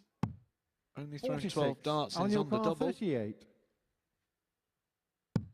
Game shot on the 5th leg. 13 Alan dart leg. Norris. Liking what I'm saying from Norris, despite the fact that he's not scoring as strong as we've seen in the past.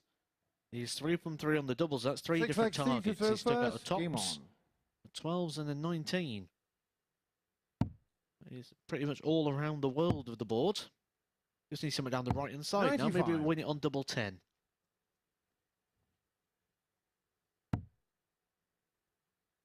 Well, that would involve him missing tops usually, and that doesn't happen very 100. often.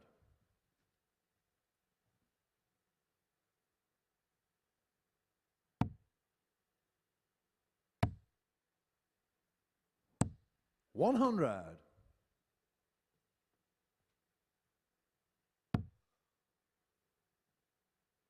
Not happy with that dart, Alan Norris. He wants to get the job done as quickly as possible, and he knows 81.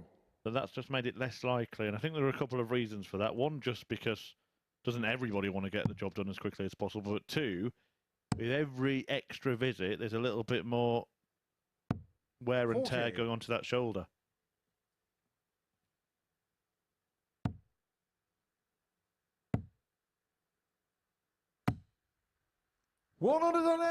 That's impressive, isn't it? Because there can be a sort of tendency to go tentative and not really be aggressive. And Alan Norris is actually 43. thinking the other Alan way here and going, look, if I go 140. aggressive, then I'll get a rest more quickly. Oh, this is aggressive. Should leave his 100. favourite tops. After 12 darts again. This is a good finale here from Alan Norris. We said that the length of the games might be a problem. Not in this one. 13 darter in the last, and he's on a double after 12 for the match. He's from one 59. bad dart in the leg, and he 40. stopped and reset himself, and since then has been absolutely brilliant.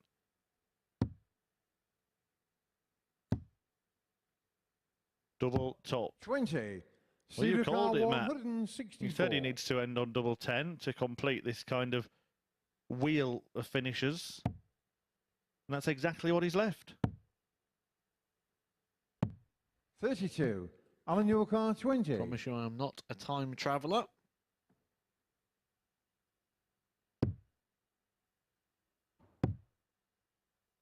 Well, he's missed it. 15. He's missed Cedar it, and he's car allowed Perrin away back 132. into the leg. What about a firework finish for the highlight reel, Steve? Well, that's not going to happen, so Norris wants 5 in bits when he returns. Has been known to go 3-1-1. Keep an eye on the route here for 92. Norris. Alan, your car 5. Conventional,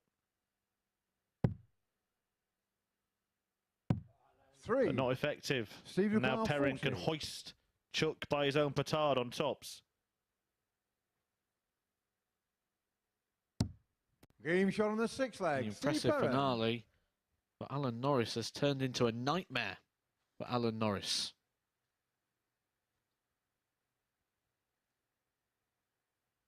Seventh and final leg, Alan to throw first. Game on.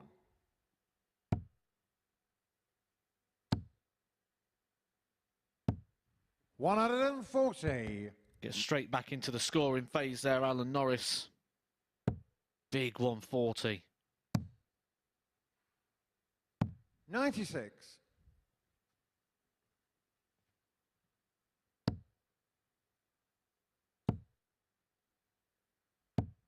$41. Very impressive, and he's just offered an opportunity here for Steve Perrin. It's edgy. 30.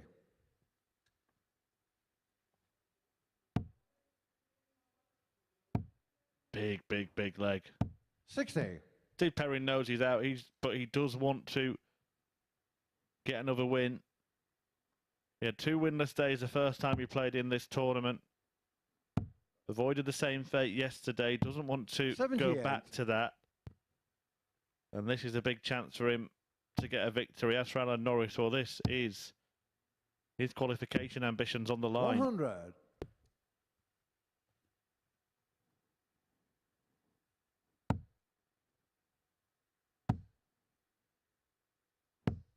$121. That was Alan, a your chance car for Steve Perrin to get his 160. first maximum of the day. He won't get one yet. We certainly won't get one in this game.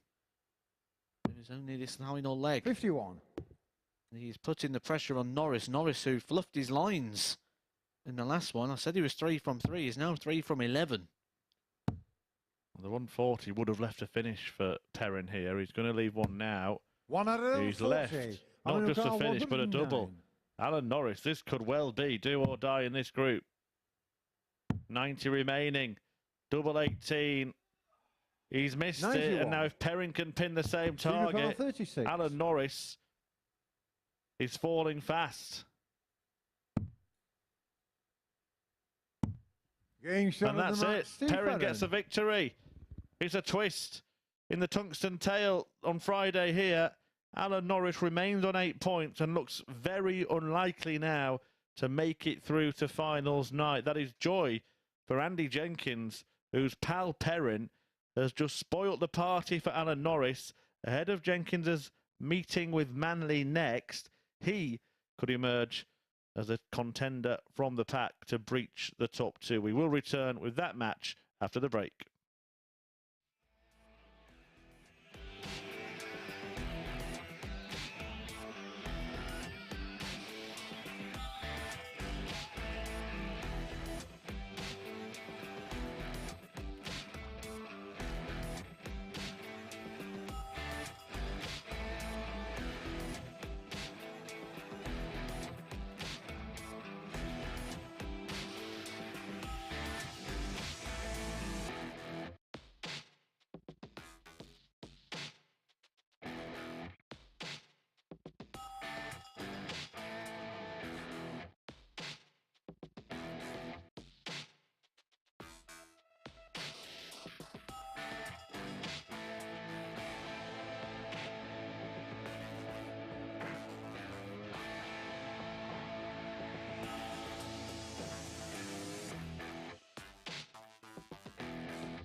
Well, that is a seismic success for Steve Perrin as he gets the better of Alan Norris by 4 legs to 3, a result which has huge consequences on the league table. But before we do that, let's have a look at the stats from that one. Perrin, the 4-3 victor, and it was thanks to those 4 out of 9 on the doubles, which has helped him on his way to success. Well, let's have a look then and see what that's done to the league standings, because what it has done, Perrin moving himself onto 4 points, level with Manley in the group. But this is a big result at the top end of the table, because Norris could have got himself onto double figures with victory there. He now slits down to 4th place in the table. Remember, top 2 qualify through Group C. So Darren Johnson on 12, Huntley on 10, Jenkins on 8, and he plays in our next match here at the Super Series. He takes on Peter One Dart Manley. It's a battle of the legends here at the Super Series, and we have seen some entertaining battles between the pair. We've also seen some brilliant darts, including this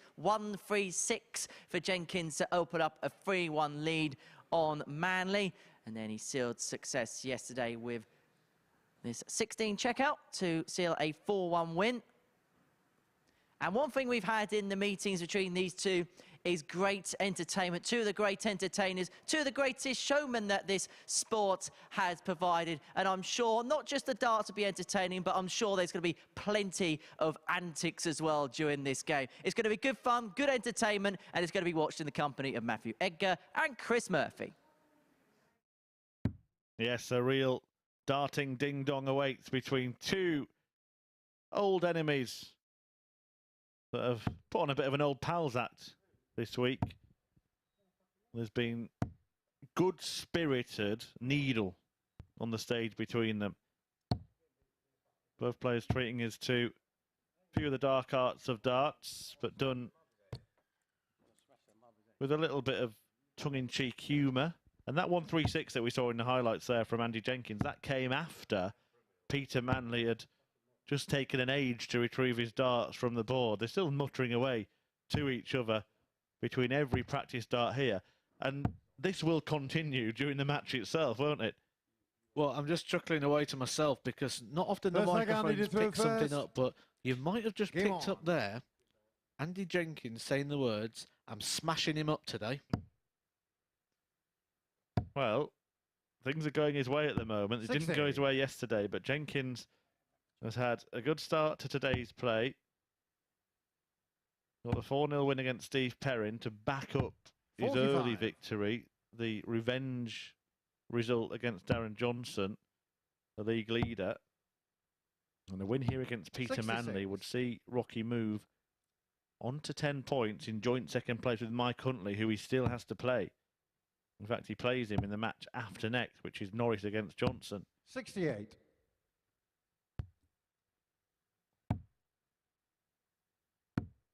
This is a fixture that Andy Jenkins eyed up at the very start of the week. Henry Deacon had a chat with him on air, and he said some old rivalries, and then picked out Peter Manley, and then spent the next 20 seconds talking about Peter Manley. And every time I've walked through the practice room, 45. He's on the back of Peter Manley. But he still holds some weight, doesn't he, with other players? Certainly 41. Those that were around at the time when he was world #1 and a regular in the World Championship finals. You know, heights that Andy Jenkins himself never quite reached. So to be able to get one back on Manley all these years later will still please Andy Jenkins. 83. There's not really, in the match so far, the kind of fun and games from Jenkins that we've seen earlier in the week. He's had a big grin on his face all throughout the games with Peter Manley, and I think part of that is because he now knows it's business time. He needs the win 98. to put himself in a good position to qualify. 100. Peter Carr 164. Here we know how much Andy Jenkins wants to qualify through, wants to be here on Saturday, probably more so than anybody, actually. 52. Ambitions Andy of Carr 92. filling the room.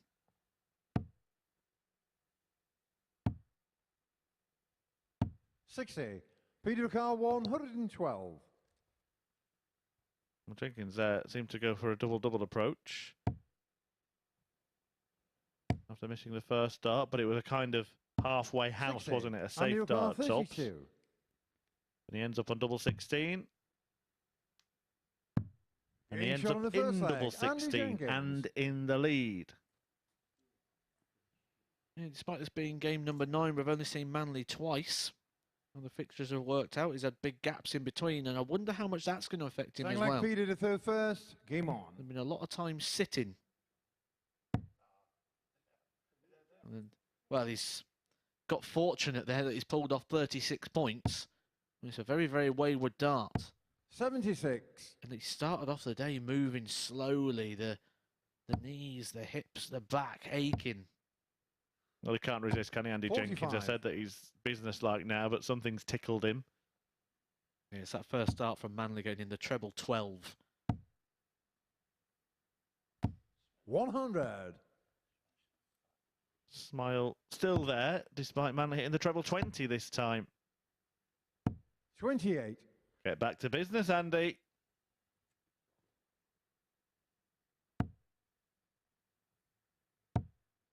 Manley likes to pick people's pockets. 60. He upset Alan Norris at the end of yesterday. He says he likes to annoy people with his career. Imagine 100. if he was to beat Andy. The 4 wins that Andy Jenkins has got so far would almost be eradicated if Peter Manley won this one, because this one's the one that it means something to Andy Jenkins. I know that Jenkins 43. advised Peter Manley assertively that he was going to smash him 4-0 yesterday, hence the big celebration when Peter took the first leg in that match. 81. But Manley has shown that he can be competitive in some matches. Not all matches, sometimes he has been rolled over, but look, the 2 wins he's got in this group have 85. been against Alan Norris and Michael Huntley. Both players that have remained in contention to make it through to finals night, and Huntley himself 85. currently Peter in Carl, a 137. provisional spot to go through.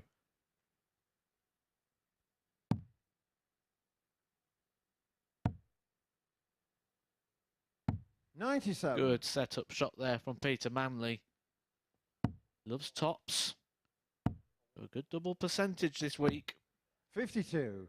Peter Carl, He 40. may have a bit of time. Jenkins won't like losing a leg to Manley again. Double 5. No score. Well, better there Andy than Carl, below. 110. Yeah, it's a bit too late, that Manley. I think that's what Jenkins is telling him. Should have done that with the first start. Still on treble 19 for double thereof. Can't do it now. 54. Peter Carl, 40. Bit of luck for Manley. That massive miss has left him back on tops rather than scratching around for 5 in bits. Leg. Peter Manley. And it is a leg in the ledger, and there was a huge cheer in the practice room that is next to our commentary booth here. So my guess is that Andy Jenkins offered something similar Third leg Andy in the pre-match team talk with Game Manley on. as he did yesterday.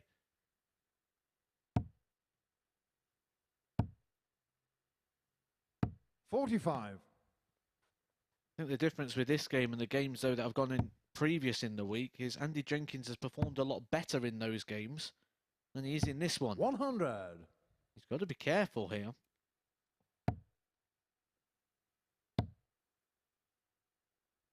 55. Got to be very careful. This is his worst performance of the week so far. Look, we're only 2 and a bit legs into it, but Andy Jenkins 140. has been outperformed by Peter Manley, who himself is averaging 73.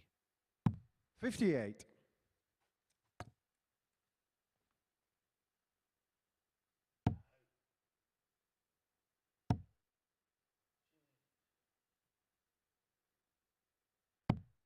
$27. Opportunity to get his throw back here. It's not looking likely. 46. Rocky Roads. He's done it again. We said in tandem. 76.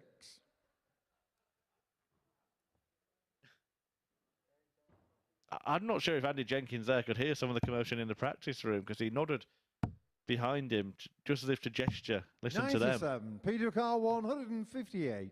Peter Manley's got 6 darts from here. He's got 6. 26.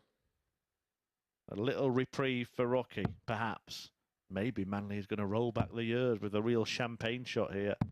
78. Can you imagine the Peter Carl, celebration if this goes in? 132. Not just from him, but from the practice room.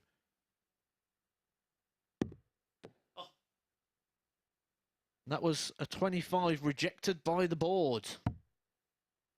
Good recovery. 76. Just Andy himself Carl, down to a two-darter. 122. Andy Jenkins, you feel, has got to start making a move, and now bullseye. 97. That is a well-thrown Peter Carl, dart. 56. There's paint on the wire, he'd just scraped it off. Now we've seen a couple of spoilers in successive matches here. Tops for Manley to get ahead of Andy Jenkins. 16. Well, that Andy one bounced O'Connor, out, but not out 25. of the double, I can assure you of that. But that's a miss big number. 11 remaining. It's one dart, double four against one dart. Game shot on the And that third one leg. dart Andy finds its Jenkins. target, and Peter Manley knows that he almost got ahead of Andy Jenkins there. Andy Jenkins will probably feel that that is justice. Perfect After Peter to missing the throw big first. number to wrap Game that on. up, considering that Peter Manley's hit 2 treble 12s in this match so far. He's probably thinking, you deserve that. 60. Because as a player stood behind, you do think, well, if you can't hit the big number, how's he going to hit the double? 59. Absolutely loved watching their jousts over the course of the last 5 days, this pair. Been really great spirited, but Andy Jenkins is actually under pressure in this match. Peter Manley 100. has no pressure at all. He's just enjoying the prospect 100. of spoiling Jenkins's day. Well, it's not just spoiling his day, it's spoiling his group, which would spoil his week. 140. He nearly found his first 180 of the day. Got 3 yesterday. None on Monday, Tuesday, Wednesday. 59.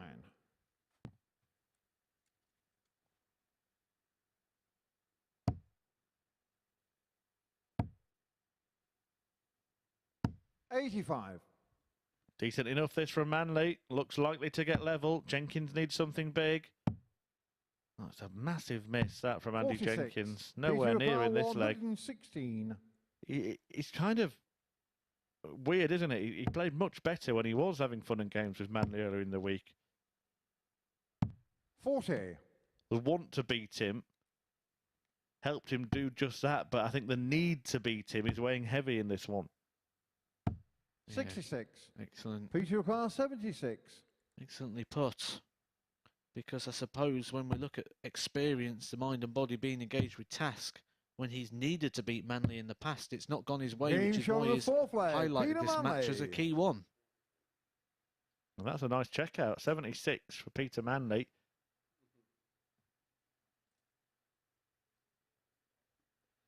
Fifth It's all leg, gone a Andy bit to throw quiet between first. the pair, Game on. hasn't it? All of a sudden. Manley, a kind of silent assassin here on Andy Jenkins, who is all over the place. 28. I just wonder how much of how he's playing is down to who he's 60. playing.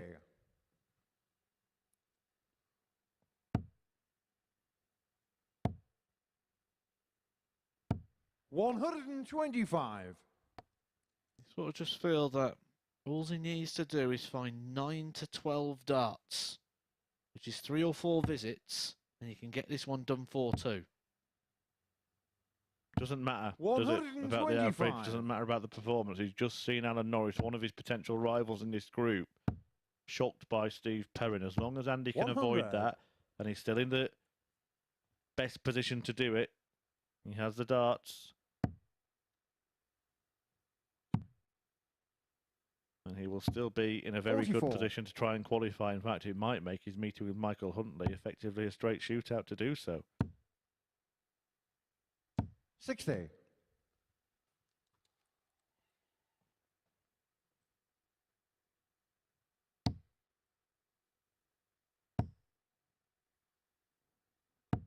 $45. It's all gone a bit tense. 140. Good visit there from Andy Jenkins. When I say you need those sort of 9 to 12 darts, you need those 9-12 darts that span across the two legs. The ending of this leg and the 85. start of next. Under your car, That is the 48. first 3 darts. You can get this wrapped up in this visit. 40.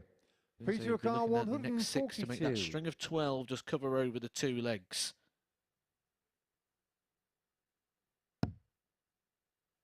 A double 4 when he comes back. To 42. move within 1 Under your car, 8. of a win over Manley for the 5th time this week. 4. Peter Car, Now then. 100. Now then. Opportunity knocks. They go 2 tops. That was the intention. Jenkins returns 22. 2 twos. Under your car, 4.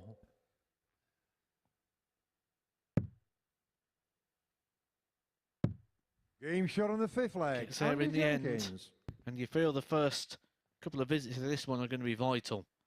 Do you feel like Andy Jenkins just getting to the hockey a little bit too quick? He's having to stand with the arm up in the air, waiting for Peter 6 Manley leg to Peter move to out the throw way. first. Game on. He was watching as an advisory role. You'd just be telling Andy Jenkins, just hold your run up. 83. See here, he's straight there, the arms up, he's waiting. It's almost like he's in a rush to get the job done, isn't it? And that 45. doesn't often work. Nothing got in a hurry.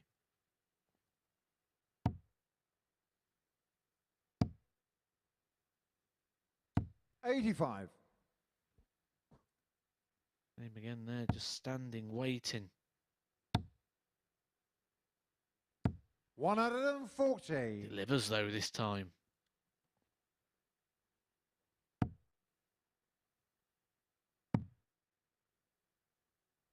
$58. Is this the moment? Andy Jenkins starts to turn the screw on this match. 58. No, Peter Manley's going to hit a 105 and then a 170 finish. 60. It was brave, it was bold. Also incorrect from Chris Murphy. Yeah, Michael Smith spent his preparation for the 95. World Championship final watching Catchphrase, and for me that was good, but not right.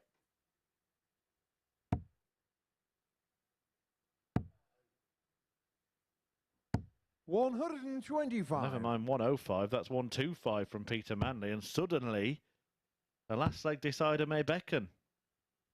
97. Peter Car, 90.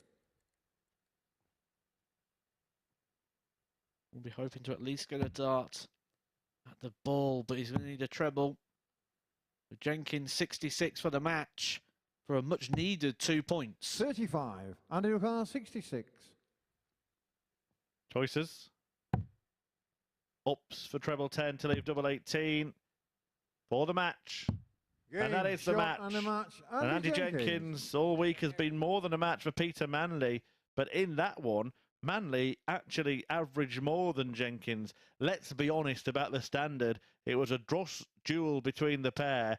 Jenkins may be playing under the pressure of needing to win the match, but win the match he did, and that means he's on 10 points, tied with Michael Huntley, who he plays in his next game. Before that, Alan Norris, who is just clinging on to his faint hopes of qualifying, takes on the league leader, Darren Johnson.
Welcome back to the MODUS Super Series. Success again for Andy Jenkins against Peter Manley. Success for Wokye, which keeps his total qualification alive. Let's have a look then at the stats from that one, because Jenkins a 4-2 victor over Manley. Not the highest quality contest, it has to be said, but it was Jenkins who got a crucial 2 points in the end, thanks in part to that 30% checkout ratio, and of course that 66 checkout as well. So that is the result for Jenkins. This is what it does to the league table here in Group C. It moves Jenkins up into third place, level on points with Michael Huntley in the table, and 2 points behind the table topper, Darren Johnson. Every player now having played 8 matches in this group, 2 more matches for every single player to go now.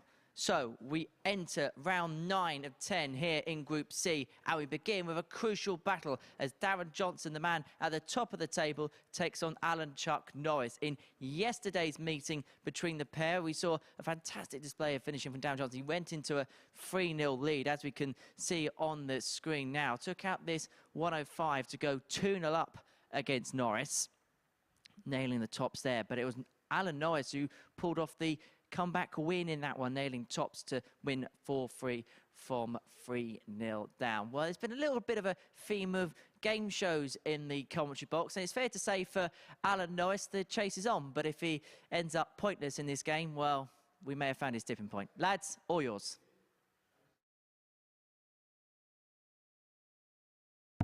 You could have warned me about that one, Henry. I would have come up with something. But it is a Battle of Bullseye, I think, is the obvious one, isn't it, to go with that? I can't remember mentioning that many game shows, Matt. Have we done it inadvertently? You probably have. I don't really watch many quiz or them sort of shows. Not really a quizzy sort of guy. Well, I've got a quiz question for you. Who do you think will win this match? I think Darren Johnson. And I think Darren Johnson wins this quite comfortably. I was just looking at the odds compilers to see what they're going with, and I actually like this to be quite comfortable. I've said this time, I'm probably going total opposite way, but Norris, for me, this is the point yesterday when it started to break down. We saw signs of that in the last game with some really floaty darts. And I wouldn't be surprised if Darren Johnson can play game on like he did at points of yesterday, rather than how he did in the last time we saw him, when he scraped over the line against Michael Huntley. I think if he can find around an 85 to a 90 average here, I think he could win this one quite comfortable. A really important game of throws, this one, and it is 100. Norris, who is playing the chaser, having lost that game to Steve Perrin. A big surprise there. 85. Perrin and Manley both on 4 points with 2 wins each. Still have to play one another today as well. That's coming up in a couple of games' time. Before that, though, a real 41. crunch class between Andy Jenkins and Michael Huntley. Jenkins, who looked kind of dead and buried at the end of yesterday, has hit back. You said he'd have to win all his games, and he's done that so far. 90. It might have his work cut out for him in the next one. Michael Huntley against the throw. 67 average. Jenks knows this is not enough to worry Michael Huntley. If he loses that, he's going to be pretty much out of the running. It'll only be legs, really, that he can catch on, and depending on that scoreline, that could be game over. Well, Norris has made a decent start here. A dozen darts tossed, and he's on 86. 95. Alan Newcar, 86. He's got half a dozen darts to take it out with Johnson in no man's land. 777. 72. Did he even look at Johnson's score there? Did he just fancy the lie? Yeah, I think he's just worrying about his own processes there, which is exactly what he's got to do in his situation at the moment. 96. Alan Newcar, 14. He has lost form, he's lost rhythm. So in that situation, just try and be as rhythmic as possible. That is a good lie for Alan Norris. No score. Wasn't able to use it, and offers an opportunity the earliest stage here for Darren Johnson to get a breaker throw. Well, the problem with that decision was leaving 777, wasn't it? Which he's now had 4 darts at and missed a lot. 54. Alan Newcar, 14. And now has to hit maybe consider splitting. Persevering. Can't come inside. Has come inside. 10. And that spells trouble. Well, he raced down, didn't he? But Darren Johnson could steal this one. Tops has been preferred double. 16. Has been. 4. That's a bit harsh. He's not a has-been.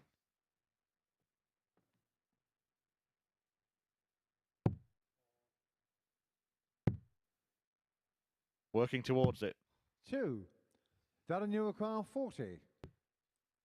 Well, he's now had more darts at double than it took him to get there, Alan Norris. Or at least as many. 30. And he's going to get more. Alan you require 2.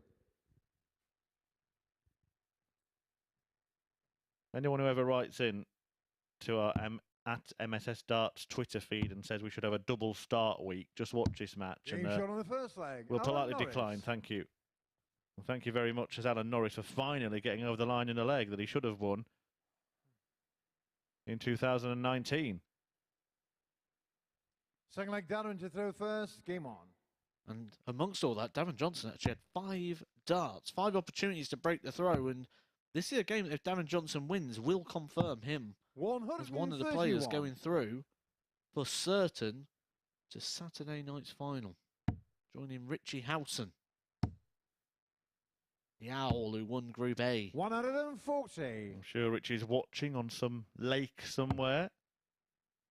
Hope you're well, pal. Keeping away from getting cold.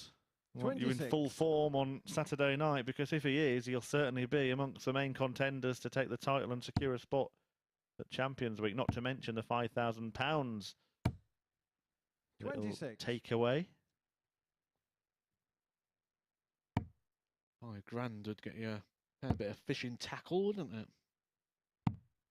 43.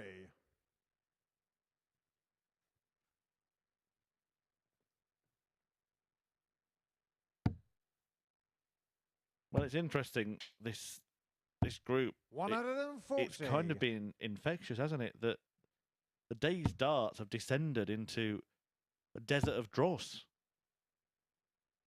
55. We've seen much better from all of the players in the group than we have in the last hour or so.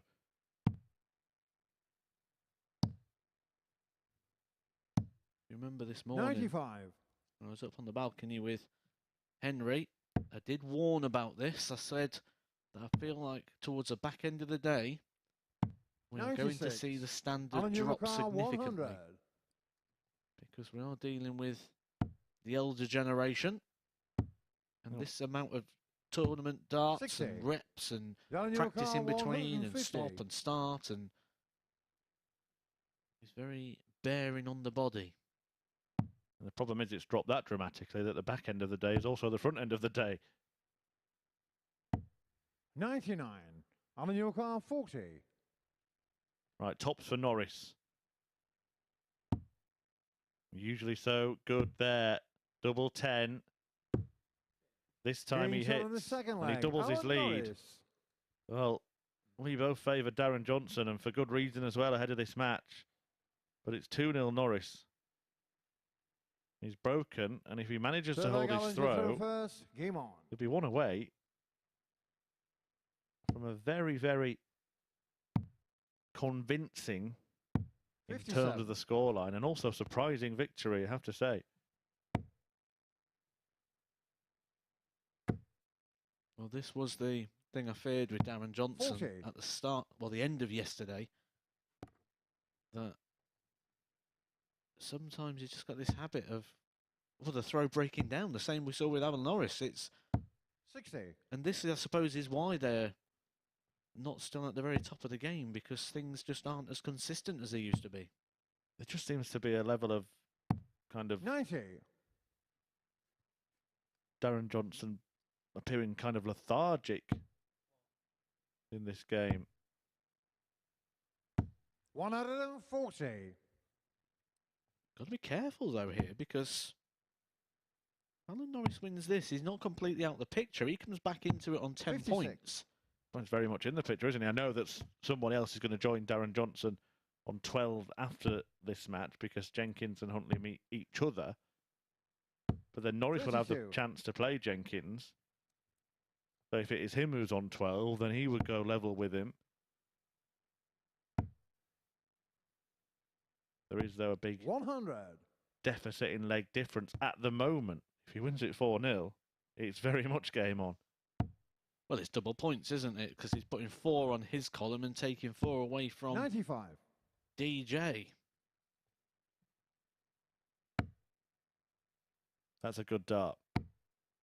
Good start from Darren Johnson. How far down can he get? 100. Just into the same range as Norris, who's already thrown 16 darts at double in this match, and he's going to get one more, barring a disaster. 97.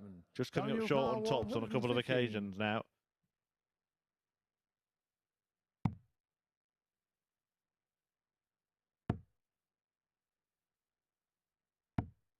$54. Alan your car 20. For 3-0.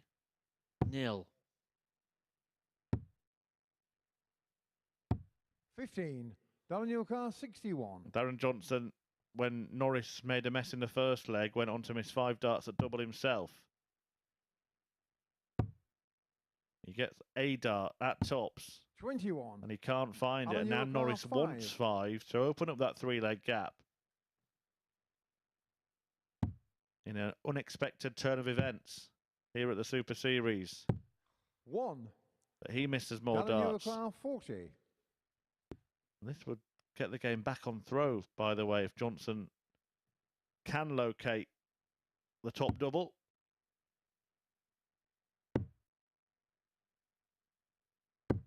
But he 20. couldn't, no double 10. Alan That's York now Carr 9 4. missed at the outer ring by DJ.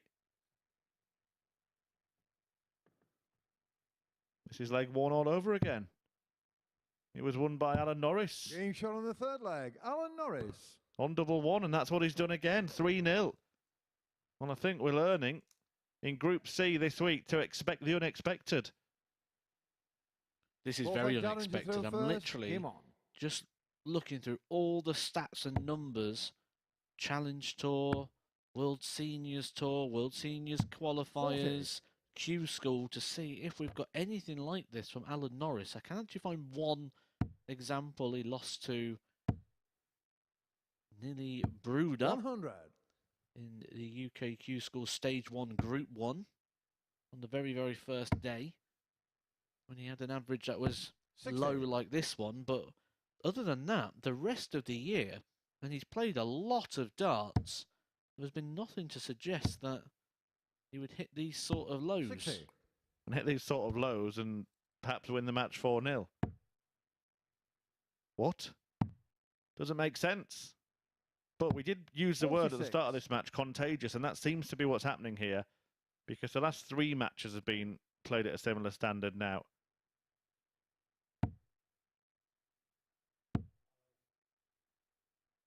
$60. Norris just edging closer and closer. Darren Johnson unable to find anything to make us 41. understand why he's top at the table and with a foot in finals night. But that foot could be stuck in the quicksand. 140.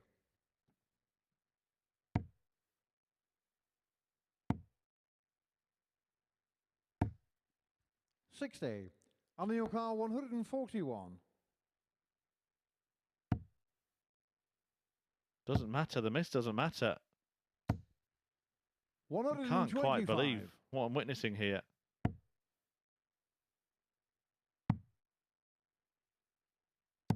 $96. Alan York Carr 16. Alan Norris's worst performance might be about to avail his best result. All he's got to do is just sink one dart in the double 4. 8. Darren York Carr Expect him to come on back. Darren Johnson yet to hit a double in 9, which makes the 158 very improbable. It now makes it impossible. 58. Alan 2 York 4s Carr 8. for a 4-0 victory.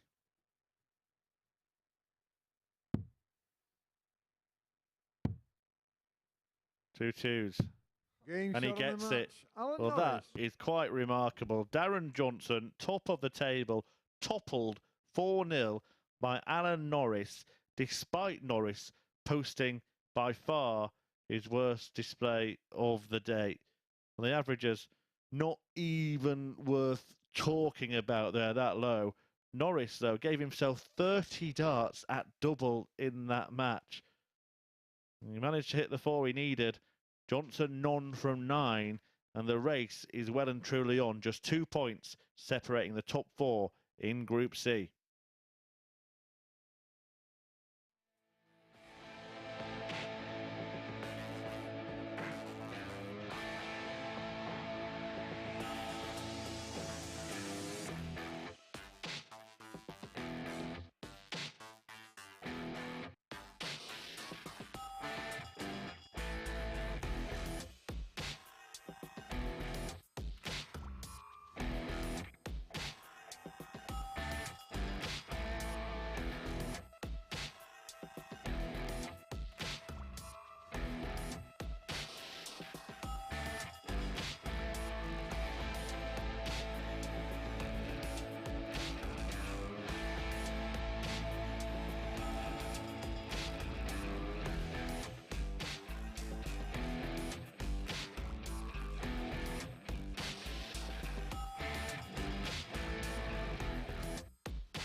Well, who saw that coming? Yet another twist here in Group C as the table topper is toppled 4-0 by Alan Norris. Matthew Edgar is alongside me up on the balcony to assess that 4-0 win for Alan Norris. It has to be said, it wasn't a classic by any stretch of the imagination, but quite frankly, Alan Norris won't care because it was a must-win game for him. Yeah, that's all that matters really in that situation, getting the win. I mean, they're not going to want to see that. They're probably going to want us to get that off the screen. I'm pretty sure right now this will be going out into the practice room and the rest of the players will be making a very big point over that starting bit there, the average, because they're the ones that are going to try and get a little bit of psychological games going in that department. Well, I'll tell you what, let's get that off the screen. Let's get the table on the screen now because Darren Johnson's still top of the table on 12 points, but now has got company. Alan Norris on 10 points. And a big next game coming up between Michael Huntley and Andy Jenkins because the winner of that will move themselves onto 12 points with one game left to play for all of those players at that top end of the table. And I can say, having been in the practice room this morning, that there is a little bit of banter, a little bit of an edge in this game between these two. Of course, they've got a bit of a history, a bit of a rivalry, a World Seniors event, the qualifier. Michael Huntley went on to win. Andy Jenkins was 4-0 up, lost 5-4 to Michael Huntley, but in the battle yesterday, Huntley also managed to get success against Andy Jenkins by 4 legs to 1. However, this is a crucial battle between the pair, and Andy has made sure that he knows the record against Michael. Michael knows the same. I love a game with a bit of an edge. I think most games involving Andy Jenkins are, aren't they? He likes to let you know the situation and what's coming up. And he is coming up in this group. He's won all 3 matches so far today. I said he needs to go 5 from 5. He's certainly on course to do that. And if he can do that, the way the league table's looking, it will be enough to get him through. You would absolutely sense that. So this is possibly the biggest game now of the group between Jenkins and Huntley. So we're going to let Matthew Edgar race his way down to the commentary box. A big game needs a big match commentator. That's why we've got Chris Murphy. Well, I wouldn't say I was the best commentator at the Super Series, Henry, but I'm in the top 1. And this is a big one, as you so rightly say. Andy Jenkins and Michael Huntley both on 10 points, tied with Alan Norris, who has played a game more than this pair. The winner of it will go on to 12 points, level with Darren Johnson, who's just been beaten 4-0 by Norris. Meaning that this 4-horse race, entering the final furlong, if you like, is still pretty much anyone's. 2 will go through, 2 will fail to do so. To through first. And the winner of this will get their nose in front. Will it be Huntley again? Can Jenkins carry on this brilliant charge, having won all 3 of his matches? Not all of them in brilliant fashion. And Matthew Edgar did say before he went to chew the fat with Henry, 58. ahead of the 11th game of 15 today, that he felt that he knew and Andy Jenkins knew that he would really have to lift his level to take the points in this 55. one. Yeah, definitely. I mean, that last game against Peter Manley was nowhere near the level he's going to need. I'm not sure if he's really found the level 99. all day. When you look through his averages, 70, 74, 67, but he's somehow getting wins. And I was really dreading going upstairs with Henry just then because 60. I thought he's going to start asking me questions and I have no answers to what we are seeing because it's making very little sense. 81. We should have got Glenn Durrant as a co-commentator. He loves a quiz. He's always got the answers. Do you know he won on Eggheads once? I know he won on the bingo over Christmas. 140. Maybe not so legitimately, but he still claimed the prize. 99. Mike Ricard, 106. Well, can Huntley claim the prize in the first leg here? No, he can't, because 105 is not something that can be done in 2 darts. It makes it even more annoying for him that he found the treble in a way. Ricard, 164. I'm just such an advocate for Jenkins, Cam. 59. Just need to get another little sort of window in the bottom corner of the screen that's always following the Mount Rushmore of expressions that is the face of Andy Jenkins. No score. Andy Ricard, 105. He's the eternal optimist because Huntley has missed 3 darts at double and Jenkins is going to get one himself. Oh, wonderful finish from Andy Jenkins, and look what it means to him.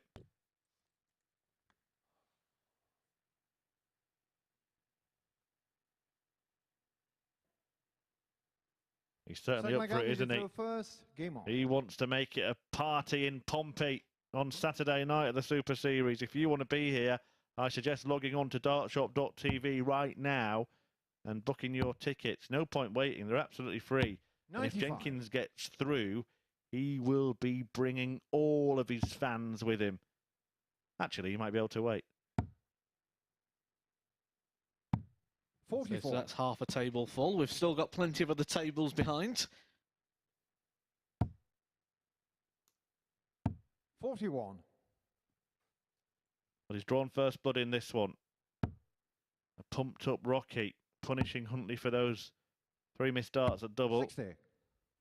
By taking out 105, and already he's lifted his level after the Manley match, which he did win 4-2. And just to give you an indication of how bizarre this group has turned out to be, in between the 2 Andy Jenkins jousts, we've seen Alan 100. Norris play twice, beaten 4-3 by bottom of the table Steve Perren, and then won 4-0 against top of the table Darren Johnson. 100. That's what I mean. I've ran out of answers. I thought I could answer any question when it came to darts, or at 58. least Under your car, 164. talk for long enough so it sounded like I knew the answer, and I've got no idea.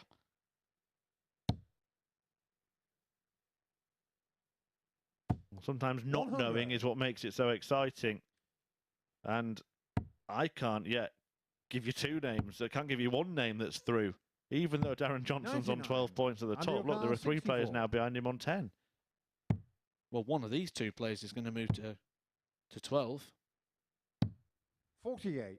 Mike, your car, 140. Big ask this for Michael Huntley. Is he up to the task?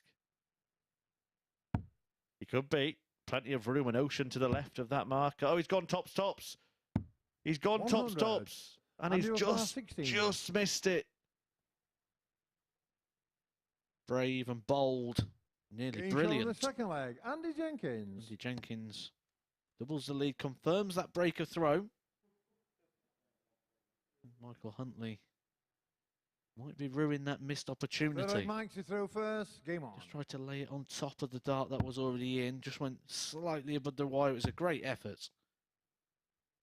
100. No drama from Andy Jenkins. He wasn't playing along. He wasn't watching that one. It was head down, get ready, and hit. 124. I think there's now no guarantee that Darren Johnson beats Steve Perrin later on, which is kind of what we were expecting when we were putting him through 85. on 12 points. Yeah, very fair. When we look at Darren Johnson's last game was a 62 average. 60. Well, not just that. Perrin, as I said, that had beaten Alan Norris. I know it wasn't a great game, but I know it never worked like that. But you put those results together, 55. it should be a convincing win for Perrin. Well, not only that, when you look at round 3, and we look at the averages, there's 10 points difference in the average. Like say, one's lost 4-0, one's won 4-3. 100. Perrin up against Manley next. I think that will probably give us the better read in what we can expect to see if he comes out and can get that victory. 116. For the first time here, Huntley ahead at this stage of a leg, and he will get a dart at tops.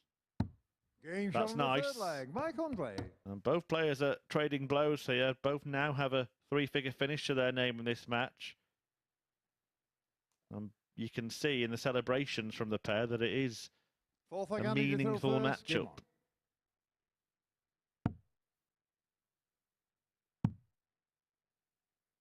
on. 58.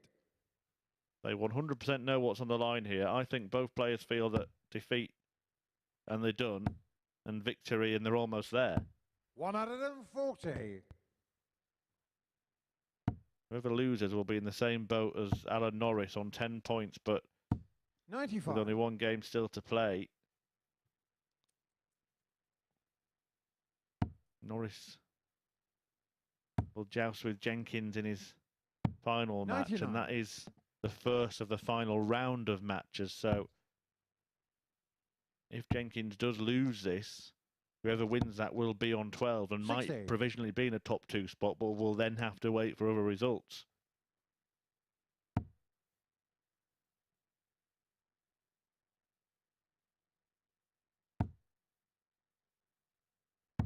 $98.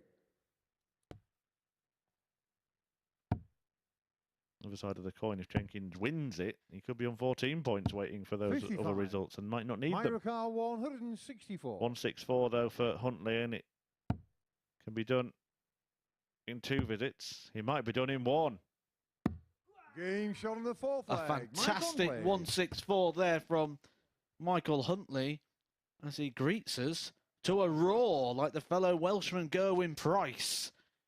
Gives us a big go on. Fifth leg, Mike to throw first. He levels Game up the on. game and, more importantly, gets the throw back. Has that broken Andy Jenkins in more ways than one? 100. Mike Huntley with that 164, and just a reminder, did not have to go for that. Was that a statement made? 39.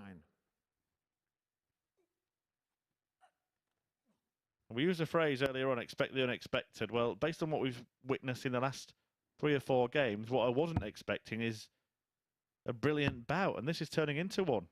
Turning into a very good 100. performance by Michael Huntley, who has just taken out ton-topping finishes in back-to-back legs, 116 and then a 140. blockbuster 164 from 2-0 behind. And he was looking in a spot of bother after a couple of legs. 134. 2-0 up. He's completely turned this one around. 96. Mike Ricard, 167.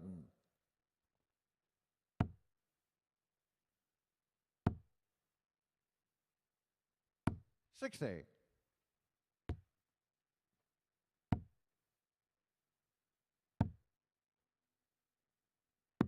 Jenkins will 75. hang in there. Mike Ricard, 107. Well, he might need something akin to what Huntley's just produced. Can he answer? A 164 with a 151. Andy Ricard, 151. Well, he can't, but he can leave it handy.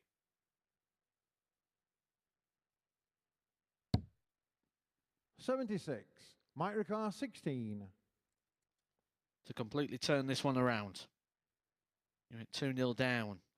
Rescued the situation with a 116 or 164. 8. But can't Andy take out Ricard, 75. 16.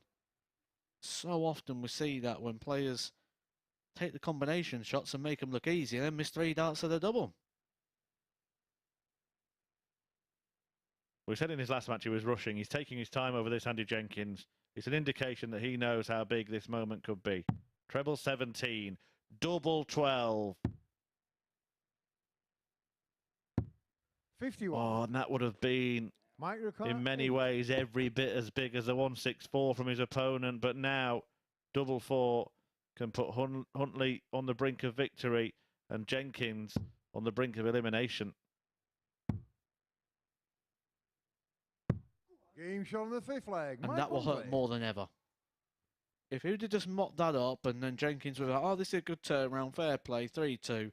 However, to get it with the 6th dart of asking leg, Andy after did the Jenkins has first already game on. missed 2, that just builds up the level of frustration here for Andy Jenkins. Especially when you start off with a 30. couple of 5s. Michael Huntley will be sensing an opportunity to move up to 12 points to overtake Darren Johnson at the top of the table due to leg difference. I think he's gone. I think Andy 47. Jenkins has gone. The 164 wasn't enough to knock Rocky out here, but himself missing 2 darts at the double 12, I think was. 125. Good recovery after another wayward dart. Can he find a way back?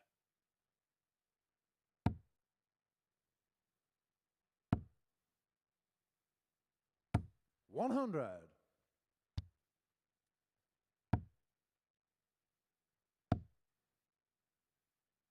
140. Quality. Just when you start to doubt him, did he open with a 30 after those missed doubles? 125, 140. 85.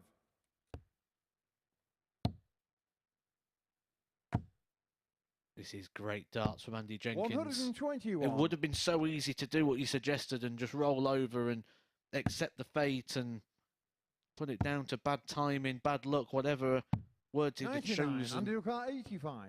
But He did for a couple of visits, didn't he? But then he's managed to gather himself and give himself a chance. 53. Now, Mike Ricard, he said to a man who's 170. taken out 164 in this match, on 170, Mike, you've got no chance.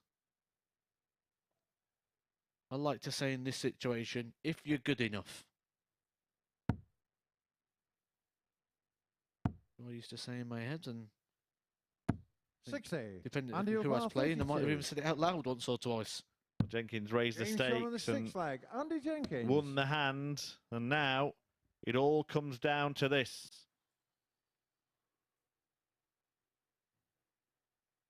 One leg of darts in which Michael Seventh Huntley and has a final leg, throw. Mike, to Remember throw the first. Game situation on. in this group. The winner of this match will join Darren Johnson on 12 points with 1 to play leaving their opponent on 10, 45. along with Alan Norris.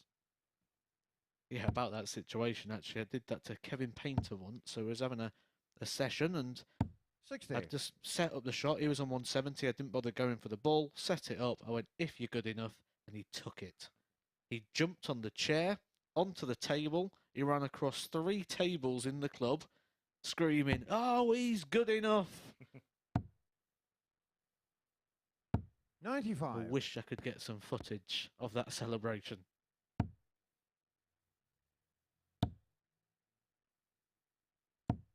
$135. I think we are going to see Kevin Painter before the World Seniors Championship. Well, as Mike Huntley suggested there, that Andy Jenkins has done him a Manley.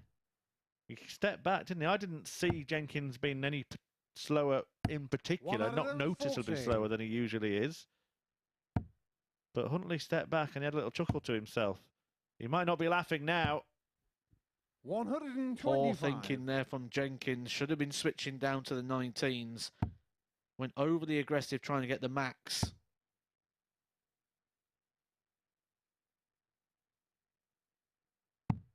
Should have 83. been returning back for a finish here. Instead, he's got to try and set it up to keep his hopes alive. Being here tomorrow night. 95. Oh, it's well poised, isn't it? 138. 138 for Michael Huntley. Jenkins should get at least a dart at the ball if he does come back, and he will come back. And this seesaw showdown 100. is going to reach its conclusion in the next few seconds. But which way? 2 darts, a double 16, and Andy Jenkins has got himself out of jail and maybe got himself into finals night. Tough to take for Michael Huntley, who just looks completely dejected. But has he been ejected from the MODUS Super Series this week? He walks away having been beaten by Andy Jenkins. It's a rocky rally on Friday at the Super Series. He's won all 4 of his matches, 1 left to play, and he could be going through to play in front of a home crowd on Saturday. Stay with us to see how it all unravels.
This is the MODUS Super Series.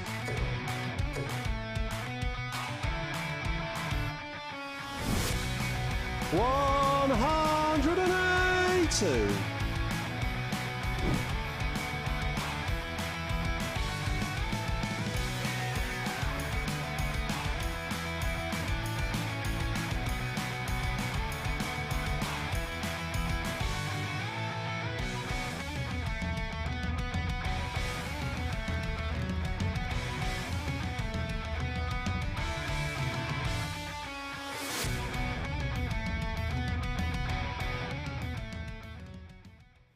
In the press and on your TVs, but why don't you come and visit in person here at the MODUS Super Series? Because tickets are available for every Saturday night's finals. They are free and complimentary, and you can visit dartshop.tv. That's the place to be. We are based in Portsmouth on the sunny south coast in Hampshire, and tickets are available for every single Saturday night to see some of your favourite darting stars in action. Well, the hometown hero could be booking his place into finals night tomorrow. Andy Jenkins, a crucial 4-3 success against Michael Huntley in that previous game. Let's have a look at what that does to the league table, because it's a result that has huge consequences to it. Jenkins now on 12 points, level with Darren Johnson at the top of the table. For Huntley, he's going to have to win his final game against Manley and then hope for favours elsewhere. That is his way of trying to get himself through. So Andy Jenkins, big result for him. Coming up next, we're going to see Steve Perrin in action up against Manley. These are the two players at the bottom of the league table. Let's have a look at the meeting between the pair yesterday. Before we do that, let's have a look at this 81 finish for Steve Perrin up against Norris earlier on today. But it was Perrin who got victory against Manley in yesterday's meeting. It went all the way to a deciding leg. Manley with chances of winning this one as well, but it was Perrin who got over the line by nailing this double 4 for a 4-3 success. So this is the battle between the two players in the basement of our Group C table. And somewhere down in the basement are Chris Murphy and Matthew Edgar in the commentary box to describe all the action. Thank you, Henry. Yes, joined by my fellow cellar dweller, Matthew Edgar, ahead of this clash at the foot of the Group C table. The winner of it will be in P5 with one game left to go. The other will be stranded in 6th and last place in this group. Can Manley, now living in Carlisle, has been for some years, the former World Championship finalist ×3. What's going on here? There's a little conversation between Steve Perrin and Paul Hinks, who looks pretty concerned about whatever he's just told him. I think that it might be about First leg is Steve to throw first. Game on. Other players, because in that last match there was a little bit of bad blood at the end, it seems, between Mike Huntley and Andy Jenkins. 60. Maybe we didn't see it on stage, but the argument carried on as they made their way off stage, didn't it? Yeah, I don't know whether it started from the 60. handshake sort of moment where it appeared that completely accidentally Andy Jenkins may have stabbed Mike Huntley with one of the darts. 85. The darts on the stage that we bothered about here. Perrin and Manley. 85. No one wants to finish bottom of the group, but you think whoever loses this one is going to. Only shown 100. patches and glimpses. I'd say if you was looking for someone who's shown a little bit more 83. consistency, that would have to go the way of Steve Perrin. But then a counter argument to that is obviously the doubling, isn't it? Manley been very good on the outer ring. Steve Perrin been not very good on the outer ring. 76. Yeah, we don't have stats at our fingertips these days at the MODUS Super Series, but if I'm so inclined later on, I might work it out all myself and see exactly where Manley was in his finishing, because I think he'd probably be up there with anyone else in this group. May well end up finishing bottom of the table with the best finishing stats in the group. I think overall, on a consistent basis, 97. yes, but I Steve think there was just one or 96. two legs where he just got stuck on the double, and I think that might pull it down a little bit to sort of where everybody else was. I think a couple of legs should just have killed those stats a little bit for him. 76. But he's Peter down Carl, to a 100. finish after 15. He'll be happy with 18 dart legs. Double 10. 80. Well, it's a miss that allows Steve Carl, Perrin 3 20. darts at the same target.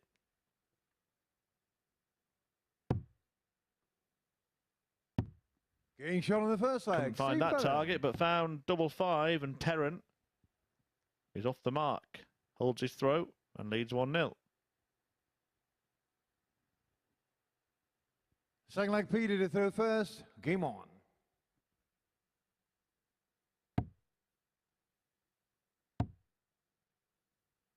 So this is a 125. bottom of the table clash. We've got a top of the table clash coming up in your next one. Andy Jenkins against Alan Norris. Alan Norris still got slight hopes 81. of qualifying, can reach that 12-point mark. Andy Jenkins with victory there will be qualified.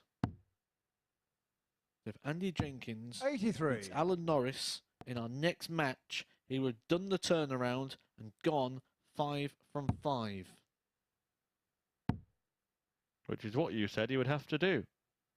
So maybe Andy 45. Jenkins has watched back, listened to the Oracle Edgar, and thought, right, if that's the challenge he's laying me, I'm going to do it. And if he has done that, I'm sure he'll 26. be first into the commentary box at the end of his last match to let you have it as well.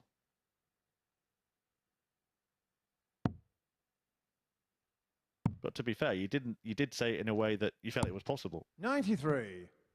Oh, absolutely. He's the player who's got the most recent and relevant form in terms of the heights. Challenge Draw titles, 140. not easy to come by. You don't win those in raffles.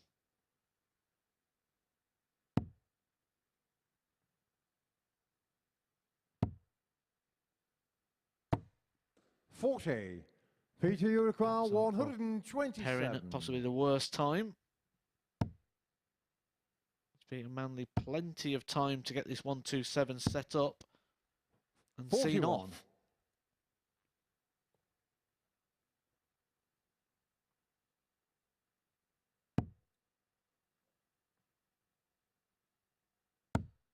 Surely it's this stage of the day where we want to see some exhibition 100. stuff from the players that are Peter, you eliminated. require I 86. just don't think it'll come because neither player's confident enough that they'll pull it off. Single for ball.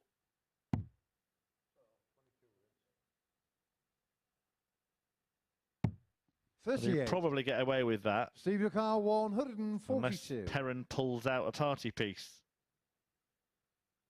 17s, I think, is the target here. Another one would leave tops. Oh, that's not far away. We have big Manley up on the double in. 122. He's going to get some shots Steve here. Lucar, 48. Might need to go with Perrin on 210s. Leaves tops. Loves it here. 8. You can see him Steve bending the Lucar, wire 20. there, but once again, Perrin is on 20 after Manley has missed. And last time he hit the big 10 and then the double 5. 15. But not this Peter time. Lucar, 40.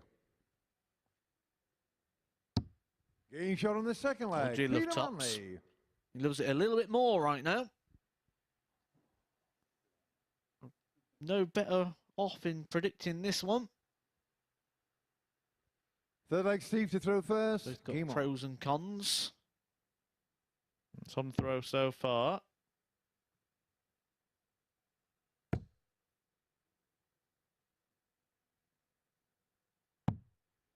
$59. The players have been off the pace, haven't they, the pair of them, this week, but 100. it's actually unlikely that this match will record the worst statistics. It looks like Alan Norris versus Darren Johnson has won the Wooden Spoon Award, and that's a match which ended 4-0. 100. And the man who lost 4-0 is top of the table. And it's been a bemusing, confusing Group C. but in a 60. strange way also predictable, because what we did predict was to expect this unpredictable and sliding nature of the performance, because we are dealing with senior players 60. here, and Darren Johnson, for example, is now 24 matches into his week. Well, also, you said, I think you said you felt Johnson could 100. slip out of it. That could still happen. And I think you were probably nudging for Jenkins and Huntley. That could still happen. 45. In fact, just looking at things, any of the top 4, any 2 could still go through. 28. Because if Norris has a big enough win against Jenkins, then he would leapfrog him. If Perrin can then beat Johnson, then Huntley has the 55. opportunity to leapfrog him. And still, going into our final 3 matches, 4 players, 67. of which any 2 could progress. Very, very rare that you see this. We've now got at least one place sewn up by now, if not the whole thing. 162. Great setup shot Peter again Carr, from Steve Perrin. He 146. did that in the last leg. Absolutely loves leaving double 10 in this match, doesn't he? Hasn't hit it yet.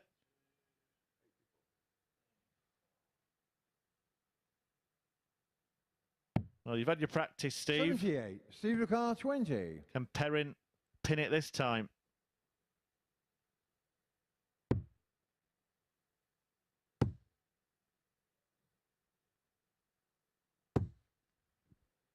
No score. The answer once again Peter is Carr, no. 68.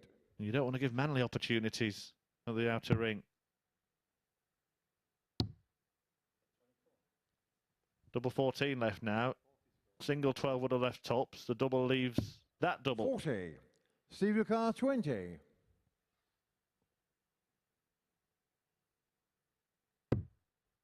Game shot on Well, the he third kept leg. Steve leaving it Perrin. because he felt it was going to go eventually. Welcome to eventually. Steve Perrin takes that one with the first start. Halfway to victory 12 now. Peter to throw Race first. to Game 4. on. Best of 7 all the way through. The same format tonight. As Peter Manley 180. hits his first 180 of the day, his 4th of the week. He's on the 9 darter. 58. Right, if Peter Manley hits this 9 darter, never mind can't speak, I won't speak.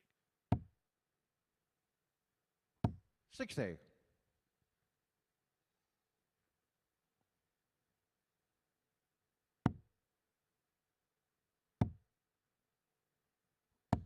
81.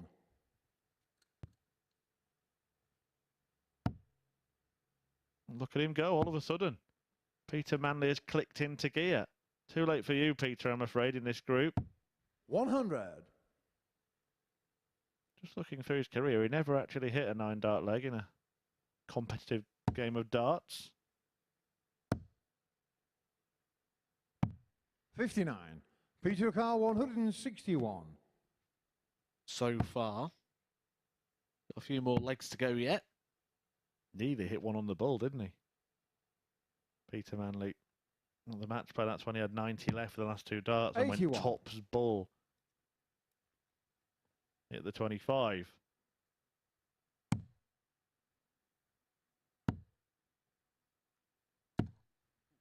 '83. Last round of fixtures that Peter will Carr, decide 80. everything. Andy Jenkins, Alan Norris, Darren Johnson, Steve Perrin, Peter Manley, Michael Huntley. So Peter Manley and 40. Steve Perrin, who are playing in this game right now, can still have a big significant say in the direction of this group.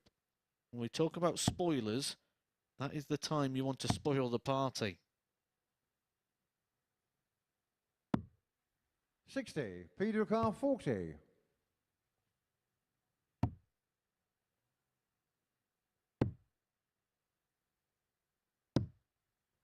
Game shot on the 4th leg. Peter Or Manley. deadlock between the pair of them.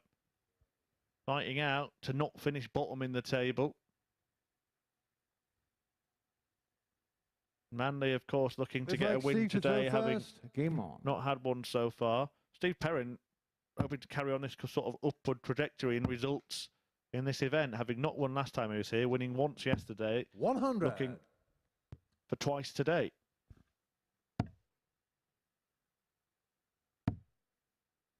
That win, of course, did come against Manley. He was on it again. 180.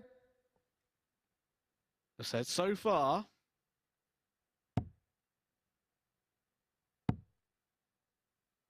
Two 180s in this 44. match. Not hit one all day. Come on, Peter. Come on. Oh. Why couldn't he have put them together in the same leg? 85.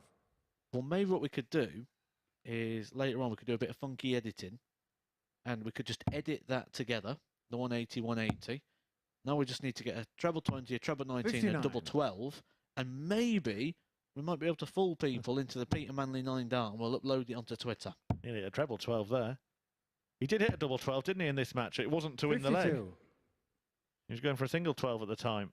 There we go. We've got a treble 19. I think Phil Bars is going to be busy clipping up a Peter Manley 9 darter.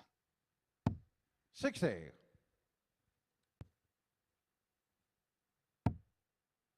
Right, treble 19 we need, Peter. Treble 19, pal. 45. No, he might go for it when he comes back. Such is the insignificance of this match, our commentary has descended into 44. deceit. Peter Carr 139. There it is, yes, get in there, get to work, social media admin.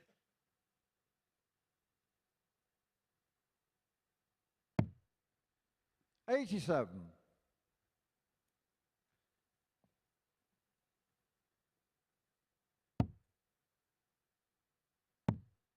Well, Manley might be about to break the throw as well and Peter Carr 52. leave himself throwing for the match. Double top to do so. Double 10. 38. Well, it's a wild one, but unless Peter Perrin Carr can 149. complete a whopper, he will return.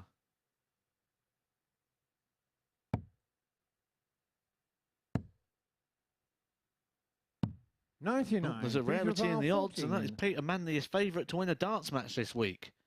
It's going to go even more so if he can wrap up 14 points. 12. First time since Peter Carr 2007, I 50. believe. Go straight for the bull. Might as well have.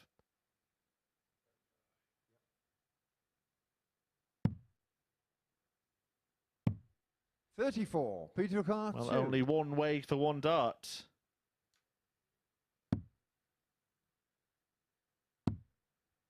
That is No not score. it. Steve Carr 16. Perrin. To upset the what was the favourite to win this Getting match shot just a on the couple of fifth minutes leg, ago. Steve Perrin. Well, a couple of throws ago. Steve Perrin looking to do the double over Peter Manley. Beat him yesterday. Can he complete the double? 6 leg We'll Peter see to throw both players, first. like we Game say, on. one more time. And they will close out the week against Michael Huntley. 60. He's not going to complete a treble of perfect visits to start legs. That was a blinding spell from Peter Manley, but it only availed in one leg. 81.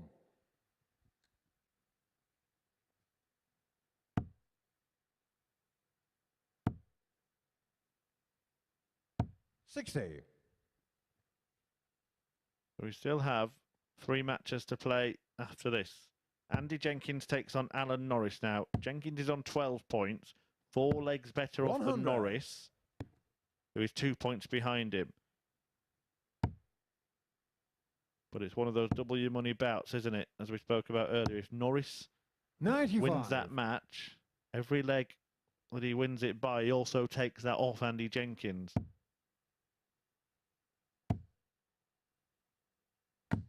$41.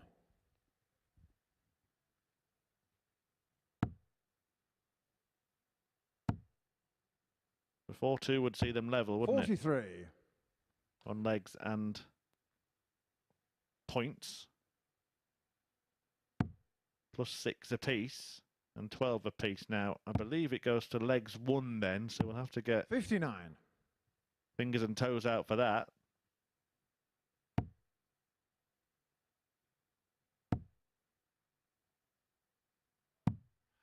83. I've just been informed by somebody who knows much better than me, and I'll give him credit in due course, that Peter Manley does in fact have a competitive 9-darter. Not on the 30. database that I've Peter got, Carl, so I need to 160. email the admin to get that updated. But it came, we think, at the Kent Open 60. against a man called Brian Wybrow, actually now manages Connor Scutt. And the man with that info is a very reliable source in Mr. Andy Scott, who knows Peter very well as well, of course, a director of the PDPA. 40. Peter Carl, 100. He lives just round the corner from Andy Jenkins. Hope Andy might make an appearance at some point here. Peter Manley. 80. Almost Carl, producing 150. a three-figure out shot.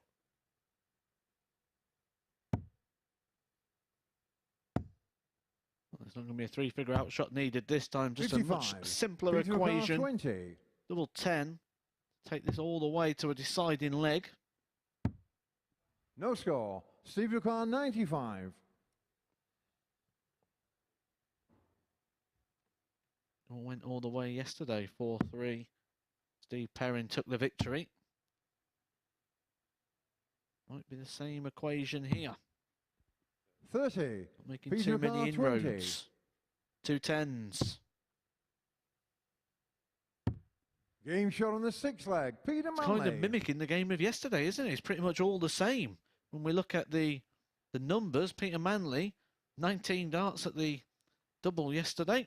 He's had 19 darts at the double today. 7th and final Steve leg. Perrin. Steve to throw first. Around Game about the mid-60s. Manley closer to the 70s. Manley with the most 180s. 3-3 deciding leg shootout. This is not a repeat. I promise you, this is Friday 140. afternoon, 1:49 p.m. Well, yesterday, Perrin won the last leg shootout against the throw. 60. Can he hold this time to double up against the former world number 1? And for a player like Steve Perrin, look, he's a decent enough player in his own local area, which happens to be the local area where the Super Series is 140. based. But that is something to pass down, isn't it? Tales to 60. future generations of Perrins to say, look, I beat the world number 1 or a world number 1 twice in 2 days. It's looking the most likely outcome at the moment. He's found back-to-back 140s. 60. Manley 2 trebleless visits with just 60. So if he just stays straight, just single 20s from here, should buy him plenty of darts at the double. Steve Carl, 161. Well, to seal it in style, if he fancies it. Could go bull, but 65. does in fact. I thought he might just follow your plan there of staying on the 20s with Manley so far back, but he's taken off the 5 and given himself a potential 2-darter. It looked like that what he was doing as well, weren't it? There was big, fat 81. single 20s. It looked Steve like he Carl, just 96. focused on just staying straight, not getting involved in drama. You've already done the hard work with the back-to-back 140s. Same with this, just set it up. 80. Well, the drama is still to come, I can assure you of that. This match, effectively meaningless. It's playing for pride at the bottom of the table, but then the run-in is the opposite, meaningful. 4 players still in contention 41. to make it through in the Steve top Carl, 2 with 3 16. matches still to play. Steve Perrin looking for a second 4-3 win over Peter Manley. This pair are out of that race. Game shot on the mat. Steve But Perrin wins the battle once again. More than a match for Manley over the last couple of days. He wins both clashes in last leg deciders. A 4-3 success for Steve Perrin to leave Manley at the foot of the table. And Perrin, something to tell his friends and family about. Twice he's beaten the former world number 1 Peter Manley this week. But now it is time for the run-in. The final 3 fixtures will determine which 2 of the 4 players in contention will make it through to finals night, and 2 of them are about to do battle next as Alan Norris takes on Andy Jenkins.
Well, Perrin's perfect record against Peter Manley continues here at the Super Series as he wins a 7-leg encounter with the 3-time former World Championship finalist.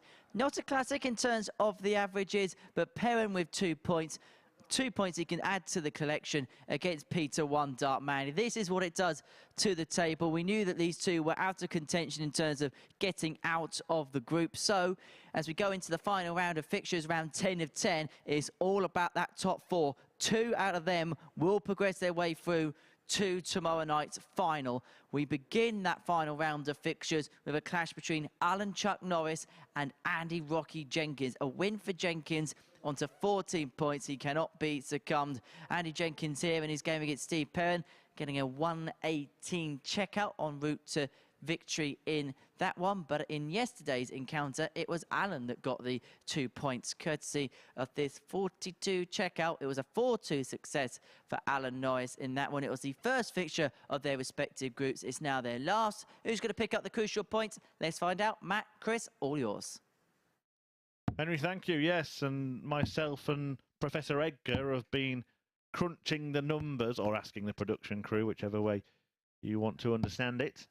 And I can tell you there is a very precariously placed tungsten tussle ahead. As Henry rightly said, if Andy Jenkins wins, that's it. He's through to finals night and will play in front of a home audience here at the Live Lounge in Portsmouth on Saturday night. But defeat, and Jenkins will at the very least be looking over his shoulder. A defeat of 4-2, 4-1 or 4-0, and he'll actually be eliminated because he would be leapfrogged in the league table by Alan Norris. A scoreline of 4-2 would see them be level on points and leg difference, but Norris, if that is the result, would have 44. Won 1 leg more. Hope that puts you in the picture. Let's play it out and see how it goes. And it's not a great start for Andy Jenkins. 100. Yeah, it's always interesting this time of day when all the different calculations come through. The simple thing for Andy Jenkins 85. Is just win. Win the game and you're in. This is essentially like playing a final. He's played the whole tournament. He's played everything. He's given himself an opportunity. This is the final for 96. Andy Jenkins. It would be some disappointment, wouldn't it, to have a rally of 4 consecutive 100. Wins and then lose out by losing the last match. I suppose that's how knockout darts work, so isn't it? Yeah, exactly 58. That. We tell people as well within their practice to practice like that as well, because a lot of the practice games don't allow that sort of ruthless nature of missing you 81. Lose.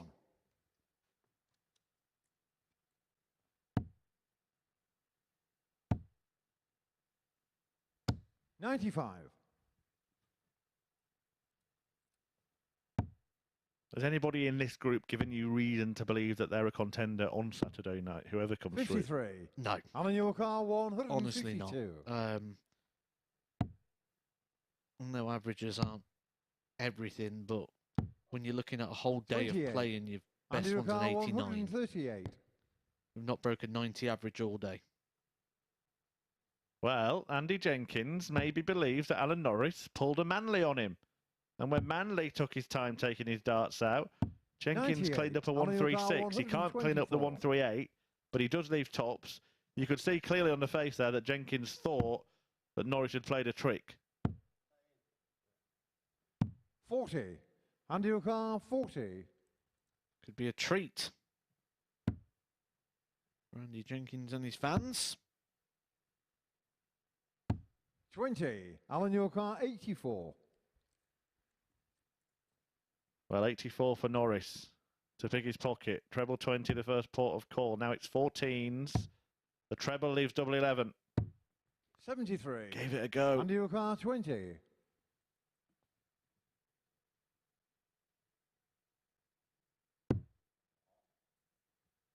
Seen a couple of fist bumps and celebrations from Andy Jenkins. No score. Not going to see one here. That was a horror dart, wasn't it? The second one. Really closed up the bed. Double 2. 7. It's cagey stuff at the start of this match. With 20. Everything on the line. 6 darts missed at double by Jenkins already. 3 missed by his opponent. Game shot on the But first it's lucky leg. number Andy 7. Jenkins. As Jenkins gets ahead.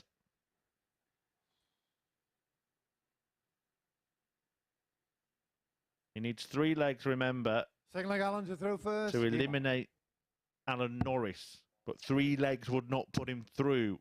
Only a victory would do that. 95.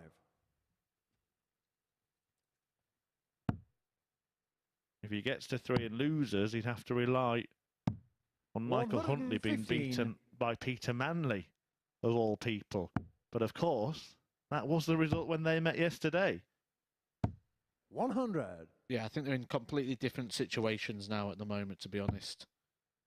Peter Manley looks like any race that he had is completely over, and Michael 100. Huntley is more settled than he was yesterday when he took on Peter Manley. It was 3 from 20 on the doubles in that game from Huntley, 96. who did say himself he just needed a bit of time to settle. And don't forget, thanks to that 4-0 defeat at the hands of Alan Norris, Darren Johnson is not 97. yet safe either. His leg difference is suddenly catchable, and it wasn't looking that way before that match. If Jenkins wins this, he goes on to 85. 14. It's then Johnson in the 2nd place, and he plays Steve Perrin in the next match. If Perrin can beat him, then a Huntley win. But see him 39. go through with Andy Jenkins. Alan, your car, But we'll come to that match 125. when we come to it. Right now in this one, Andy Jenkins is looking for a big 150 finish 85. to deny Norris a shot Andy Carr, at his favourite 150. target.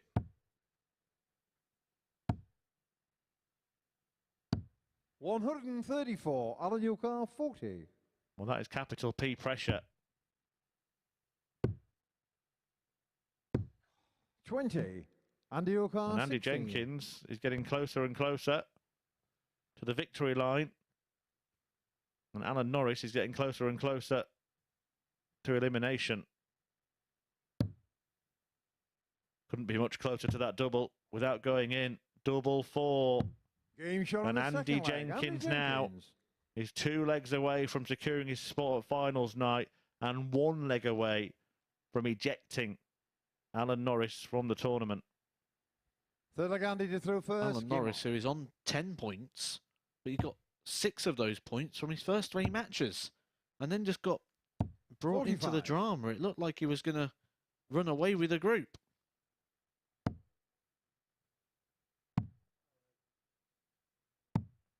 on. 58. Yeah, his overall standard has been worse today than yesterday, but he's actually looked physically 95. better. You know, we haven't seen that real struggle with the shoulder. We haven't seen much of the limbering up and 85. stuff from Alan Norris today. So I don't know if he's consciously or otherwise playing in a kind of protection mode. Don't forget, qualifying school is 46. next week. That will be of massive importance to Alan Norris. 60. No better man to talk about that than Matthew Egger alongside me, though you've opted out. Might have a chat about that 40. either in the last match if it ends up being meaningless, or maybe this evening, Matt. 121. Yeah, big week coming up for a lot of people. Chance to go on the tour for the first time, get back on the tour. 56. The room of dreams being made and careers being shattered. Can Norris get back in this match? 55. Only 55, leaves only 1-2-2, and Andy Jenkins will be hoping to get in a similar range. 95. Alan your car, 122. Does that? 2 points in it. Treble 18 the target here. And still, an in for the ball. 97. On the green, but not in the hole. And now Andy Jenkins can kick Chuck Norris over the cliff edge. 99. Oh, after Alan Alan your Norris car, hits the 25. 25, Andy Jenkins copies. Carbon copy there. Game shot on And the Alan third Norris. leg. Alan Norris. It's a breaker throw as well there from Alan Norris, so the drama continues. And he's just saved his bacon there as well, because if Andy Jenkins won one more leg, that was him Fourth leg, Alan to eliminated. throw first. So he was Game on. watching that dart of the ball, whether he knows it or he doesn't. That is the situation. He would have been out. 180. Now, all of a sudden, Alan Norris is finding it. And Andy Jenkins might be 59. finding it tough.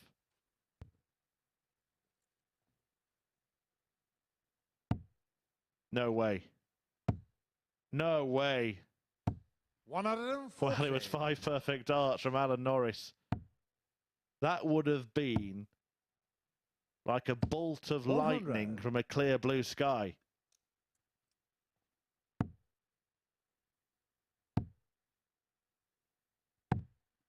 Well, 95. something has got into Alan Norris because he's left 86 after 9 darts, and Andy Jenkins now. 59. Alan York, He will still have the darts moving forward, but he's been put on notice. You are not going to stumble your way 46. over the finishing line in this one. Tops Norris leaves. 44. Alan York, 40.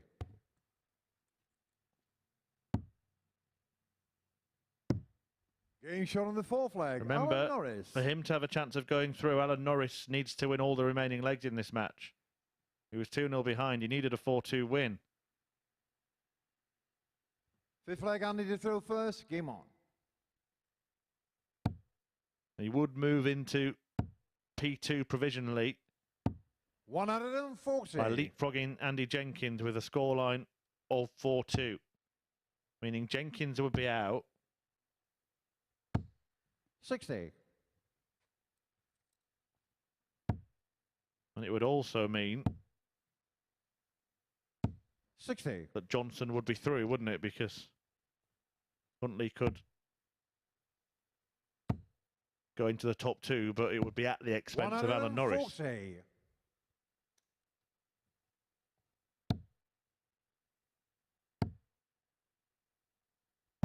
81. I think, well, my mum's a maths teacher. I think I need to go to some of her classes. I never knew I'd need that kind of skill to be a commentator, but I'm all right with the numbers on the dartboard. 58. It's when it gets to this stage at the end of a group, you got to work it out. Well, this group especially, because we did predict from the very, very start, we said 59. this is going to be 4 people battling it out for 2 places. We have had 27 games of darts, and the story is we've got 4 players battling it out for 2 59. places. Andy Lucar, 1. But it might be 3 players at the end of this leg, at the end of this visit. What do you fancy, Andy? No, he's staying there. Pragmatic play. 85.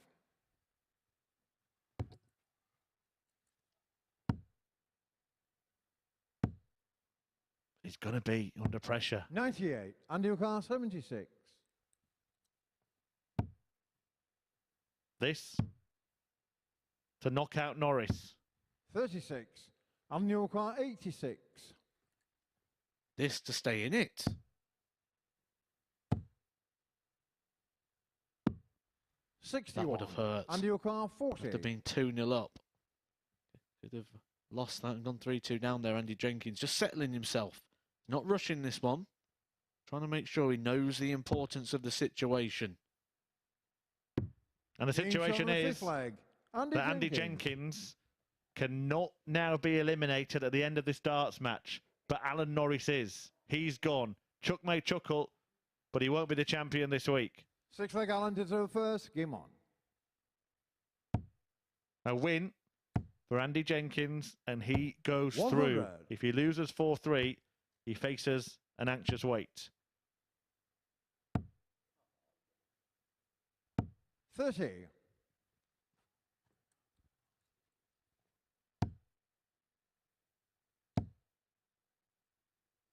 60. Friends and family of Andy Jenkins are probably now just logging on to dartshop.tv. Just hovering over the book ticket button. 125. Totally free to do so. The reason we're doing that is because tomorrow night we've got a crowd in here. And Andy Jenkins is 1 leg away from playing in front of said 140. crowd. Yeah, it's a different atmosphere. I used to call it an audience rather than a crowd because you don't get that sort of rowdy atmosphere that you get 140. from the big arena events. It's an intimate evening at the Arrows, but then Adam Warner's clan 85. really were a loud crowd, weren't they, just before Christmas? Yeah, I did enjoy that night. That was good fun. Oh, great stuff from Andy Jenkins, who is just one dart away from qualification. But Norris has stopped him having a go at it. And he roars back at Andy Jenkins. He says, good shot, mate. Alan Norris, I don't know if he's aware of the permutations here, whether he thinks a win and he can stay in. But he celebrated that like he does think he's still got a chance. And you've just got to look back to those last 6 darts of Andy Jenkins. 140, 174. He would have believed that that was it. 59. That he was going to come back. He'd set up the shot after 12 darts. He was down on the double. Did all the hard work. 140. And Alan Norris pulls out a big 116. And he could be spoiling the Pompey party. Well, we keep having to re-explain permutations at the end of each leg in this darts match. But if Norris wins it, Andy Jenkins remains in second place. But any win for Mike Huntley against Peter Manley in the last match would see him go above Andy Jenkins because he has already a better leg difference, an equal leg difference before this match. If Jenkins wins, he's through. If Norris wins, then it means 140. that it all comes down to the last couple of matches.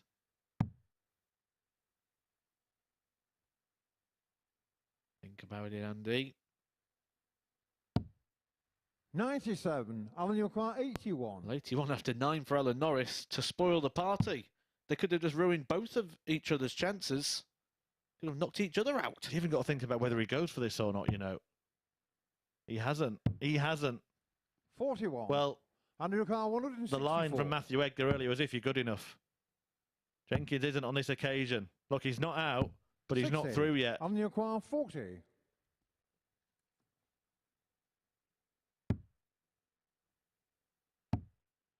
Double 10. And Alan Norris has beaten Andy Jenkins, whose winning run on Friday comes to an end.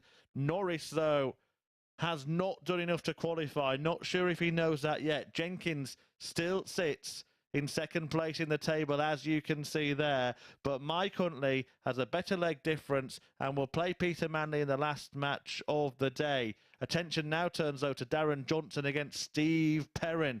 That could have an effect on who goes through. Norris winning the match 4-3. Jenkins was 2 up in it, and he was 3-2 up in it as well. But Norris takes the points, though he cannot qualify for finals night.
Welcome back to the MODUS Super Series, where Alan Norris couldn't qualify for the finals after a 4-3 success against Andy Jenkins, but he may have stopped Rocky from doing so himself.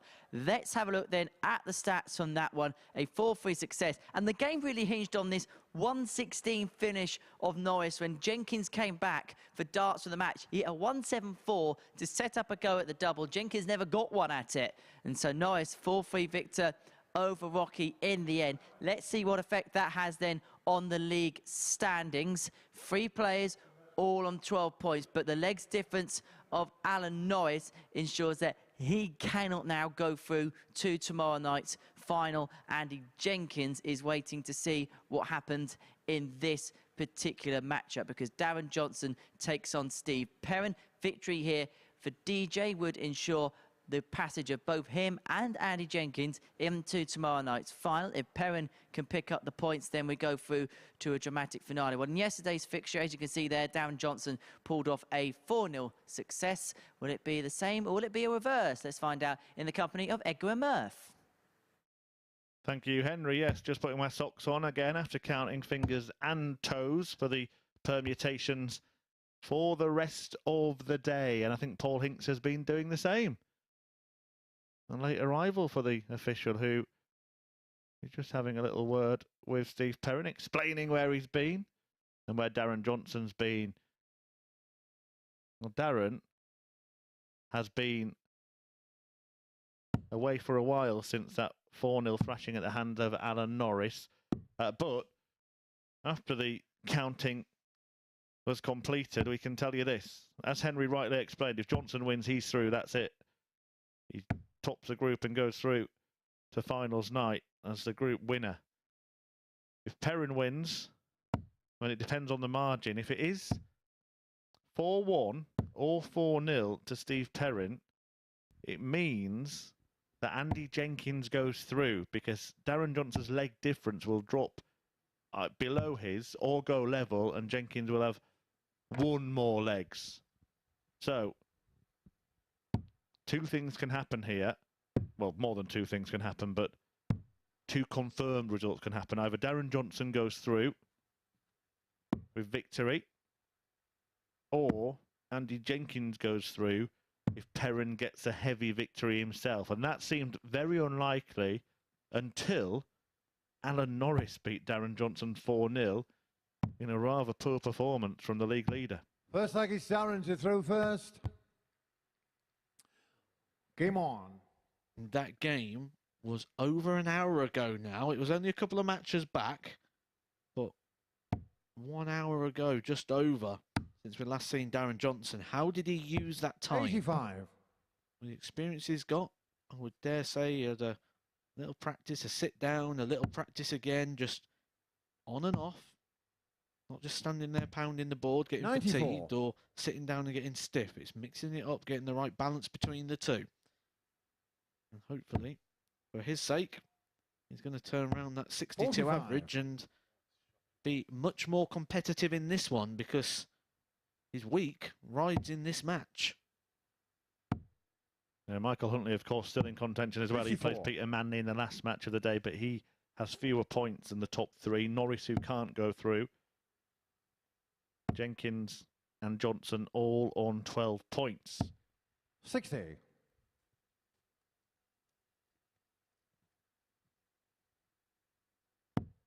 So even if Johnson falls 4-0 here, it's all not lost yet. 60. Just saw him signalling a fly or maybe a moth. Did you open your wallet when you went out to speak to the production team? I won't 137. give that any credence with an answer. Don't believe the Yorkshire stereotypes, folks. They're the most generous folk 55. around. Well, Darren Johnson was certainly generous to Alan Norris earlier on, wasn't he? 100. He's been quite generous to this group, hasn't he? He came into it looking clear leader. He's been giving out gifts all day. It's totally possible. 55. Well, Peter Manley's going to have a say, isn't he? 74. Whatever happens, Peter Manley is going to play the most important game of the group. Darren Johnson to take another step towards finals night. Well, at least that leaves him an open bed. 54. It's just whether he'll be into bat for Johnson or Jenkins, basically. 82. Darren your car 20.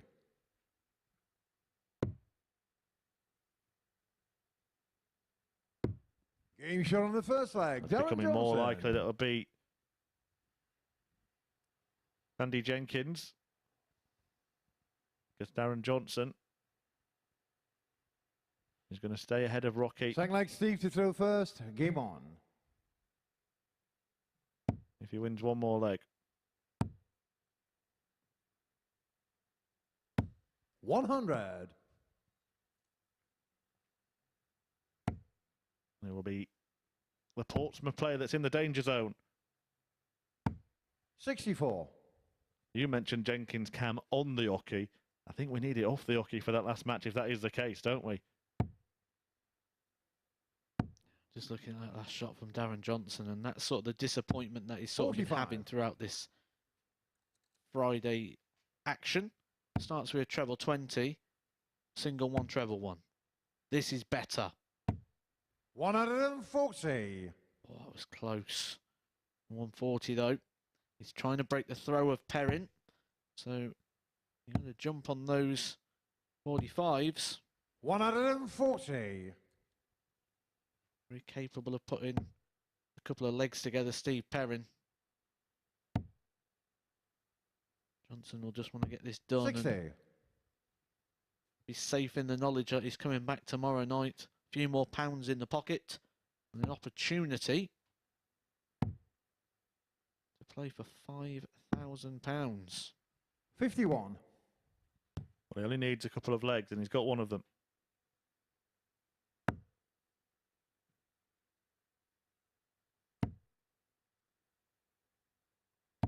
100.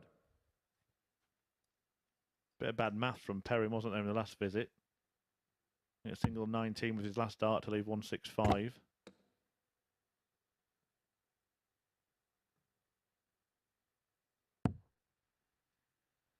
It's a very unfortunate bounce out there, Daniel giving Carr Perrin the score of 84. 137. To leave him 85.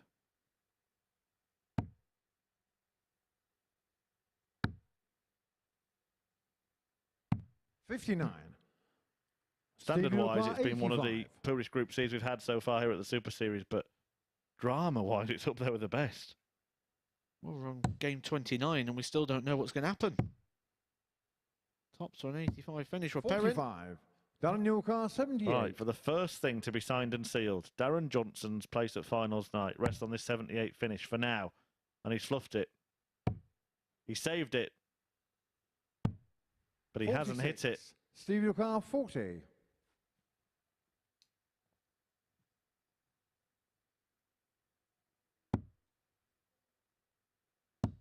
Game shot on the second leg. Steve Perrin. One of the lives gone that Darren Johnson's going to have. Perrin getting that one done in 20. An on-form Darren Johnson would not be happy with that, having 18 darts to break and not being able to convert. I just want to quickly remind you of the situation. So, Darren Johnson on 12 points plus 10 leg difference. 80. Andy Jenkins in second place, finish for the day, 12 points plus 7 leg difference, a gap of 3.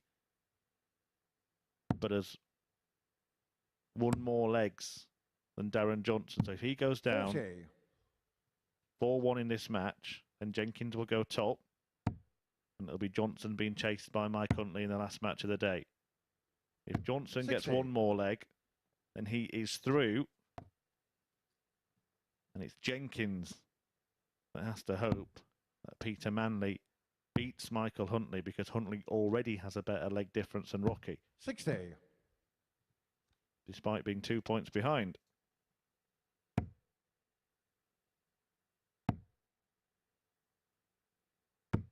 $100.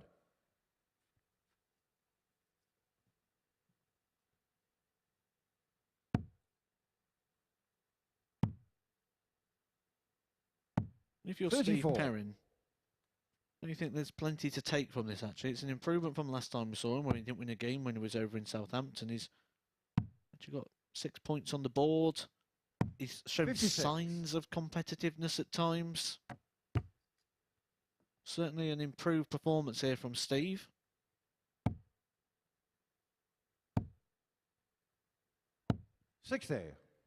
Yeah, and playing against his peers on the seniors tour as well is probably something he can take out from, getting those hat-trick of victories. As we mentioned, it was no wins for 2 days when he played in Southampton. It was 1 win yesterday. It's 2 wins today. It might yet become 3. Although Darren Johnson is now edging closer to getting the leg that he needs. Darren Johnson, 65. If he gets the win, he will finish top of the group. Well, it's 57 left, 17 tops.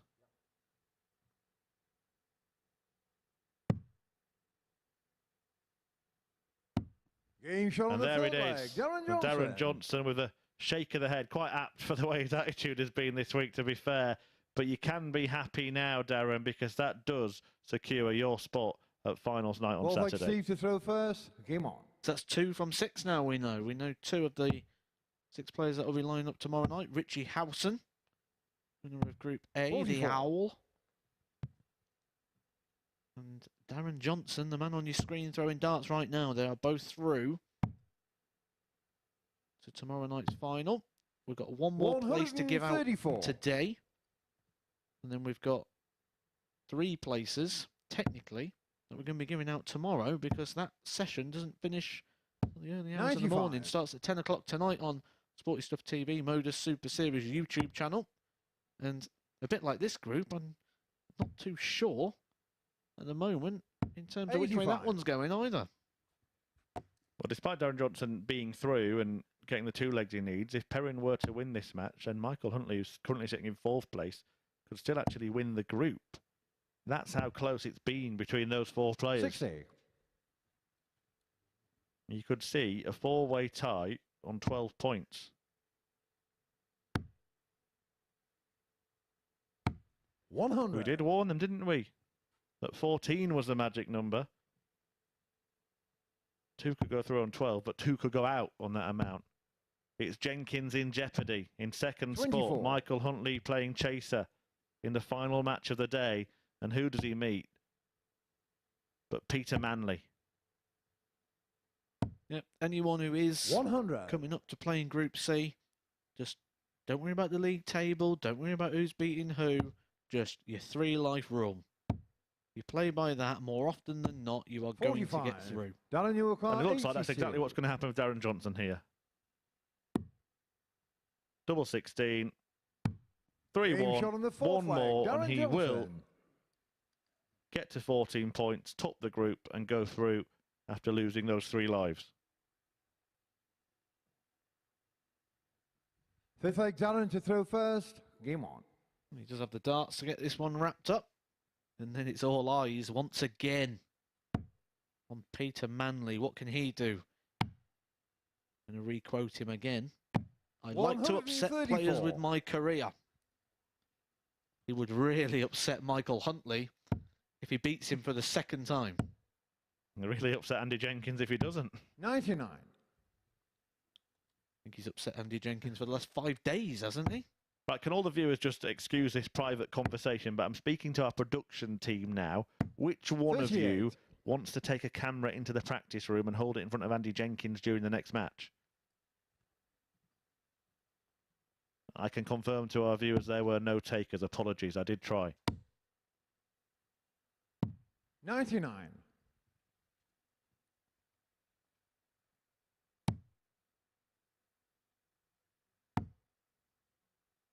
You can hear him, yeah, they're all nominating 61. each other.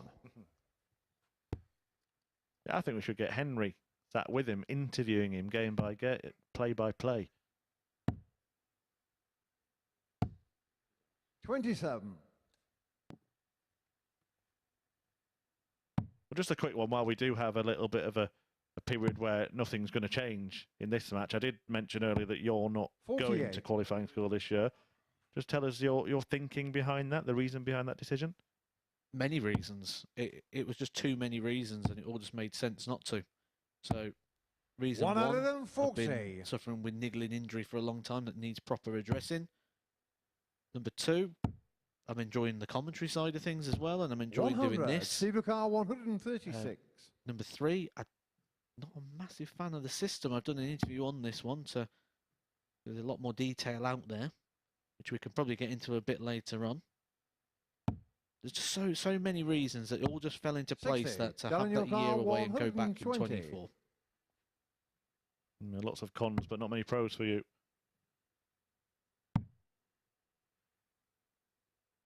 $94. Steve Car 76.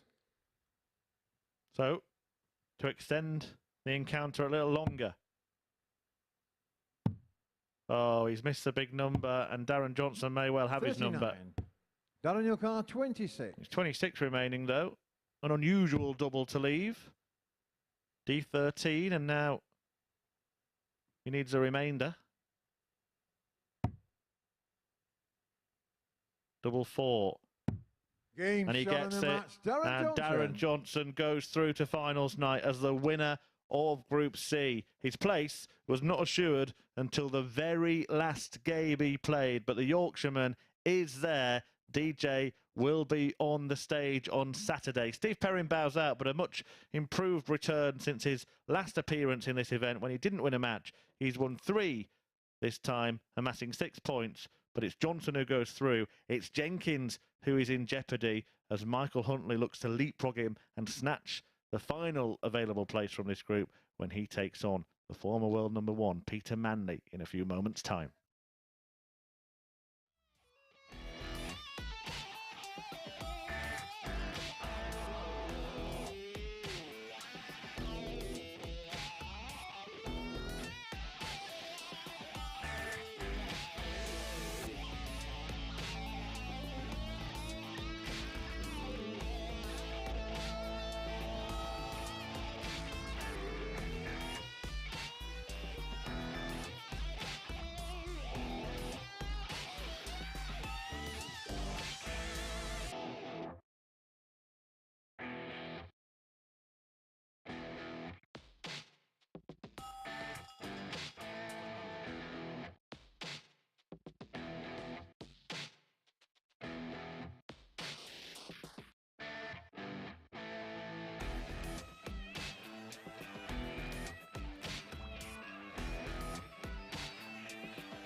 It was always going to go down to the final game, wasn't it? Darren Johnson victor there then against Steve Perrin by 4 legs to 1.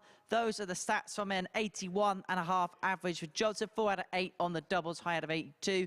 Steve Perrin defeat for him.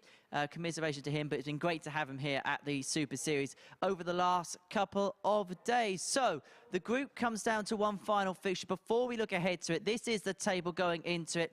Darren Johnson can sit comfortably knowing that he is through.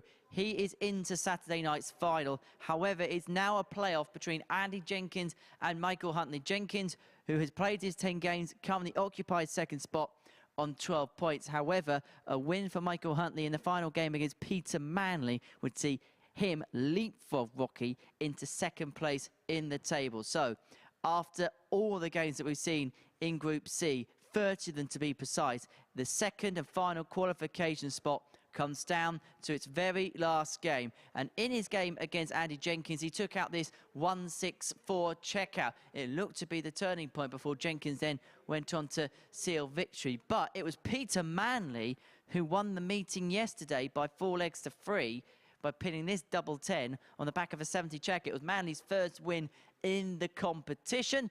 But can Huntley get revenge? Let's find out. It's the final game of the group. It all comes down to this, and it's going to be watched in the company of Matthew Edgar and Chris Murphy. Yes, the climax of Group C has gone right down to the death. And it's one of those situations that you only really get in a couple of tournaments, Super Series being one of them, where you've got a match between two players, but not the two players on the stage. As Peter Manley is sent into bat for Andy Jenkins, who he's had a really fun kind of rivalry with this week. And now Jenkins needs a favour from the old world number one, the 3-time World Championship finalist. Because if Manley is beaten by Michael Huntley, and it's Huntley who nicks second place off Andy Jenkins and goes through to finals night, First leg, Peter to throw on first. Jenkins' own Pompey patch. Game on. Irony. That's what this is, irony. Andy Jenkins has been abusing Peter Manley all week. And now all of a sudden 100. he's his biggest fan. Wasn't the biggest fan, was he, Michael Huntley, of Andy Jenkins at the end of their 100. game earlier on? We saw that brilliant 1-6-4. Jenkins managed to win that match, but he's since been beaten by Alan Norris, which is what has brought Huntley back into 41. contention. Otherwise, it would be Jenkins and Johnson already on 14 and having a jolly boys afternoon ready for finals night tomorrow.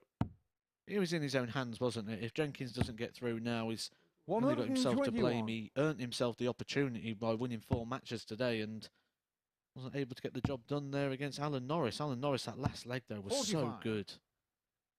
Was it 3 140s or so in that last leg? He just raced down. There was nothing that Jenkins could do in that situation, but he had chances 96. prior to stop that situation from even evolving. Well, despite our request, we didn't get the permission 45. to get a camera in Andy's face for this one. But I'm sure we'll hear a few shouts and bangs from the practice room next door. 28. Huntley was racing away in this leg on the Manley throw, but suddenly Peter could be in the picture. 83. Mike your car 156. So, got plenty of time if he wants to break the throw here. 6 darts. So all he's got to do here, Michael, hit 100, hit a treble. 100. Job done. Set yourself up. That's part 1.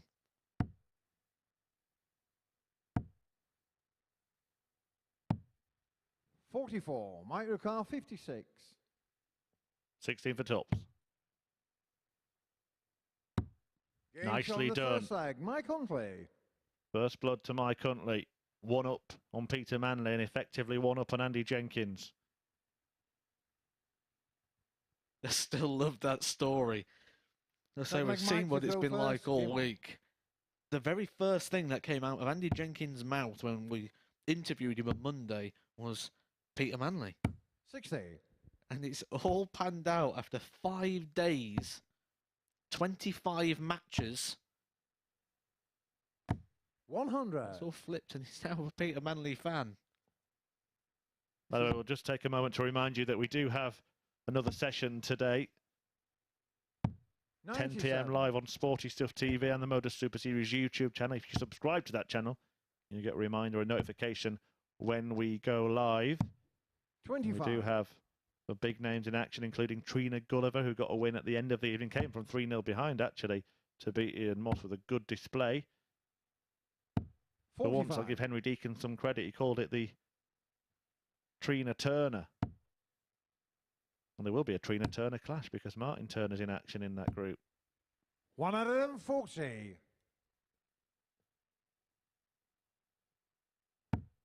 That was the best pun of the week. See what I did there, the best. But I have been informed that it wasn't actually his own work. Just had that in my ear right now. So, 137. sorry, Henry, the praise is removed. But here, back in this one, Peter Manley, as we've been explaining, put to work 60. for Andy Jenkins. In a rather bizarre turn of events, has to beat Michael Huntley for Andy Jenkins to go through. Oh, look at this, all of a sudden, hope for Rocky. 22. Yeah, a bit of nerves there. And Michael Huntley's had a thorn in the side, really, of Andy Jenkins, hasn't he? It cost him his 140. guaranteed spot of the World Championships, the Seniors World Championships. He also beat him in the Open Series of that last Seniors Tour. Seamless link to the fact that the Thorn is playing tonight as well. The World Seniors Champion Robert Thornton 60. also in that Peter group this Carl, evening. 132. Right, Peter Manley then. Andy Jenkins jumping around in the practice room, hoping. Now he's hoping for Michael to miss. 56. Mike Urquhart, 80. Stay straight. Sat nicely for Michael. 40. Keeps the bed Peter open. Carl, 76. What a strange kind of pressure Peter Manley must be under here. Not a normal match.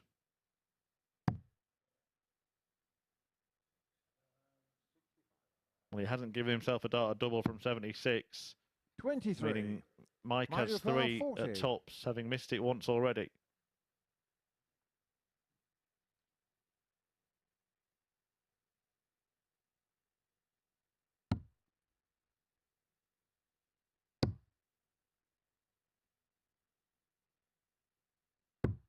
Game shot on the second leg. Last Mike start in Huntley. hand.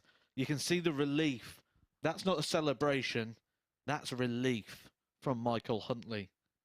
He is halfway there. Third leg, Peter to throw first. Game on. Well, on a week in a 60. group that has had more twists and turns than a helter-skelter, are there going to be any more? 136. Or is it going to be plain sailing now for the Welshman at the expense of the hometown hero 43. here in Portsmouth, Andy Jenkins, who once again looks like he's set to narrowly miss out on a place at finals night? 95. Michael Huntley strikes me as a guy who had the weight of the world on his shoulders, who now has a lot of breathing room, and he's just thrown with so much more 100. freedom. When he lost to Jenkins, he then needed other results to go his way, didn't he? He needed Alan Norris to beat Jenkins, and he did. 100. That's what you want. You want it in your own hands, and he came into this game just knowing the simple equation, just win. It essentially makes this a final. This is a simple equation. 60. Mike Urquhart, 60, 170. 60, full. Not to be, but he'll chip plenty off it. 92.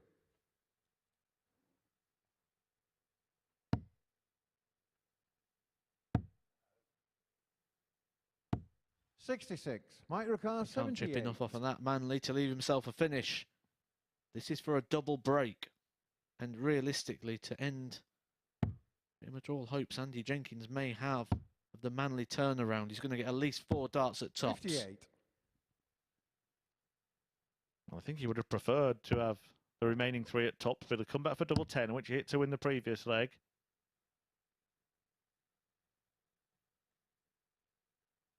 You're watching this game as 70. Andy Jenkins, you're now thinking, right, Mike please go Urquhart, 20. inside the double 10 with your first star, hit the single.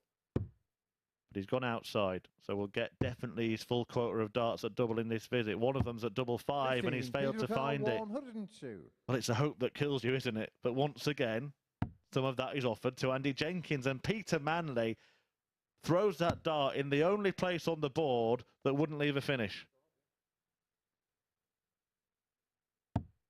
We said, can he hit a 9? Mike Urquhart, 5.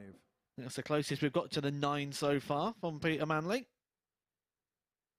This 1 becomes tricky. That's brilliant. Getting shot on the third leg. Perfect. And so often it's a guide, isn't it? When you see these numbers like that, 5 remaining, if that first dart is perfectly pitching the big one, almost inevitably they hit the double. Yeah, just a settler, isn't it? You don't want it on the wire or getting close. We quite often see people slipping the treble one in that situation, don't we? And that slip into the treble one from Manley, of course, in the previous visit meant he was on 100. no out. Gave himself and Andy Jenkins 99 problems. And it's looking like a place at finals night ain't won. 55.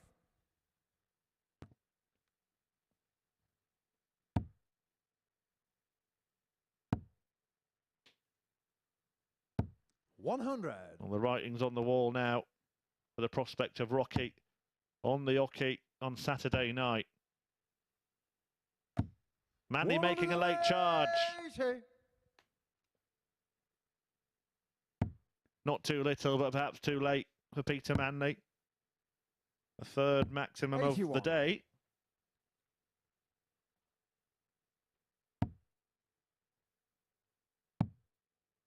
The 19 would leave 170. 96. Well, this would be interesting, wouldn't it? What a way to sign off at the Super Series for Peter Manley. This would be a 180 and a 170 in a dozen dart leg. And he'll have to hit it. 180. Peter Carr, 170. Another. Oh, that would have been beyond belief. 130. And he has managed to find the ball to tee up tops. But if Huntley can hit that target, then that's it. Game over.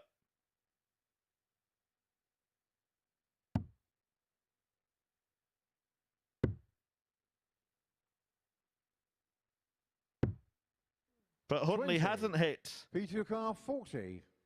Surely not. Surely Peter Manley cannot complete the ultimate tungsten turnaround here at the Super Series.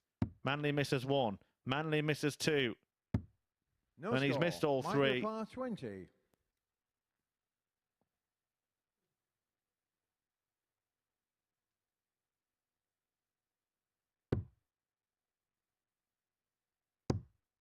And Michael Huntley Game shot in the match. does indeed Michael land Huntley. double 10 to progress to finals night at the expense of Andy Jenkins. The player from Portsmouth has failed to make it once again. He was sitting in second place ahead of this match, but Huntley did the job, got the win he needed, a 4-0 whitewash to avenge the defeat against Peter Manley in the very first match of this group, a group which went down to the very last match. Just to talk you through and reflect on the drama we've seen before we end the show for today is Henry Deacon and Matthew Edgar. Chris, thank you very much indeed. We're going to let Matt enjoy the rest of his afternoon. Let's just quickly reflect on what we have seen then in Group C just before we leave you. Just a quick check of the standings at the end of play. We said it was drama-ridden. We said it would go down to the wire, and it did exactly that. Darren Johnson topping the group, 14 points from his 10 games. Michael Huntley just pipping Andy Jenkins to the post right at the very last because of that 4-0 win against Peter Manley. So Jenkins in third, Norris in fourth, all them players on 12 points. Steve Perrin picking up 3 wins, Peter Manley 2 wins. It was a group that went all the way to the wire. So that is how Group C ended. Just before we go, just a reminder that Group B will return from 10 p.m. Let's have a look at how things stand at the halfway point in that group. Robert Thornton leads the way with Adam Mould, both tied on 6 points, both +6 in the legs difference column. Ian Moss currently occupies third spot on 4 points, but it is all to play for all 5 players. Martin Turner and Trina Gulliver both on 2 points, and Trina played some really good stuff last night, unlucky to only be on 2. Well, that's going to be our focus tonight. It's a 10 p.m. start here on Sporty Stuff TV and the MODUS Super Series YouTube channel. But that is it for us for this afternoon session, where Johnson and Huntley are through to finals night. We'll see you at 10. Bye-bye for now.